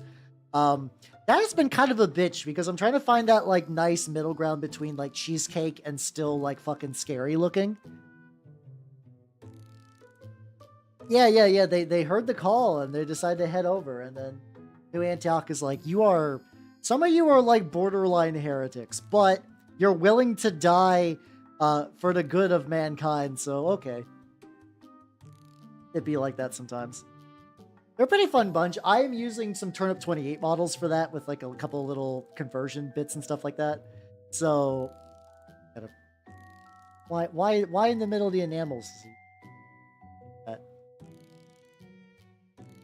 Yeah, I was looking at some Repentia bases that would be good for that. I don't have any official Repentia. I found I had some like Raging Heroes / like Heroes Infinite. Like the people that used to do a lot of like Cheesecake 40k models has a couple of ones that are like repentant plague maidens that have they're not bonks out fully, but they do have big swords and they're kind of skimpy, and I think I can cut off their heads and replace them with helmets. That's a kind of tricky thing. A lot of female models are kind of really rough for conversions. Because long hair is typically, and this isn't like a bad thing necessarily, just for my hyper-specific purposes. A lot of long hair is sculpted into the body because like you want the long hair to like rest on the torso or like kind of be flowing past the shoulders and stuff like that. I mean, still fair. Is Etsy would be good if you want to get stuff that's pre-printed. Like Etsy, I haven't had to use Etsy myself in a hot minute just because I got my own 3D printer. But I think if you're like looking, like you could do a lot worse than browsing Etsy for a while to look for STLs that would match what you're looking for. Yeah, that would be a good idea. Just like a lot of people are doing because the models are kind of scarce. I did use Noosh, but I only used it on a barricade. And it was good, but I think I need to do a lot more practice with it. I'm debating Nooshing that tank. Specifically once I kind of watch some more videos for like the proper ratios and stuff like that, and like dry time and like what colors you're supposed to use for it. Because last time I did a dark wash on a dark concrete, which looked fine, but it didn't get like the real popping effect I was looking for. But yeah, a lot of people are taking 40k models or even Age of Sigmar models. I've seen a decent amount of Stormcasts that have been used for conversions by like removing a lot of the iconography. As somebody who has Stormcasts but already removes the heads for a more gladiator looking helmet, you can make Stormcasts look cool with the right TLC to them. Hey, it's all good, Nintendo. Take it easy. Have a good night, and I will be doing some more mini painting come Sunday. So these models I'm working on are from a guy called Blue Arts. He does a lot of Geiger style models. They're called Grail Thralls. They're supposed to be like feral, like little alien creatures. And I was like, these are going to represent Grail Thralls in the game, which are the zombified servants of Beelzebub. They're people who have kind of died to infection, have kind of risen as horrific zombies. Stuff like that. And thank you for the daily elf card, Pone. I was about to say hello, but I know you were here earlier from the raid. Yeah. Get your punches in. Oh yeah, no, the Saint Decent, yeah, the Saint Decent heads are great. I use those are the heads I use for my Stormcast. But yeah, they are definitely towards the heroic scale. I think even on my Stormcast, the heads are pretty big. Like, I don't think I shrink those properly. I don't mind the big helmets, though. I think they look nice for what I'm doing. But yeah, no, they don't. They're not like a one-size-fits-all. Ooh, oh, shit. Okay. We will do this. I have to be very careful because I'm working with enamels. I will make it happen. So for people who do not know, This is my wonderful snake Nanners. She is doing very, very good. She ate a rat recently, which I've been very happy about. She is a ball python. I've known her for about 5 years. I've had her for about 5 years, and she weighs about 5 pounds. So, you know, about a pound of rat flesh a year, which has been great. Yeah, and so yeah, that's her. She's doing good. She's doing cute. Yeah, ball pythons are rad. Fuck yeah, fellow ball python enjoyer. Hell yeah, hell yeah, hell yeah. They're so cute. I love them. I love Nanners a lot. She's named Nanners because she used to be a lot more vibrant. She was a lot like brighter, like a banana. Since then she's kind of begun to fade out, become more kind of like light yellow, which is fine. She's still very cute. Yes. Poninator, welcome to the senior year of the official Nanners fan club. Yeah, let's go. Let's go. Let's go. Let's go. Yeah, because like Nurgle is like the whole like grandfather Nurgle loves you, sing the songs. For Beelzebub, he's just like burn it down, burn it all down. I wish to be the one. I guess, you know, really, if you think about it, like I don't like using 40k terms for everything. There's that one like tweet about like that guy who's only seen Boss Baby doing that like, this movie has a lot of Boss Baby vibes to it, but it is very like Beelzebub is very much like Nurgle by way of the Great Horned Rat. Hello, Tropa! Welcome, everybody! Welcome, welcome, welcome! How are you nerds doing? I am currently applying a enamel wash on these bad boys. Let me shout you the fuck out. Hello, everyone. If you do not know me, I am Albernut the Mimic Elf. I'm a Vtuber of the Nurgle and Skaven variety. What were you up to? You were playing Needy Streamer Overload? Nice, let's go. That gave a hot minute. How did you like it? How did do you hold on? I tried it and I didn't like it. Interesting. I mean, understandable.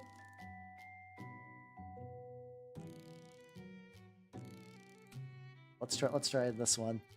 There we go. She was annoying. Oh, see that's the funny thing that like whenever I've seen people play, it's been a combination of like. She's literally me for real, and then also, or like, I was firmly. You're fine. Who cares? It's whatever. For me, she was firmly in the camp where like, a little bit of her activates the almonds on a superficial level. I feel like if I met her when I was young and like dumb and depressed enough, she would have ruined my life. So I see where you're coming from. So how you doing, Cletus? She wasn't enough like battle. I mean, fair. To be fair, Umineko is a thing I need to get around to reading one of these days. But from what I understand about Battler, that's a very hard bar. That's a very hard bar for someone to match. There we go. So what we were doing, this is for a game called Trench Crusade. Yeah, the thing is, I know I will like it. The thing that like I have not read like any of the big classics, like fucking Higurashi, Umineko, even Fate Stay Night a little bit. I've not really got around to Sai no Uta. I do need to also read Sai no Uta one. Considering that the game is about horrible flesh abominations, I kind of feel like it would be my jam. Which is weird because like there was a time I did read some fucking visual novels and I read Magikoi, which I liked. I like Magikoi, but Magikoi was the visual novel equivalent of those fucking like Zebek anime. Where it's just like, what is this? Just goofy shenanigans, and maybe there's fights, but there's definitely bonks. Catholic Saints. Oh, there we go. Yeah. So for people who don't know Trench Crusade, it is a game where the Knights Templars open up a portal to hell in 2099. So it's like now a divergent kind of timeline where the forces of heaven are currently settled on a bunch of like weird, flagellant, like strange kind of culty people, and then New Antioch, which is sort of like the last bastion of the church and humanity. I am painting the bad guys because I like painting gross, horrible little creatures. It do be my jam.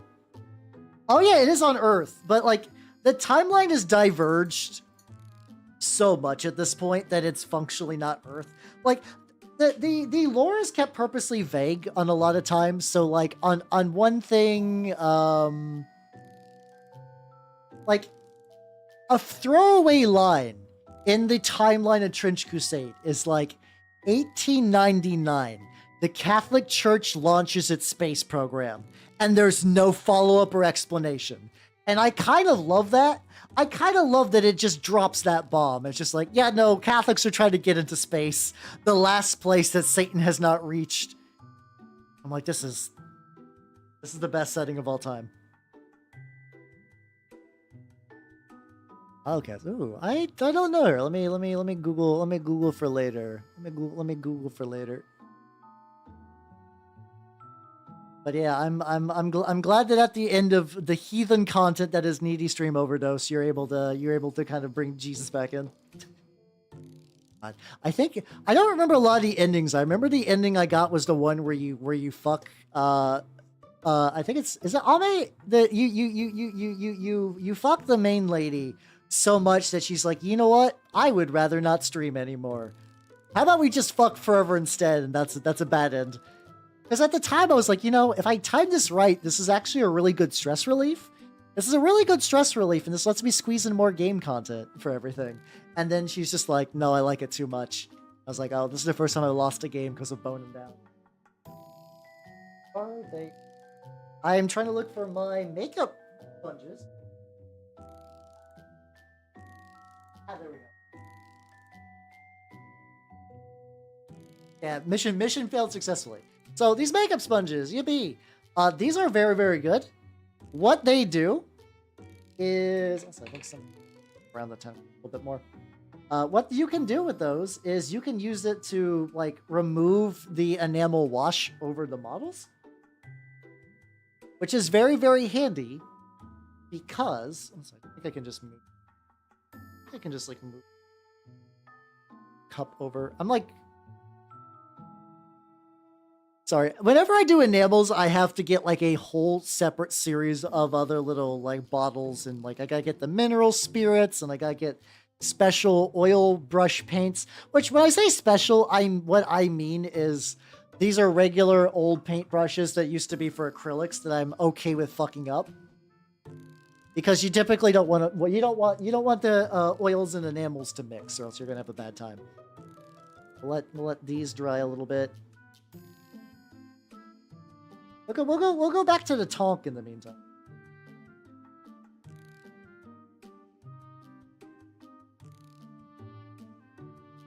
I can just put my palette on top of the mineral spirits. So here is it's a like fake history tank, which I got from a game called Sludge, and I love it to pieces. So we're gonna work on that right now. Because I have a couple little areas that need like an additional second coating and whatnot. The water too. Yeah, that was like, I had fun with Needy Streamer Overdose for what it was, but like the idea of sitting down and playing that game for all the endings sounds agonizing. So I was like, I got exactly one stream out of entertainment out of this, and that's all I could really ask for. Let's do go. It's gonna be a little. I think I can zoom out all the way with this bad boy. Ow. Oh no. At first I was like, yeah, I could just put my wet palette on top of the oil, the mineral spirits. That'll be fine. And I nearly knocked my fucking palette off into my lap. So like, no, that was a mistake. Yeah, this is like a goofy little tank. It's going to be used for goofy little tank games like Sludge and probably Turnip 28, which is a, if you do not know, people coming in from the raids, is a alt history Napoleonic game where the Napoleonic Wars never really ended, but everybody kind of got infested with this horrible parasitic plant that burrows into their skin and infests them with like roots. So no one's really fighting in the wars anymore, and instead things have kind of devolved into like a grim, dark Monty Python-esque land where like things are goofy, but everyone's kind of in pain and mutated and not having a great old time. Which is like just that level of like whimsy and horror that I'm like, yeah, okay, this is my jam. Plus it's like just like a really fun game to play. Like this is the game that I have been playing the most recently at my shop. After thinking that I would never find a play group to play with, which has been fantastic. So good. It has been. It do be so good. Yeah, you can. I don't know if you could have like a Naitsusei equivalent in Turnip, but like I believe it. You can basically do whatever. Like it's the kind of stuff when there's like an eel festival in one of the villages where you go from like go around collecting eel tributes as for whoever is designated as the eel king, and then the person is then thrown into a lake of eels where they are devoured alive. I think that's supposed to be like a way to get like good eel harvest, which I know eel harvest is a weird combination of words, but I mean like food is incredibly scarce in Turnip. Like there is a Turnip short story where an incredibly desperate woman is scrounging the rooftops of a city of like a kind of like a little shithole city, specifically because on the tops of these roof like little edible growths appear. They basically have like the consistency of like a tumor. So this lady is effectively eating. She's eating tumors from building tumors specifically. And she's not having a great time, but while she's munching on a building tumor, she overhears a conversation where like a group of soldiers from like one of these kind of just like warring Turnip war bands comes in, and their boss is dying. Like he got a fatal injury, and is not going to do very good. And his last request is like, I forget exactly what he had, but he had like a little mandrake on him, like a tiny little screaming little mandrake. And she's like, "Oh, that looks fucking delicious." So she just waits till it's late at night, and she busts into this dying guy's room to eat his delightful little snack. And the guy is like, "Perfect, you will lead my men." And she's like, "I have no idea what the fuck you're talking about." He dies. She eats the mandrake, and then it begins to mutate her body into like more or less a copy of him, with the implication that there's just like a successive line of people that keep eating these. And then like she's still kind of her own person, but it's like she gets like taller and like better built and more articulate and kind of has like more knowledge of warfare. And then like the next day the men come in, they're like, "Where's the boss?" And she's like, "I ate the mandrake, he is dead. We march at dawn," kind of thing. It's in the oh yeah, I have a link for it actually. It's not in the Turnip core book. They had like a one-off magazine called the Swollen Maglet, which in addition to having like lore bits, also has a lot of handy conversion guides for how to make your own Turnip 28 models and stuff like that. It was kind of for before they had official STLs. That was kind of like how you would build a force, like how to use like parry miniature and other stuff. If you check that is not my Google Drive. This is the official Turnip Google Drive. If you go, it isn't just a rules. Maybe the Swollen Maglet's in a different one. Hold on.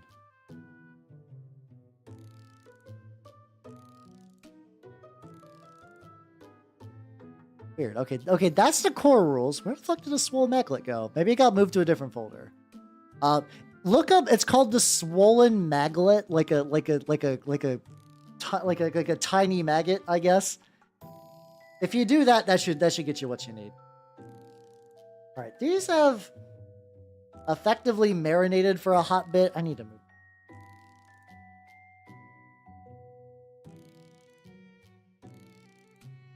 Yeah, if any of you finds the link, feel free to post it in chat as well for everyone else, because I thought they were together at once, but maybe it's gotten moved.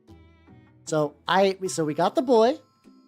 We got a makeup sponge. I think I'm gonna zoom in. There we go. That's probably it. Let's see.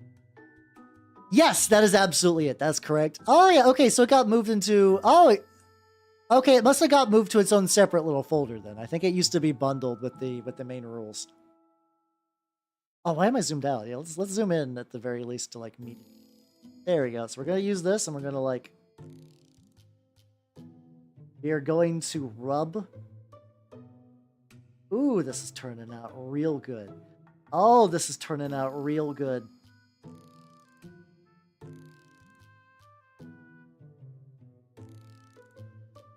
I am very happy the way the grime removal is going on this bad boy.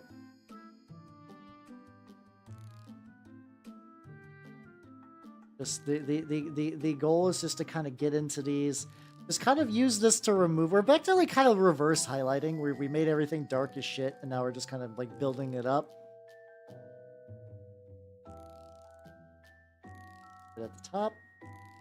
Get a little bit of that ass. I need to go back and maybe touch up the little thing on the back. I don't know. Or just stain it further. And the varnish is keeping it intact. Alright, that's the first one of these guys. I'm gonna set him aside. Now the real challenge though is one of these. The real challenge is like these body types that are all like spread out. Oh, okay, this is also going pretty smooth. I might have got a better ratio this time where I didn't give it like a huge amount of time to super duper harden up.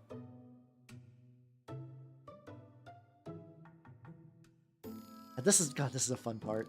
I do really enjoy this part of just like the kind of just like just like removing it from the edges.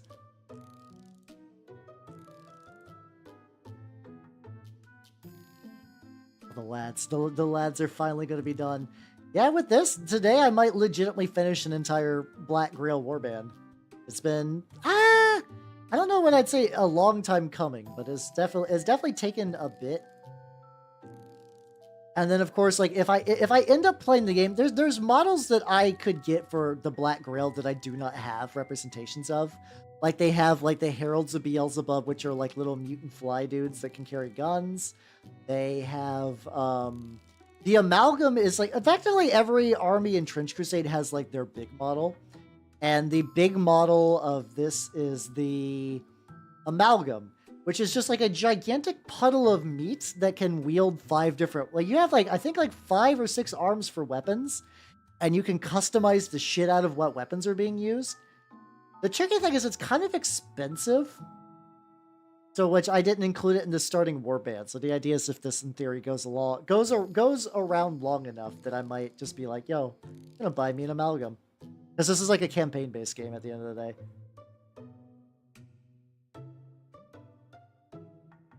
Rubbing and smearing that. Then probably the plan is that like in the middle, I'm eventually going to do that kind of like same kind of like purpley washy thing that I was doing earlier. This side. Drop this off. Sip.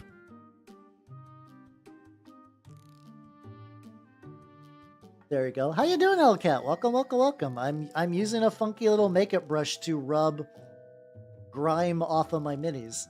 It's going good. How you doing? How you doing? Welcome, welcome, welcome. I do still be getting that Trench Crusade brain rot pretty hard. It's been fun though. Like this is like as someone who likes to kit bash, having an excuse to kit bash. I also just find it nice like the turnip's got official models and like no one needs to use those, but the fact that there are just no official models kind of gives this game a little spicy magic right now. Oh, what are you crocheting? I don't think I've ever tried crocheting. That seems neat. Maybe that's just a thing I gotta do is just every now and then just do just like a random craft stream I've never done. Like, okay, like fuck it. Today, felt point. Let's go. I don't know what I'd do with anything I crochet. Oh, you're making yourself a scarf. Nice. For the cold Canadian summer. It legitimately might be that cold enough for that in Canada. I don't know. That's kind of a joke, but kind of not at the same time. Is it legitimately cold where you're at right now? That's a bummer. I can see that being fun. There's like every now and then there's like a couple of crafts I've been like, I still every now and then, just like whenever I go to like a home improvement store, I'm just like, is today the day I get woodworking materials? Oh, you're gonna use like a whole ass spinning wheel for that. That would be legit. Honestly, I am immensely jelly of your workshop. Whenever I see your stuff posted, I'm like, that is a very nicely stocked workshop. Hot damn. Hot damn, that would be nice just to fuck around with. Just like all the stuff just to like make all the crafts. There we go. That's super at like 20ish degrees. That's I'm trying to think of what that is in burger temp because I'm really bad at that. There's a bunch of stuff I want. Oh, what kind of stuff are you looking to get? Gonna learn chainmail weaving. Ooh, that would be cool. There we go. Yeah, I guess that would be something too. If I learn how to do like costume making stuff, I kind of really like the idea of doing like a full on tokusatsu suit. But I was thinking about that earlier in the year where I was like, that would be a cool thing to do, and I just have not followed through on that idea. Oh, nice. Did you resin or FDM? I want to guess FDM, but I could see you going either way potentially. Ooh, nice. Which you know the model off the top of your head? I don't know the models super well, but I can get maybe like a rough estimate. I mean, I do have an FDM printer, but mine's a what's it called? My piece of shit still needs me to like mess around with it a little bit. Get a little bit, just like a little bit of mineral spirits on this. I don't want to take off like all of it.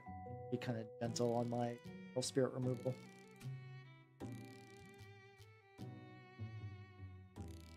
If that wasn't tempting for jewelry. I am not surprised by this news. Best of luck with that. CR10. Ooh, okay. Hell yeah, hell yeah, hell yeah. Nice, nice, nice. I use my resin mostly for mini. I use my resin one for minis, and I use my FDM one for painting racks. And I will say though, I know you're excited for guns, and I don't know, you're probably good up on storage, but having the option to print all kinds of like little storage, little hacks and containers and hooks and whatnot has been immensely useful. Strong recommendation. I will keep you posted, because like I think the way I would want to start small is just get like a good rider helmet, like something, if honestly, if I wanted to go to like a convention or something, that I could just wear that as like a disguise. Or just wear it like classic style with a fucking just like sick jacket, you know. So when your first 3D printed Glock.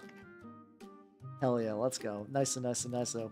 I am curious how that would work. I myself have no interest in 3D printing firearms, but that would be very interesting to see that process. Good shit, good shit.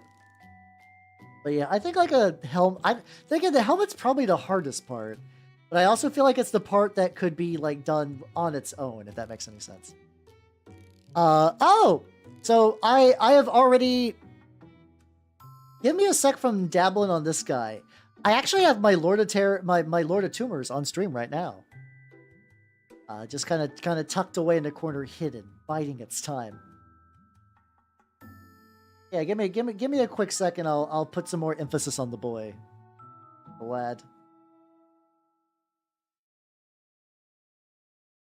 Yep. So yeah, this is Meister. This is my Lord of Tumors. I made it out of a couple bestiarium kits. The bottom is from the Alchemist set. The top is from the Gorgon set. And then the tail and the little insectile legs are also from the Gorgon set. Yeah, I think just having the novelty of 3D printing is fun enough. Like fuck it, why not, you know? Buckles and slide faster. Oh no, that'd be great. Yeah, I guess like if you want to do it for one-offs, I will think over time, I think you could probably save some money. It is nice for goofy little like one-off like plastic like storage helper things and stuff like that. Oh yeah. I'm glad you like it. That was I got that. And if you check my hold on a sec.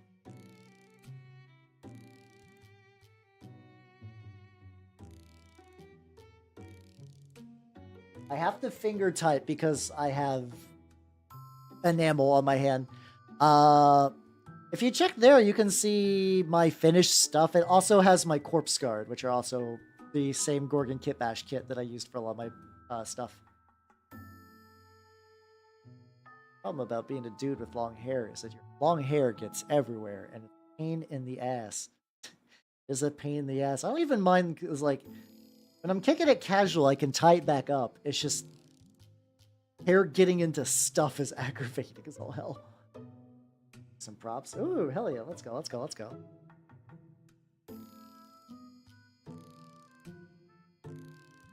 Bad boy. Also, 3D, like, I don't know if it's 3D printing you've done yet, but it is a lot of fun. I've been very pro people getting 3D printers. So I'm excited to see the things you're going to be printing off. But yeah, basically all my Black Grail models are converted Bestiar models, except for these, which are from that Blue Art guy. Which, if you need the STL for that again, I can relink.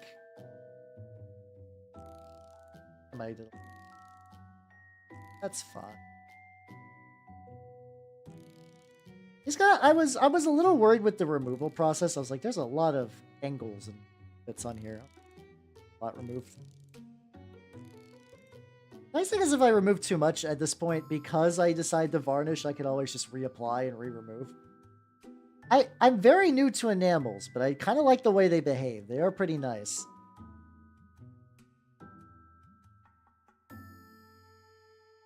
And if I just get... Yeah, if I get more in there, I can kind of even it out. Hey, actually, no, this is good. This is good. I was like, these stick out a little bit too much, but if I kind of move it like that... Is yeah, I think at this point, like, I have borderline a problem where it is, I like the act of 3D printing even as much as the minis. So like, a lot of times I've just made minis that I don't really have a reason so, and they just kind of rot for a while until I go back and deal with them later, which is kind of a pain sometimes. Which is kind of nice for like if I'm doing, I like. There's some terrain that does require a resin printer just because of like the detailing work or whatever. It's still kind of a pain in the ass though. But like, this is kind of why I've been really enjoying printing off like tokens and stuff, because it's like, okay, a token, like, where's my token? Yeah, like I did these panic tokens. Like that was an easy. There's a quick print, but I still gotta do the fun mechanical bits of like put it in and then print it off. Do the little like. I even like the little cling out and maintenance steps and stuff like that. Stock for shotgun, and it's a do what you want sort of thing. Oh, I feel like giving open-ended freedom might be a mistake for shenanigans, but hell yeah. So when people say it's like its own hobby, second, you know what we're going to say do to second one. You knew this. Like, you can't even act coy as soon as you're like, oh, I could do it regular style, or I could do a bad dragon logo. Fucking dork. The way they say that is because, like, I do like 3D printing a lot, and it is very handy. It will save you if you like. It's good for models. I still buy models from official models from games. Like, I don't like using it as like a piracy box, because I feel like you're missing out on a lot of really cool stuff in the 3D printing scene if you just like, all right, I bought a printer. How to pirate Space Marine? But like, you do have to deal with fumes. You do have to deal with like keeping it safe from pets. You gotta learn how the way your printer behaves and the resin behaves. You're gonna fuck up basically a lot of your early prints, and you're gonna have to learn to not be discouraged, because literally everyone does. But that also, you will see yourself waste material and be like, oh, this feels bad. This feels bad to do a print, have it run overnight for like 8 hours, and come back and realize something fucked up, and you're going to have to empty the little resin bay and like drain it out and then scrape off the bottom of the FEP and stuff like that. But it is fun though. It is fun, and it can be fun. I think that's why you do see that like it is a hobby in its own right. I don't think it's like an impossible, insurmountable goal. There are people that are legitimately like terrified that like 3D printing will give them like super cancer and explode their house. But there are reasonable precautions and stuff you got to do. It's just how it is. It's just how it is. It's in the same way that like I would say like swimming is potentially a dangerous hobby, but like that just means you just gotta learn to swim, right? So, Third Leg Jim, how you doing? Would Hal home swap with Corpse? Like, Corpse is a VTuber? How does that work? Are you just saying, should I get locked in a casket in the middle of the Canadian wilderness? Corpse is a very nice lady. I would not want to live inside of her box. No, that sounds awful. Corpse doesn't even want to live inside of her box. She's a fucking electro lich trapped in a coffin and can't get out. That sounds brutal. No, no, no, no. I would absolutely not. Oh, okay. You know what? How about this? I would do it for a week. I would do it for like a week if I knew that like my life financially wouldn't fall apart. Like if I took a week off of work, I would do it not because I think it'd be fun. I think it'd be fun just to give corpse time to go out and be free. Just kind of be like eat an ice cream cone and you know, I don't think that's like a thing you ask for. I guess just eat some apples and bacon and whatnot. True, but then I also do think being buried alive for a week would be very brain shattering. It's in the box. It's me. That instance would be me. This guy's like coming off of his base a little bit. I gotta be a little nicer with it.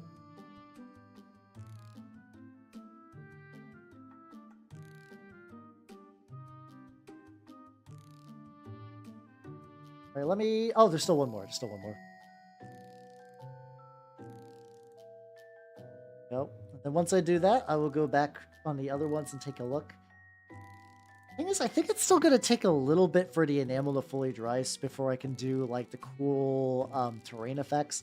So I don't think these are going to get like done today, unfortunately, but that's just like a matter of drying time more than anything. They will get to the point where I believe I could put these on a tabletop and not feel bad. Like, this guy is a fully functional model. Like, I think if I took it to my store, people would be like, ooh, sick. That looks rad. But I definitely need to, like, make sure that, like, the innards have, like, a appropriate level of, what's it called? I want to make sure they have, like, an appropriate level of like kind of like some purple variation, because this is also once again very, I mean, they're like disposable chaff zombies, so like them being a little monochromatic isn't deal. All right, the boy. How many? Got tons of makeup brushes.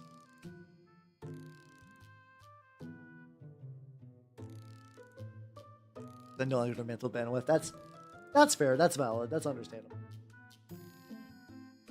I know because effectively also it doesn't hurt that like because of the way I subscribe to a lot of what's called tribes on my mini factory, which is kind of like their subscription service for individual sculptors. Like you can get one directly for my mini factory as a whole, and it gives you like a 10% bonus. I don't need that a whole lot. But what I do is like at the beginning of the month, I get my new 3D prints for the month from all the people I'm subscribed to, and that's generally a good time. I know there's definitely paint in that box. Like, it's really fun just to be like, I generally have an idea what's coming out because sculptors like to, not tease, but like, they like to let you know what's coming up. Mostly because, like, it's kind of a fun, like, I like it as a system, but there are some flaws. So, the idea, there's a couple of ideas for this. So, it's like, you get a bunch of models that individually would be very expensive if you say effectively to, like, usually like $10 a month subscription to each individual person. Now, you still get to keep them even if you leave. So, a lot of times you can just go like, I will subscribe to them for 1 month and then cancels the subscription, and you still get all the models, which to be fair, you paid for them. Those are fine. But the way they usually incentivize not doing that, like sometimes what they will do is they'll make it that if you try to buy the models in like an individual collection, like Rescale Minis does this, where all of their model collections for past tribe things are like 100 some bucks, which mind you, still can be cheaper than like a 40k army significantly, and if you really like it, they're pretty high quality. But like knowing that like at one point they were 10 bucks feels bad. It is a feels bad feeling. And the other thing is that they do like loyalty rewards as well. So they which I think is like a much more reasonable thing. It's just you get like the longer you say subscribe, the more chance you might get like special bonus models, and some of them like might only be available this way. Which I mean, exclusivity has its own kind of little like issue caveats, but I like that approach a little bit more. But I'll admit, even I have like joined a tribe, got the models I want for cheap, and then ollied out because I was like, I don't like what you're doing next month, or like I just wanted a couple things. They also usually, if you subscribe to a tribe, you do get a discount on past stuff though, which is pretty baller. I really like how these back muscles turned out. I really like how these back muscles turned out. So good. I'm very happy with this. Yeah, I think the second pass with like a brush that has like a little bit more mineral spirits on it is definitely kind of bringing back a little bit of that yellow color, but still kind of evening it out as well. Oh boy, the lad. There's still a lot of sections that are still kind of wet. There we go. You are doing good. I don't know if I should have put some of these behind the little, what's it called? The little eggs. I don't know what the proper, like, I know the best yarn people do have a setting in their, like, because they sell, like, D&D, that's another thing a lot of people do as well when they do My Mini Factory stuff. They sell, usually D&D 5e because they... My personal gripes against D&D 5e aside, it is... For something like that, it's not a terrible division decision. I also wonder if I should try to remove some of it from the base.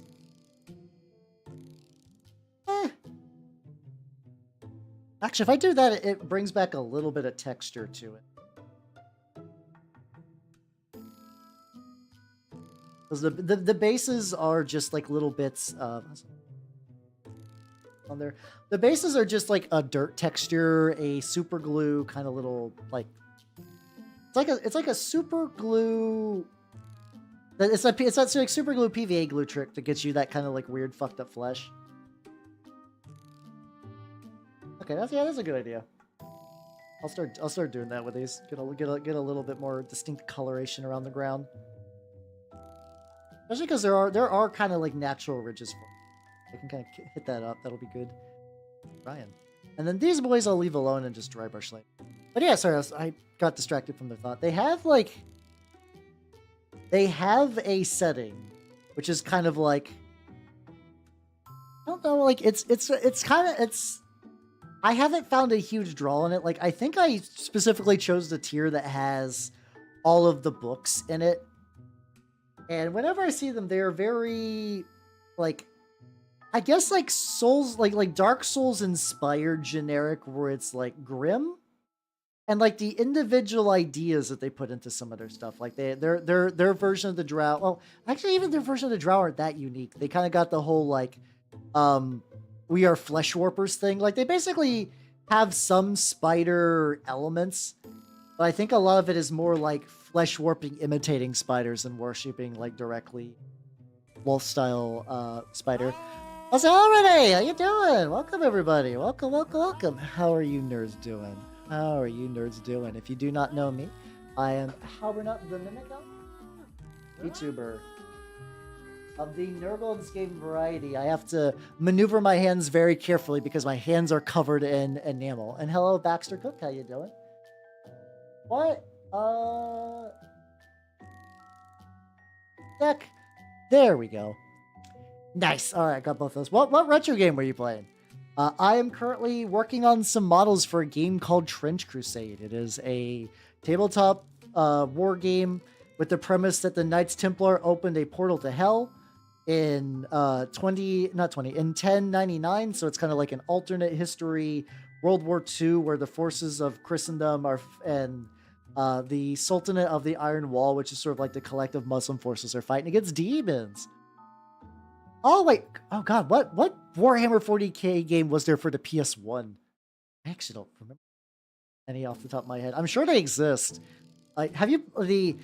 I was actually really surprised that the Engage game for 40k was surprisingly... There's a Space Hulk for PS1? No shit. Okay, then. Huh. I'm gonna have to look into that.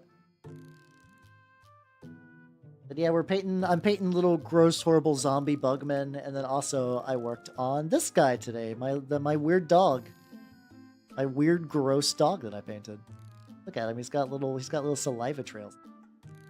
You can do that with glue! Yay, crafting!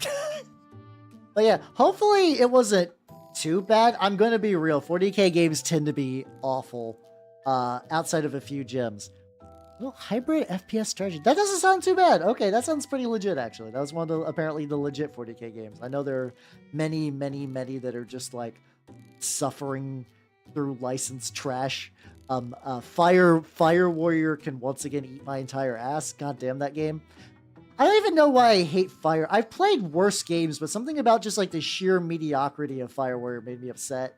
Like, a bad game I can understand that like they fucked up or they didn't have the money or like a moron was building it. But like Fire Warrior was like built to be a Halo killer, is not fun, has 40k stuff. I do like having Tau as a focus. I think that was a neat idea, but everything else about the execution fucking trash. He says no shit instead of no. I forget that no cap is a thing. I'm so used to people making fun of Zoomers by saying no cap for real as a joke that I forget that some people do speak like that unironically. I still say no shit though because I know I'm old man at heart, and that's I'm going to remain an old man forever. So I've reached that stubborn stage where I will just deny youth culture. I mean, to be fair, I'm also painting weird, obscure minis, so like, oh god, he's fallen off. So like, I'm already so detached from any sort of like, I'll just re-glue him on his base. I'm already pretty detached from any sort of like real cultural connection. Like, I'm already like a weird cultural pariah is a wrong word, but I am like culturally isolated from other like 30 somethings, so it's not even like that's that big of a difference. Let's re-glue you back, buddy. Gotta get you back on that base. So far, the fact that only one of them came off after vigorous rubbing, I'm relatively aight with. So that's right. Out here with no cap. You're allowed to say no cap. I will not willingly say no cap. Yep. Stay. Hello, Cthulhu-chan. Hello. How you doing? How you doing, nerd? Painting my gross, horrible zombie boys. My disgusting little freaks, and I love them. How you doing, though? How you doing?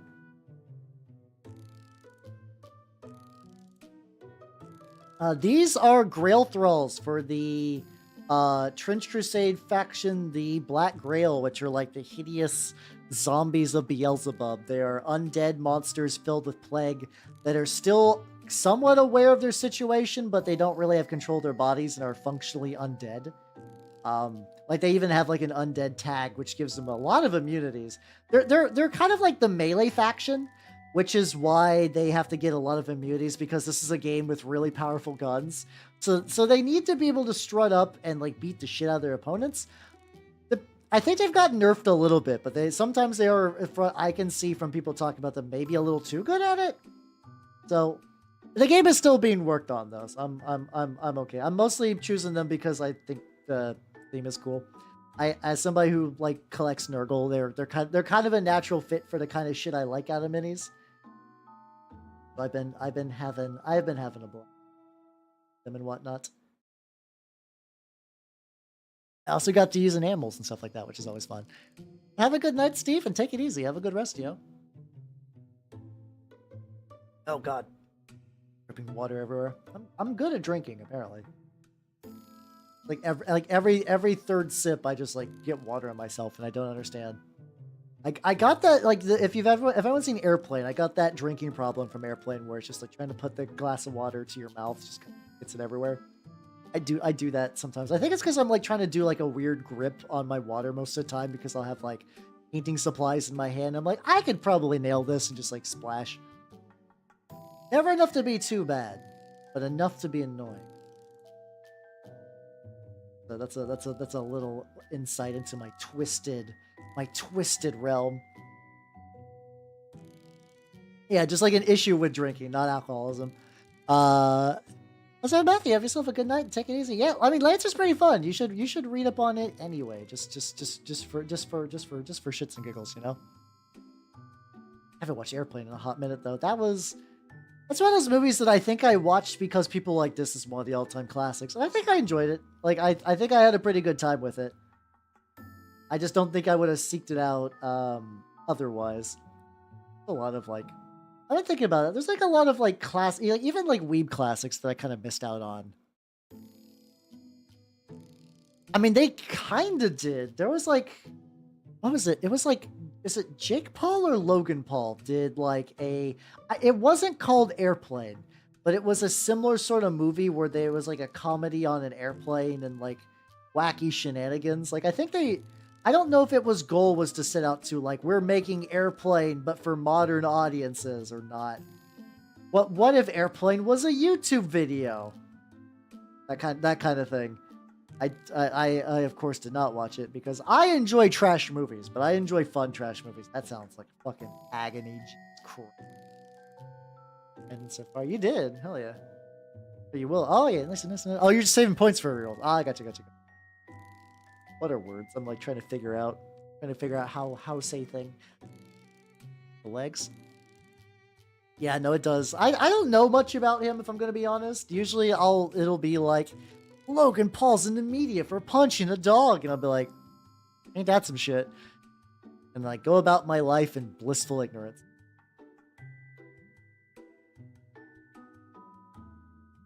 What do I want to do? I got tank. I could get their bases. Actually, let me get the bases real quick. That'll be an easy.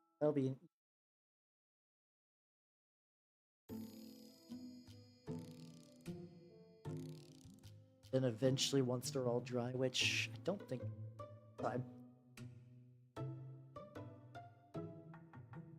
I also need to.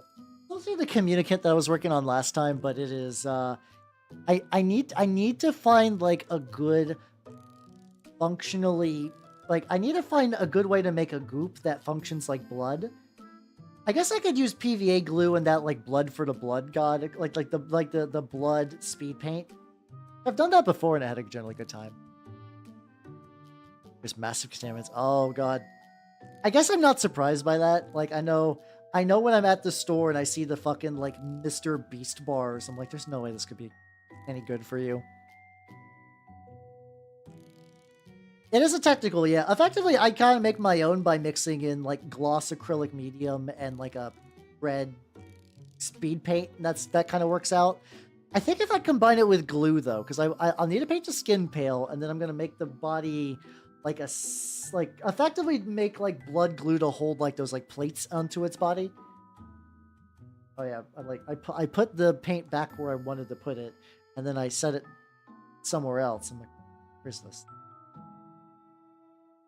Of course, like I do the black rims for my mini painting just because when people have a whole black base, I'm not jazzed, but I like me a good black rim on it. Oh, so this is just enamel staining. I was like, why are my hands, like, why was my other glove so jank? And I realized it was the same glove I was wearing when I did the enamels on my previous dudes. That makes sense. I'm probably got to go through gloves quicker when I use enamels, which is fine. I should be probably more anyway, but it's like, they're not done yet. Yeah. It's I have a pretty good system for like replicating blood for the blood god to the point where like I have a bottle of it just because like I got it a while ago. I still have a lot of GW paints just because like if you're lucky and like a paint doesn't like dry out, paints last for fucking forever. There are people that are still painting with their like OG Games Workshop paints with like the little hexagon screw cap things from like the late 80s, early 90s. I think that's really neat. I do still got some paints from when I started mini painting in 2011. I have not been continuously painting minis since 2011, but that is when I started. And like some of those paints I mistreated, as in like I didn't shut it properly or clear out like any of the gunk. So because of that, the airtight seal wasn't there and those have dried up. I still got a decent amount that are still fine. The funny thing is, since a lot of them are based for like my Legion of Everblight stuff, they're just colors I don't use anymore. It's a lot of like pale blues and similar-ish colors. Which I don't know. Every now and then I think about like my first army, my Legion of Everblight. Is today that I pick a model from that pile that I love my Legion. They are also functionally my primordial pile of shame. Yeah, these guys. by sheer accident, these guys did end up looking very like, you guys were like, oh, delicious Reese's, ooh, chicken nuggets, ooh, candy, which I guess I can kind of see it. I can kind of see it a bit more now that I'm kind of like farther along in the process, but damn. Especially like, I think this bit kind of looks a little bit like a, like something that has like, let soy sauce kind of like or like a stir fry when you kind of let the meat get like a little bit of soy sauce in it and it kind of just the chicken and stuff like that. I guess that's not say it. Like, you know, cooked chicken absorbing soy sauce kind of creates like a similar color. That makes sense. And I've been dialing back on the yield stir fry just because I made so much I was getting sick of it. So I did curry, and I might be doing curry again. I don't know. Depends. I feel like I should be a little bit more adventurous when I cook, but also now that I have to go into the guild, my free time is at even more of a premium than what it previously was. Also, some of these do them slightly differently. And as in, like, the rims herself are fine, but I think some of the ones up top are, like, having just that little bit exposed. I guess I could just, like, darken that up with some other washes and stuff, too. Be fine. It's 2 more to go, and these will technically be playable. Like, honestly, I keep looking into the chest, and I'm seeing that they are still wet. Well, like, they're dry enough that I can kind of, like, fuck around with them for, like, the rubbing stuff like that. But I do think there is, like, a certain bit where I'm going to need to wait an entire night. It's driving me nuts, because I'm, like, so close. This is kind of neat, though. I don't do a lot of, like mini painting. Well, okay, I do mini painting, yes. But a lot of times I'll do, like, bigger models or, like, even more flashier showpieces. This is the first time, I think, in a while that I've got, like, a unit of dudes from just piles of just, like, kind of primed resin to be, like, looking legit-ish. It's nice. I do need to print out, like, 3 more so I can run them in turnip. The other option, if I ran them in turnip, would just be to maybe just make 3 more guys that are not like this, but make them, like, handlers. Where it's just like, I just put these, like, little... Oh, maybe I'll do that. Maybe I'll get, like, a turnip guy. I'll put, like, one of the little hatched eggs into his head. Or the, like, the little bits. And just have him be, like, a director. Oh, I could do... What's that? There's that, like, the Fungivorious Herd. Oh, shit. Oh, fuck. Actually. There's a turnip faction where you're trying to spawn a lot of dudes by running your guys through rough terrain. Usually rough terrain causes a dangerous terrain check, which is bad. You don't want that to happen in your game because you'll be running with an entire unit, and usually it's like every time you roll a d6. Watching, like every now and then, there's so many full albums of these. I thought I was going to run out of Slow Down Chipmunks, and apparently I will not. Excellent.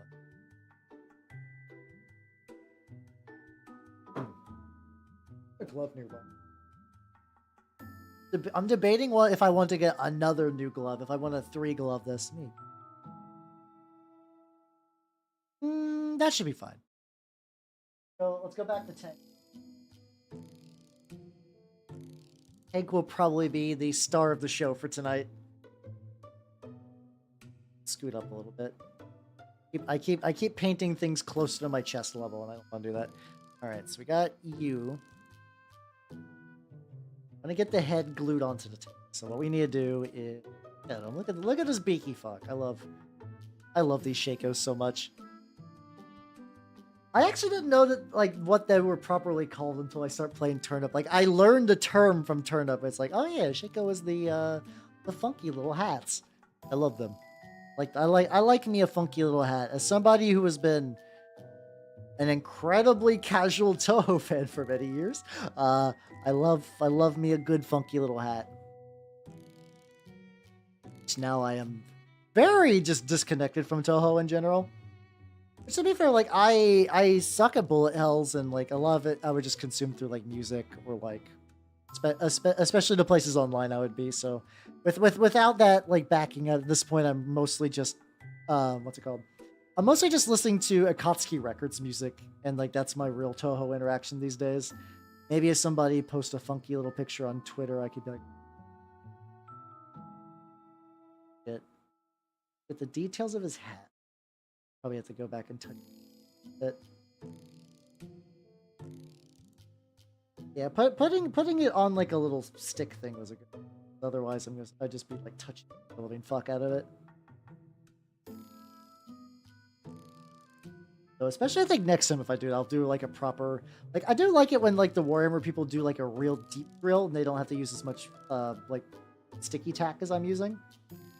Well, that might just be like a preference. I don't know if that's going to mechanically make a whole lot of difference if I try it that way, but who knows? Maybe I'll see the light of day.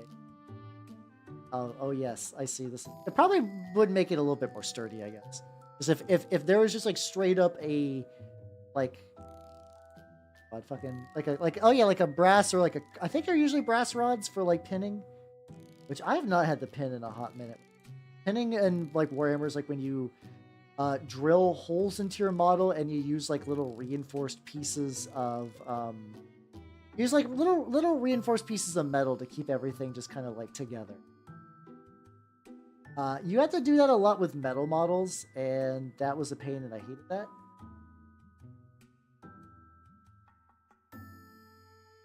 I was trying to measure for like, it's gonna be a little blur. Then maybe if I zoom in max, they'll probably get a little bit more. Hey, there we go.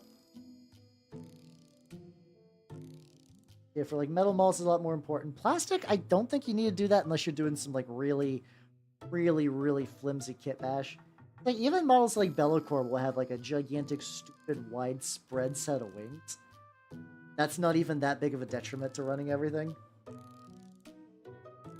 Like very little people are like, oh god, those wings keep falling off. I guess if you're doing like the forge roll resin for like that Fulgur model, which that Fulgur model is fucking beautiful, but god damn is it like I cannot imagine transporting that. Like I have to imagine you do need to reinforce it, or like one day somebody's gonna look at it funny and it's just gonna fall over, and like I don't know how much that kit's going for, but it has to be at least $200 because it's a big model and it's a Primarch, so you get that Primarch tax. And it's got these like huge ass fucking wings. I have to imagine that requires a lot. A little.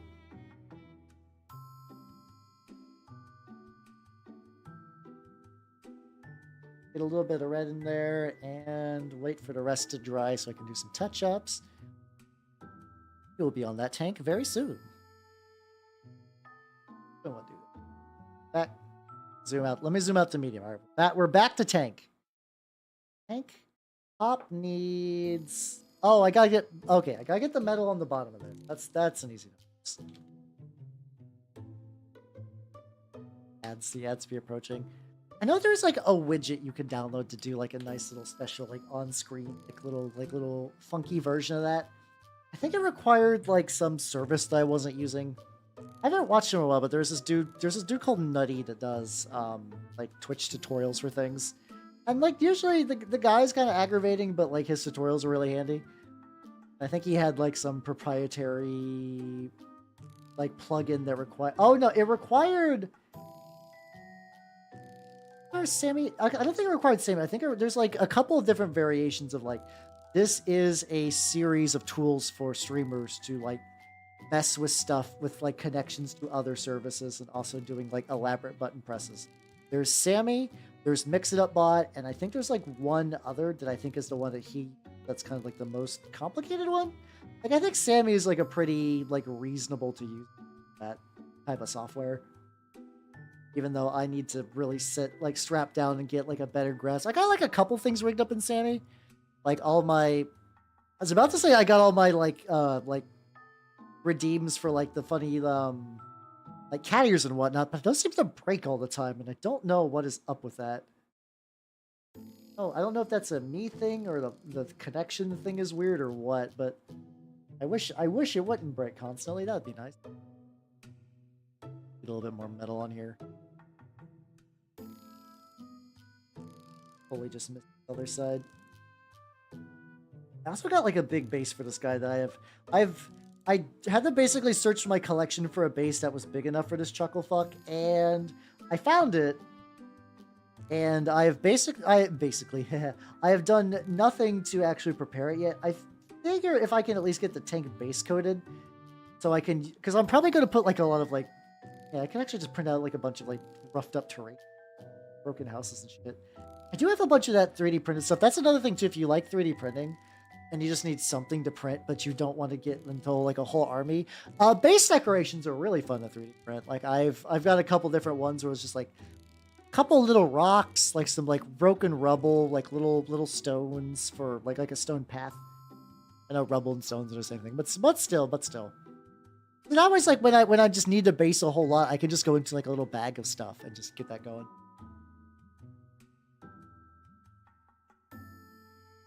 I can just do that, and that's very nice.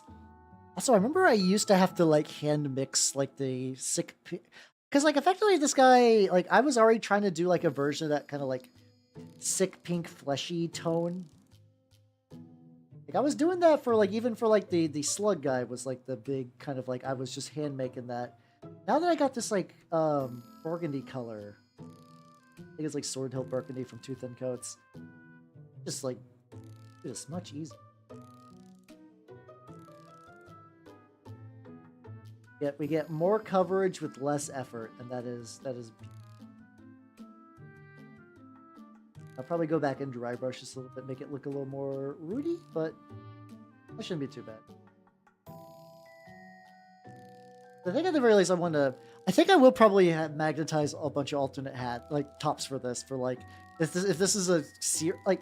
I guess it's hard to say like a serious war game. I know Sludge is technically one of those like real no fun settings. Like it's interesting. There is enough lore on Sludge to like get an idea vaguely of how the world works, but there is very, very little of it. Like when I said that like everything's like Yggdrasil is falling, everything's fucked. That's basically all the lore you get in the main book. That's really about it. I gotta think of like what pattern this. And then the subbook introduces 4 factions. There's like a big empire that's getting its shit together and taking over all of the lands nearby. There is a rival Magitech kingdom that is the closest thing they have to a military equal. So like while the evil empire has a bunch of just kind of like colonized locations, the Magitech kingdom has been like working on like sorcery shit for centuries, and they got like really cool flying machines. You got the Free Peoples, which are sort of like if you are in like a small kingdom or like just like nomadic or whatever, and you do not want to get your shit wrecked by either of these two, you kind of band together to deal with that collectively. And then you got the cultists that are seeing visions of a horrible monster and about how the world's fucked, so you might as well burn it all down.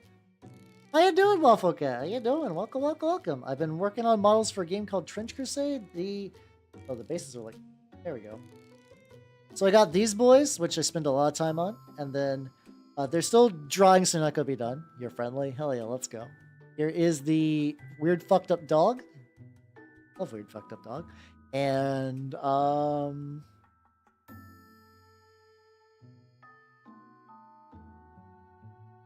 And then I am working on this weird tank, which I enjoy. It's also a nice tank. I'm going to add a little bit of red to like the back. I think I'm going to get like this panel, and then...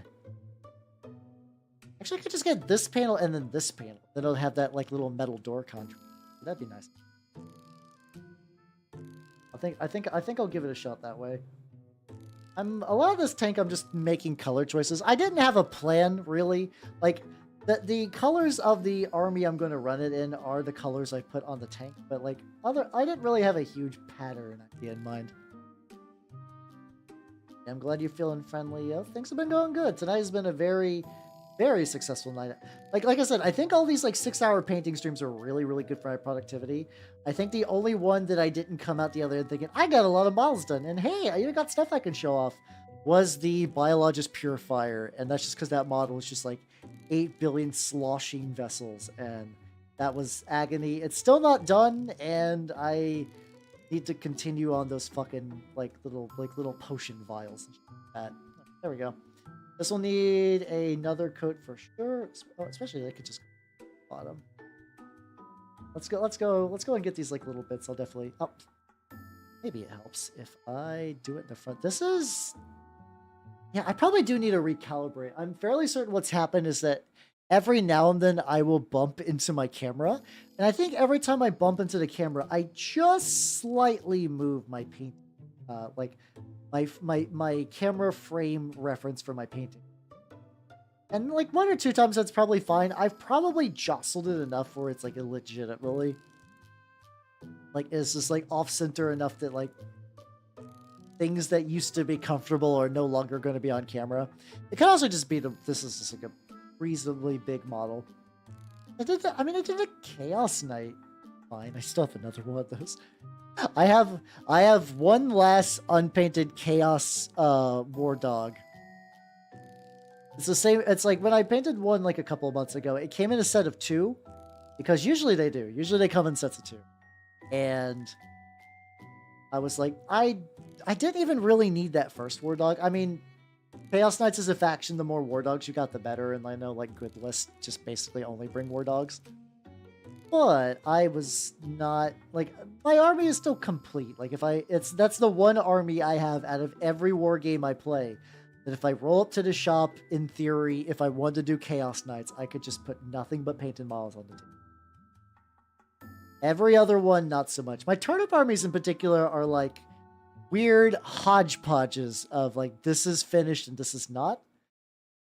Like for an example, like basically like all the units I'm using for Toffs and like toadies and stuff like that. And basically my leader units for turnip. All of them are painted. I have a unit of like painted brutes, which are like a dedicated melee unit. The one I have that is fully painted, people like them. But like I got like my fodder and stuff like that, which are just like my cannon, like they're chaff, except they're not chaff because chaff is a different type of unit. But they're sort of like the bread and butter mass infantry. You roll up. Oh no! Don't leak into that second column as well. I'll have to touch that up later. That'll be fine. Like. Basically, most armies like want you to have at least one unit of them. It's not that like they are amazing, but they do work in a very specific way. There we go. How you doing, Brian? Welcome.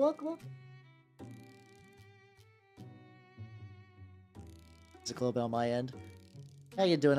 I'm currently working on this weird tank because my Trench Crusade models are about as done as I can get tonight. Without needing to do a lot of, what's it called? I'm waiting for enamel washes to dry so I can kind of add some extra stuff. Yeah, they're on the table the longest, and they usually are the ones that look pretty visually interesting. But because I swap out a lot of armies, I have a lot of different, like, little types of dudes I run. But my fodder are, like, the one that's pretty standard. Oh, if any of you have ever gotten to see the guys who ride around on the backs of giant garlic. I don't think I've posted those in a while. Hold on. Do I got a picture of my garlic boys ready to go? Let me see if I can find them. These are, I think to date, the models that I have done that have gotten the most attention. People really like these. I don't know if I know in my mini folder. Do I do. There we go. Oh god, they're gonna be giant. These boys! Let's go. I just realized I haven't used my, like, dedicated, like, mini preview slider in a while. I think it's just I found that it's, like, kind of cumbersome for the purposes I like. But yeah, these boys, I was able to actually, like, bring them out to battle. And the players at the store were like, how the fuck did you do that? I think they were just legitimately shocked when I said that you could use... I just used, like, little Amazon fake garlic for those. That's what those primarily are. They're fake Amazon garlic mixed with some like heavy oil washing and some dry brushing. The dudes are 3D prints from Vtuber miniatures. And the helmets, I forget who did those, but they were based on the Brotherhood of Greed helmets from the core book. Like there's a helmet that's been done in an illustration that has, as far as I'm aware, has never had an official release. Like they've released a Brotherhood of Greed Mutations, but they've not released a helmet. So someone else has made the helmet. And I just put those on top, and then I used some nails for the eyes and stuff like that. And it turned out pretty good. I didn't bring them anywhere though, because like I didn't realize until recently I could do that like magnetic sheet trick for the base. I was like, these guys are not built for travel. So I would need to rebase them if I want to take them to my locals. But actually, no, just putting on those like magnetic sheets. Even if the magnets overall are pretty weak, there's enough surface area. Like there was enough surface area to them that it still worked out pretty well. Like they did not jostle in their box. I actually had my Lord of Tumors fall over. I had my Lord of Tumors fall over, and I was very thankful that nothing broke. I just remember on the way back, I just saw, like, I was like taking everything inside, and I saw the Lord of Tumors specifically was just lying outside. I was like, oh no. But I think between like the ABS type Sunlu resin and then also like I think the enamel coating made it. I did lacquer it up as well. Or did I? No, I didn't oil wash it, so I don't think I did a proper matte varnish. Very friendly. Nande. Everything good, Waffle Cat? I heard you are friendly twice. All good though. It's all good though. Yeah, I've been God, this is like I feel like I've been saying a lot that the weeks have been good, and they have been. Like I don't think this is a lie, but I feel the most creatively fulfilled I've had in a while.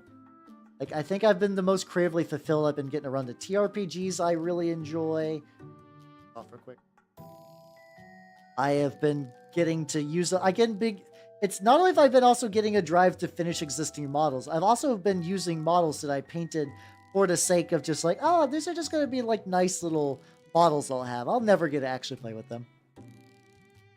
Yeah, this tank I'm probably going to put on a base, which I don't know if it's sacrilege or not, but the games that it can be played in, say they're like, yeah, you can use a base for them. You can totally use a base for these. And so I was like, okay, I have an easier time of fixing magnets to the bottom of that. I guess I could put magnets where these like print holes are at. Also on this side, there's just like a little ding, which is a 3D printing error. There's like, I have like a series of dead pixels on like one side of my screen. And then the other side, I have a distinct cluster. I know vaguely where the cluster is. It's on like a very specific notch on just like the farthest to the right side of my 3D printer. Which has been handy. It's been good. I mean, it's not great. I would rather it not have that issue, but like, at the very least, I can plan my prints around it. But the other one, like that random hole, I have no idea. Sometimes it just shows up on prints, and sometimes it doesn't. I must be getting lucky for that. Oh, that is true, actually. Yeah, now that you mentioned the repulsor, like the Primaris repulsor I got, does have a base. I like that though. I prefer all my minis to have bases. I guess if I was doing like an old Hammer thing where I just really want to see a mini just like to kind of like mimic those old like White Dwarf articles, I would probably not base a tank. But otherwise, yeah, otherwise I like the base. We got some extra red on there.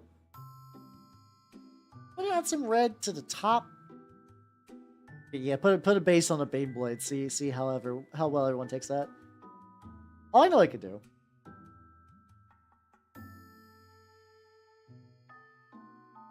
There we go. I painted this metal originally. I put a little bit of red on there. We get a little more color variety. Then also, this has like a proper like sci-fi. I don't know if those are lenses as well. I assume they are. I'll need to do a little bit of touch-ups on various bits of this tank. I also kind of want to do, like, the one thing that is strongly lacking in my turnip scene, me included, are just, like, guys with stupid fucking banners. And I say stupid fucking banners with, like, very elaborate banners for, like, very, very elaborate banners for a bunch of chocolate fucks getting lost in the dirt will have, like, the most beautiful little banner you've ever seen. But because a lot of us are using models we've already had, or like a lot of the ones like A lot of the fodder I'm using were going to be used for sludge, but I shelved that. So I just had like a bunch of these minis kicking around. But I was like, okay, they're painted enough that I can bring them into the shop. And that's why I've been like, I really need to finish them because they have gotten kills, they have defended points, they have sucked a charge that would be meant for important units. Like these fucking shitty units that are meant to die, born to die, world of kill, 130 million dead fodder. They've been putting in the work. So I kind of like that thing where it's like if a model does good, you kind of reward it with like, I know some people, if a model kills a big unit or like another big model, they'll give it like a little trophy. Like they'll put something cool on the base or whatever. I like that kind of thing, but I think these guys have proved that at the very least they deserve to be fully painted. Get on that shit. Just make the... Could have made this red as well. There we go. That's fine. It's fine. Like I said, I'm adding additional colors just to kind of break this up. I wonder if one of these days I will get a Baneblade. I feel like a Baneblade's one of those models that like maybe someday just to have would be kind of fun. I don't run guard. I don't have really any guard unless I want to. I guess the idea of just like repurposing all of my turnip models and making like a turnip to Baneblade would be kind of fun. Just show up to the local store and be like, what? Be like, what the fuck is this? I'm like, these are my guard. These are my guardsmen. Can't you tell by their weird muskets? And like maybe take a Baneblade and just put like a gigantic regular tank model kit. That's true. Yeah, it is pretty big.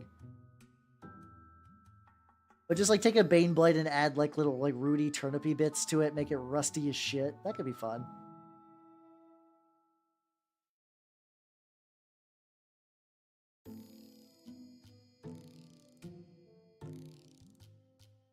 There we go.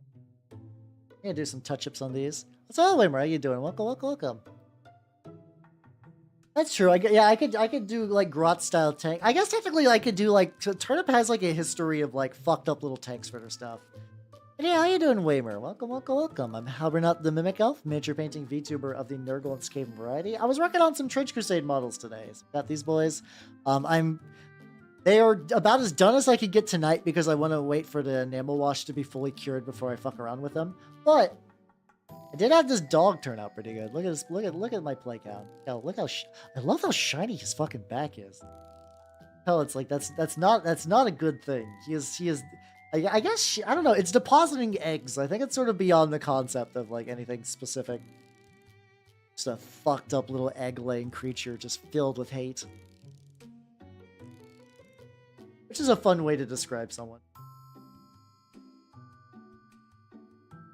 It's like a tiny little bit more.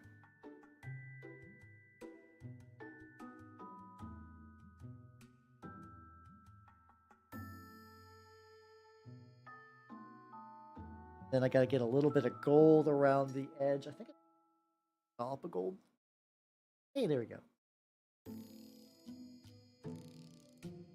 I accidentally brushed the hand by my face that had the enamel wash on it. God damn, does that smell bad? Ooh, does that smell bad?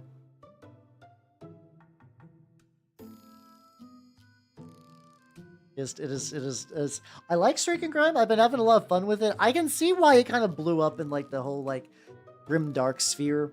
It is really fun. I don't have the OG original formula though. I know apparently there was like a big formula change. Spray paint outside the garage. I do most of my spray painting, I think, just like out of my porch.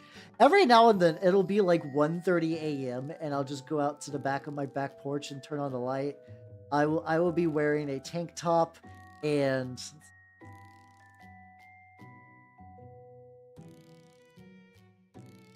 just fill that hole. Okay, there we go. I'll just be wearing like a tank top and just some shorts, and it's like, will my neighbors potentially be up to like? Or sometimes I'm like, they're probably gonna be annoyed by me doing this by like turning on lights and shit. But then I realize they're already in bed. I'm the only one up at that hour, you know. No, I do wear clothes. Like I don't care if they're like, that's the weird guy priming his little toy soldiers at 1 in the morning. That's fine. I can take that hit. I don't want to be like, that's the guy flashing his dick at 1 in the morning. I don't want that. One of those is a felony, the other is a faux pas. I could handle being a weird dork doing weird dork shit.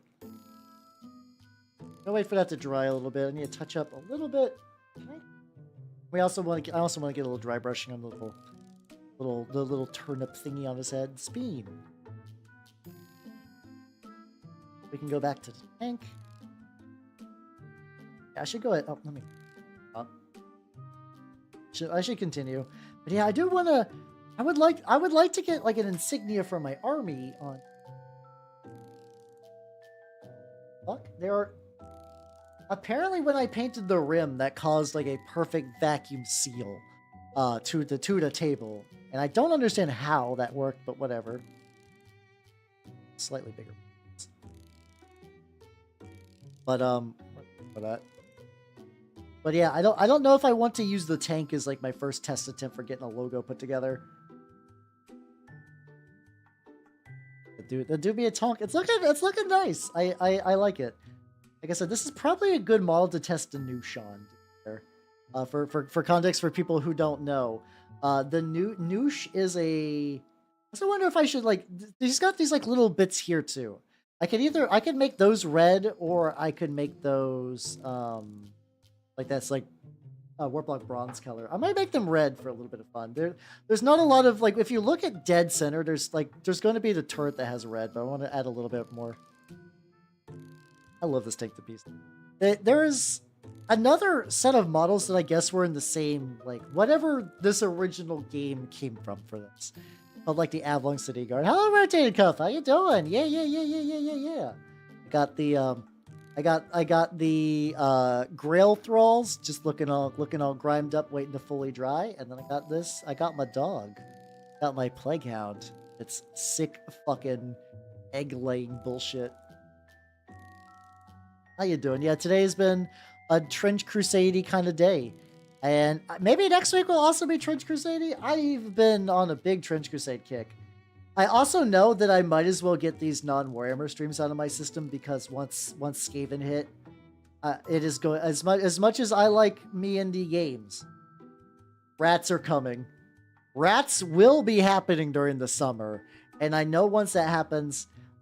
Well, I don't know if I'll paint the entire box on stream. Like, the clan rats are debatable, but like the Skaventide box has enough just like good looking, like generic hero units. Like you get the fucking like the Claw Lord dude and the rat ogres finally looked like nice for a change. So like those ones will definitely be streamed. But yeah, I think maybe the clan rats might just be like, Hal takes care of those off stream as quickly as he can, because I've already done 60 clan rats. I don't know if I need to do more. I do want to do more, and I will do more, but I don't need to. I'm glad you like all the stuff. Hell yeah. The Grail Thralls should be coming later on in the week. I do believe I will be dropping pics and stuff for the Plague Hound sometime soonish. It sucks because usually I would do all of my file uploading on my lunch break, but I have to go into the office now, so it is ruining my upload patterns. Because I know apparently you want, like, I don't know how true this is, but I've heard someone say that if you do a scheduled upload for a video, it doesn't tend to do as well. And that's like one of those things that like sounds like bullshit, but I believe you, considering the way YouTube is just YouTube. At the end of the day, YouTube is YouTube, so I'm willing to believe bullshit like incomplete superstitions, because that's not that far off course from the way they usually do. Before a new box here, you should. I mean, if you got a bunch of Bretts lying around and you think they'd be fun to paint, you should absolutely do that. That sounds like a fun old time. That sounds like that could be a blast. Also, a lot of touch. What I could do? Oh, I could do the treads. I haven't done the treads yet either.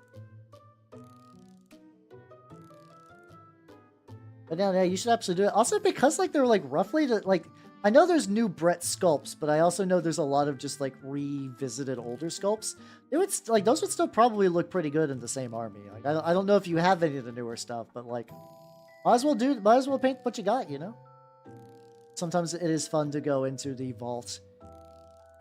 Which I need to do. I need to do another vault dive. Not that I'm out of stuff to paint. I just like to take an inventory of what I got. I would just like to see the full extent of what is in there. Like not counting. I think last time I tried to do a pile of shame like count, I got to 3D printed models, and I realized that because I just kind of arbitrarily print 3D print models, I shouldn't count those. Those will just kind of happen. They are byproducts of my diseased brain, as opposed to, and I don't. So like, if they never get painted, whatever. I wasted an afternoon and like maybe a couple bucks for an STL. I should really go through the proper boxes, like the stuff, like the older armies.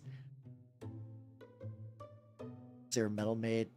Oh, that's true. Also, yeah, just limited stock. Yeah. There's a while I think it was like in.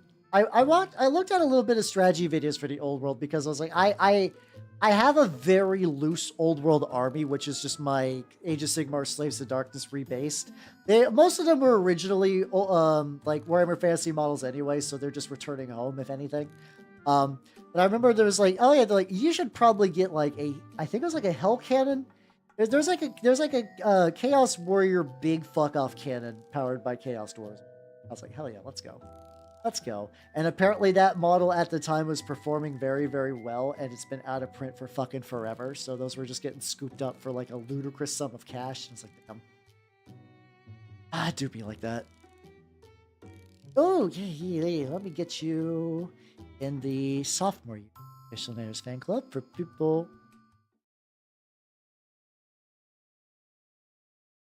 For people who don't know, this is my wonderful Snake Nanners. She is a very, very cute ball python, and she ate a rat, so she's doing great. She's doing legitimately very well. Oh, you're going okay. Never mind. I was like, where are you on here? I'm looking at the wrong category. I'm looking at the wrong one. You are near the top. So yeah, she's doing good. She's taken to her new enclosure style well.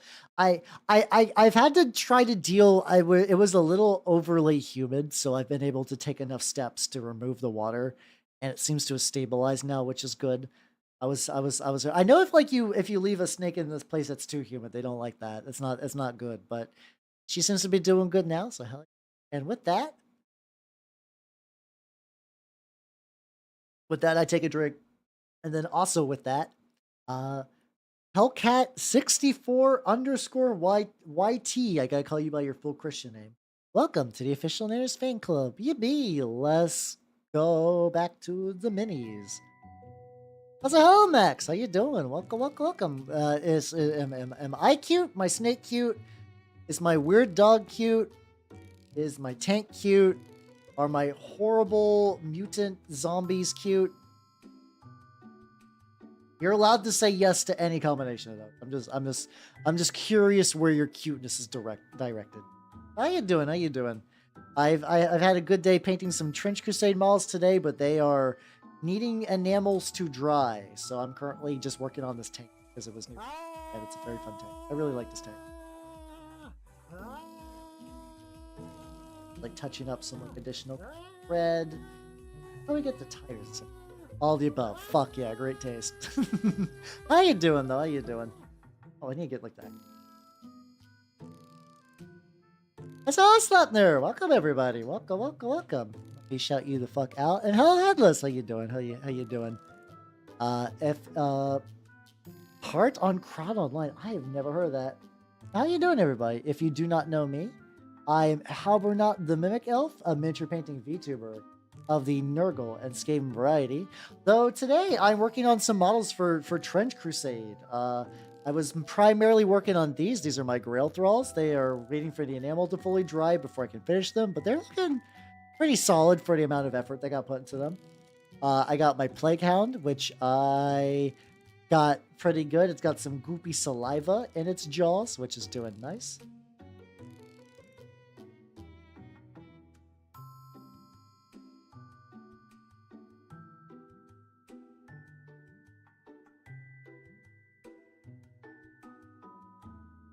A little iffy. Oh, perfect. There we go. I could just... There we go. Okay, that looks a little bit better, I think. Yeah, this is using Uhu glue to create a... Oh, it's like Dominion. Gotcha, gotcha, gotcha. Yeah, if I just don't like that, how about I just do... Oh.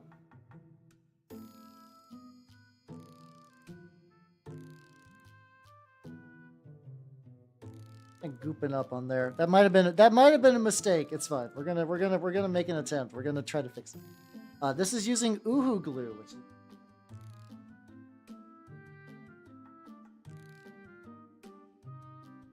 the glue that has the properties of being really, really stringy. For model people is nice because you just put a little, like... I was like, yes, you can see with the thing off the screen. Incredibly streaky. So I got in this little Dixie cup lid because I got that when I was working on the terrain stuff. Put it on a toothpick.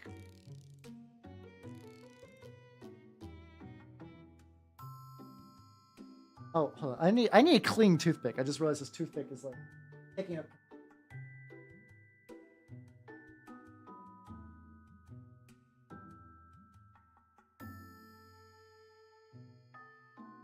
All right, there we go. We got a clean toothpick. I need more Uhu glue. Right.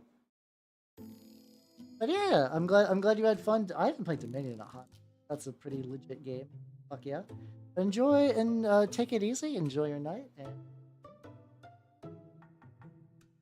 And I'm not that much longer to, but I got enough. Get a little bit. Yeah, it's very strong. You're like there to there. Hey, there we go. Hey, there we go. I'm way happier with this. I might be going overboard with the strands, but I kind of like the idea that it's just like absolute fucking slimy-ish.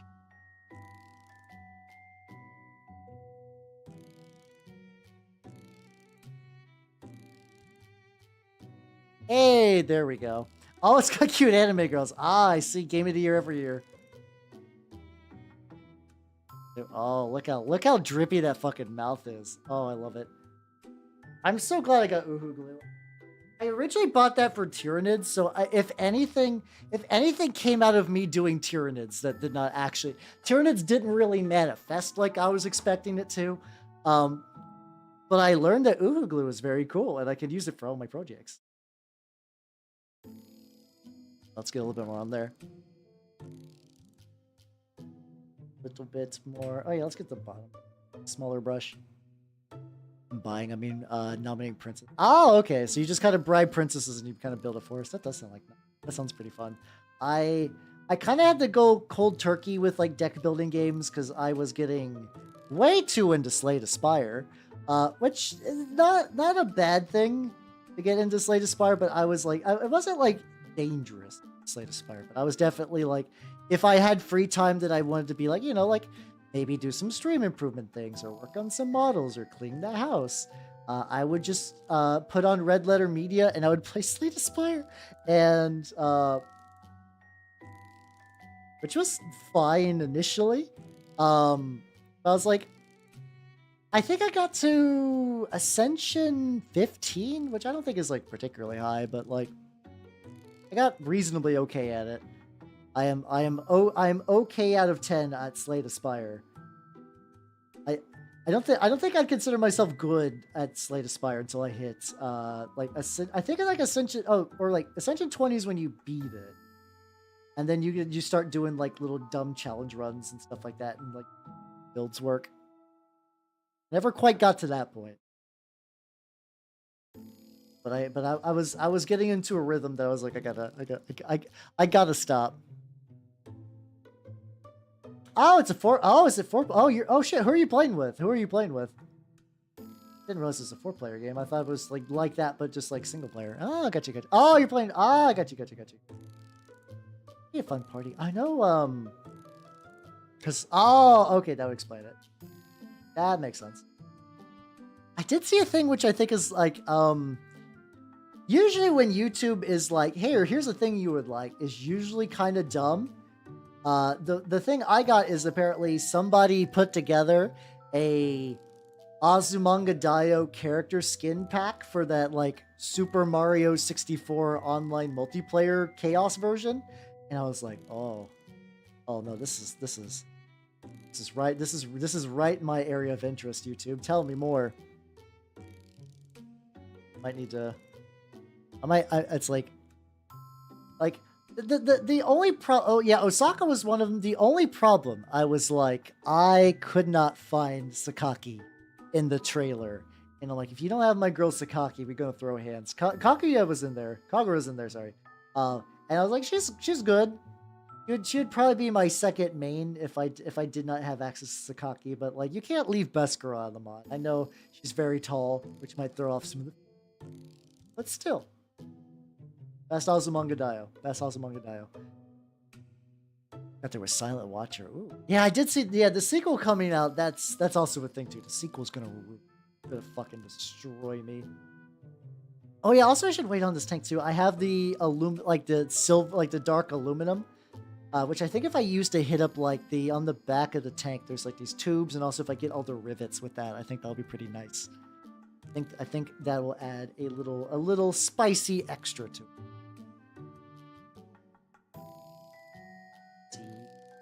Yeah, and what is anything real quick I can knock out before I gotta go? I think I could just glue the head to the tank, to the tank top. I'm wanting to do the idea where, hold on, pop that out. Where also Bad Mage, how you doing? Welcome. I'm working with so many fiddly bits. Same. Except mine are all these like Grail Thralls. It's been fun. Let's see. Yeah, like usually when they do these tanks, they have like the full body coming out of it.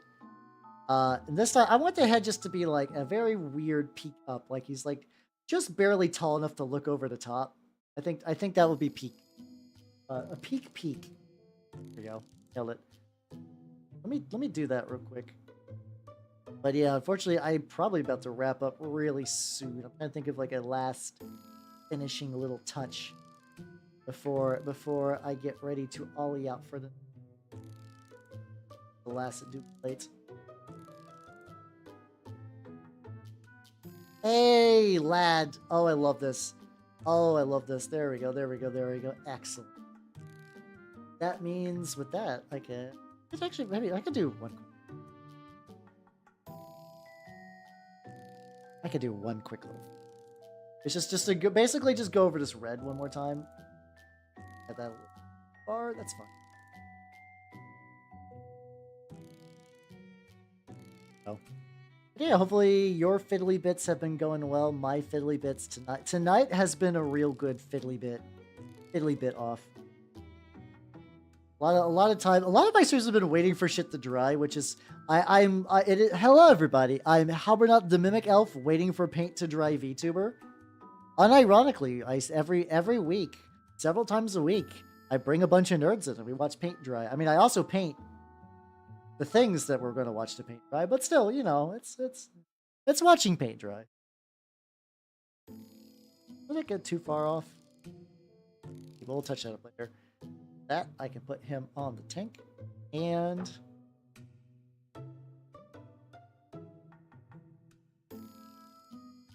there we go. Oh, hold on. Actually, some of this was a little too thin, so it's like dripping into it.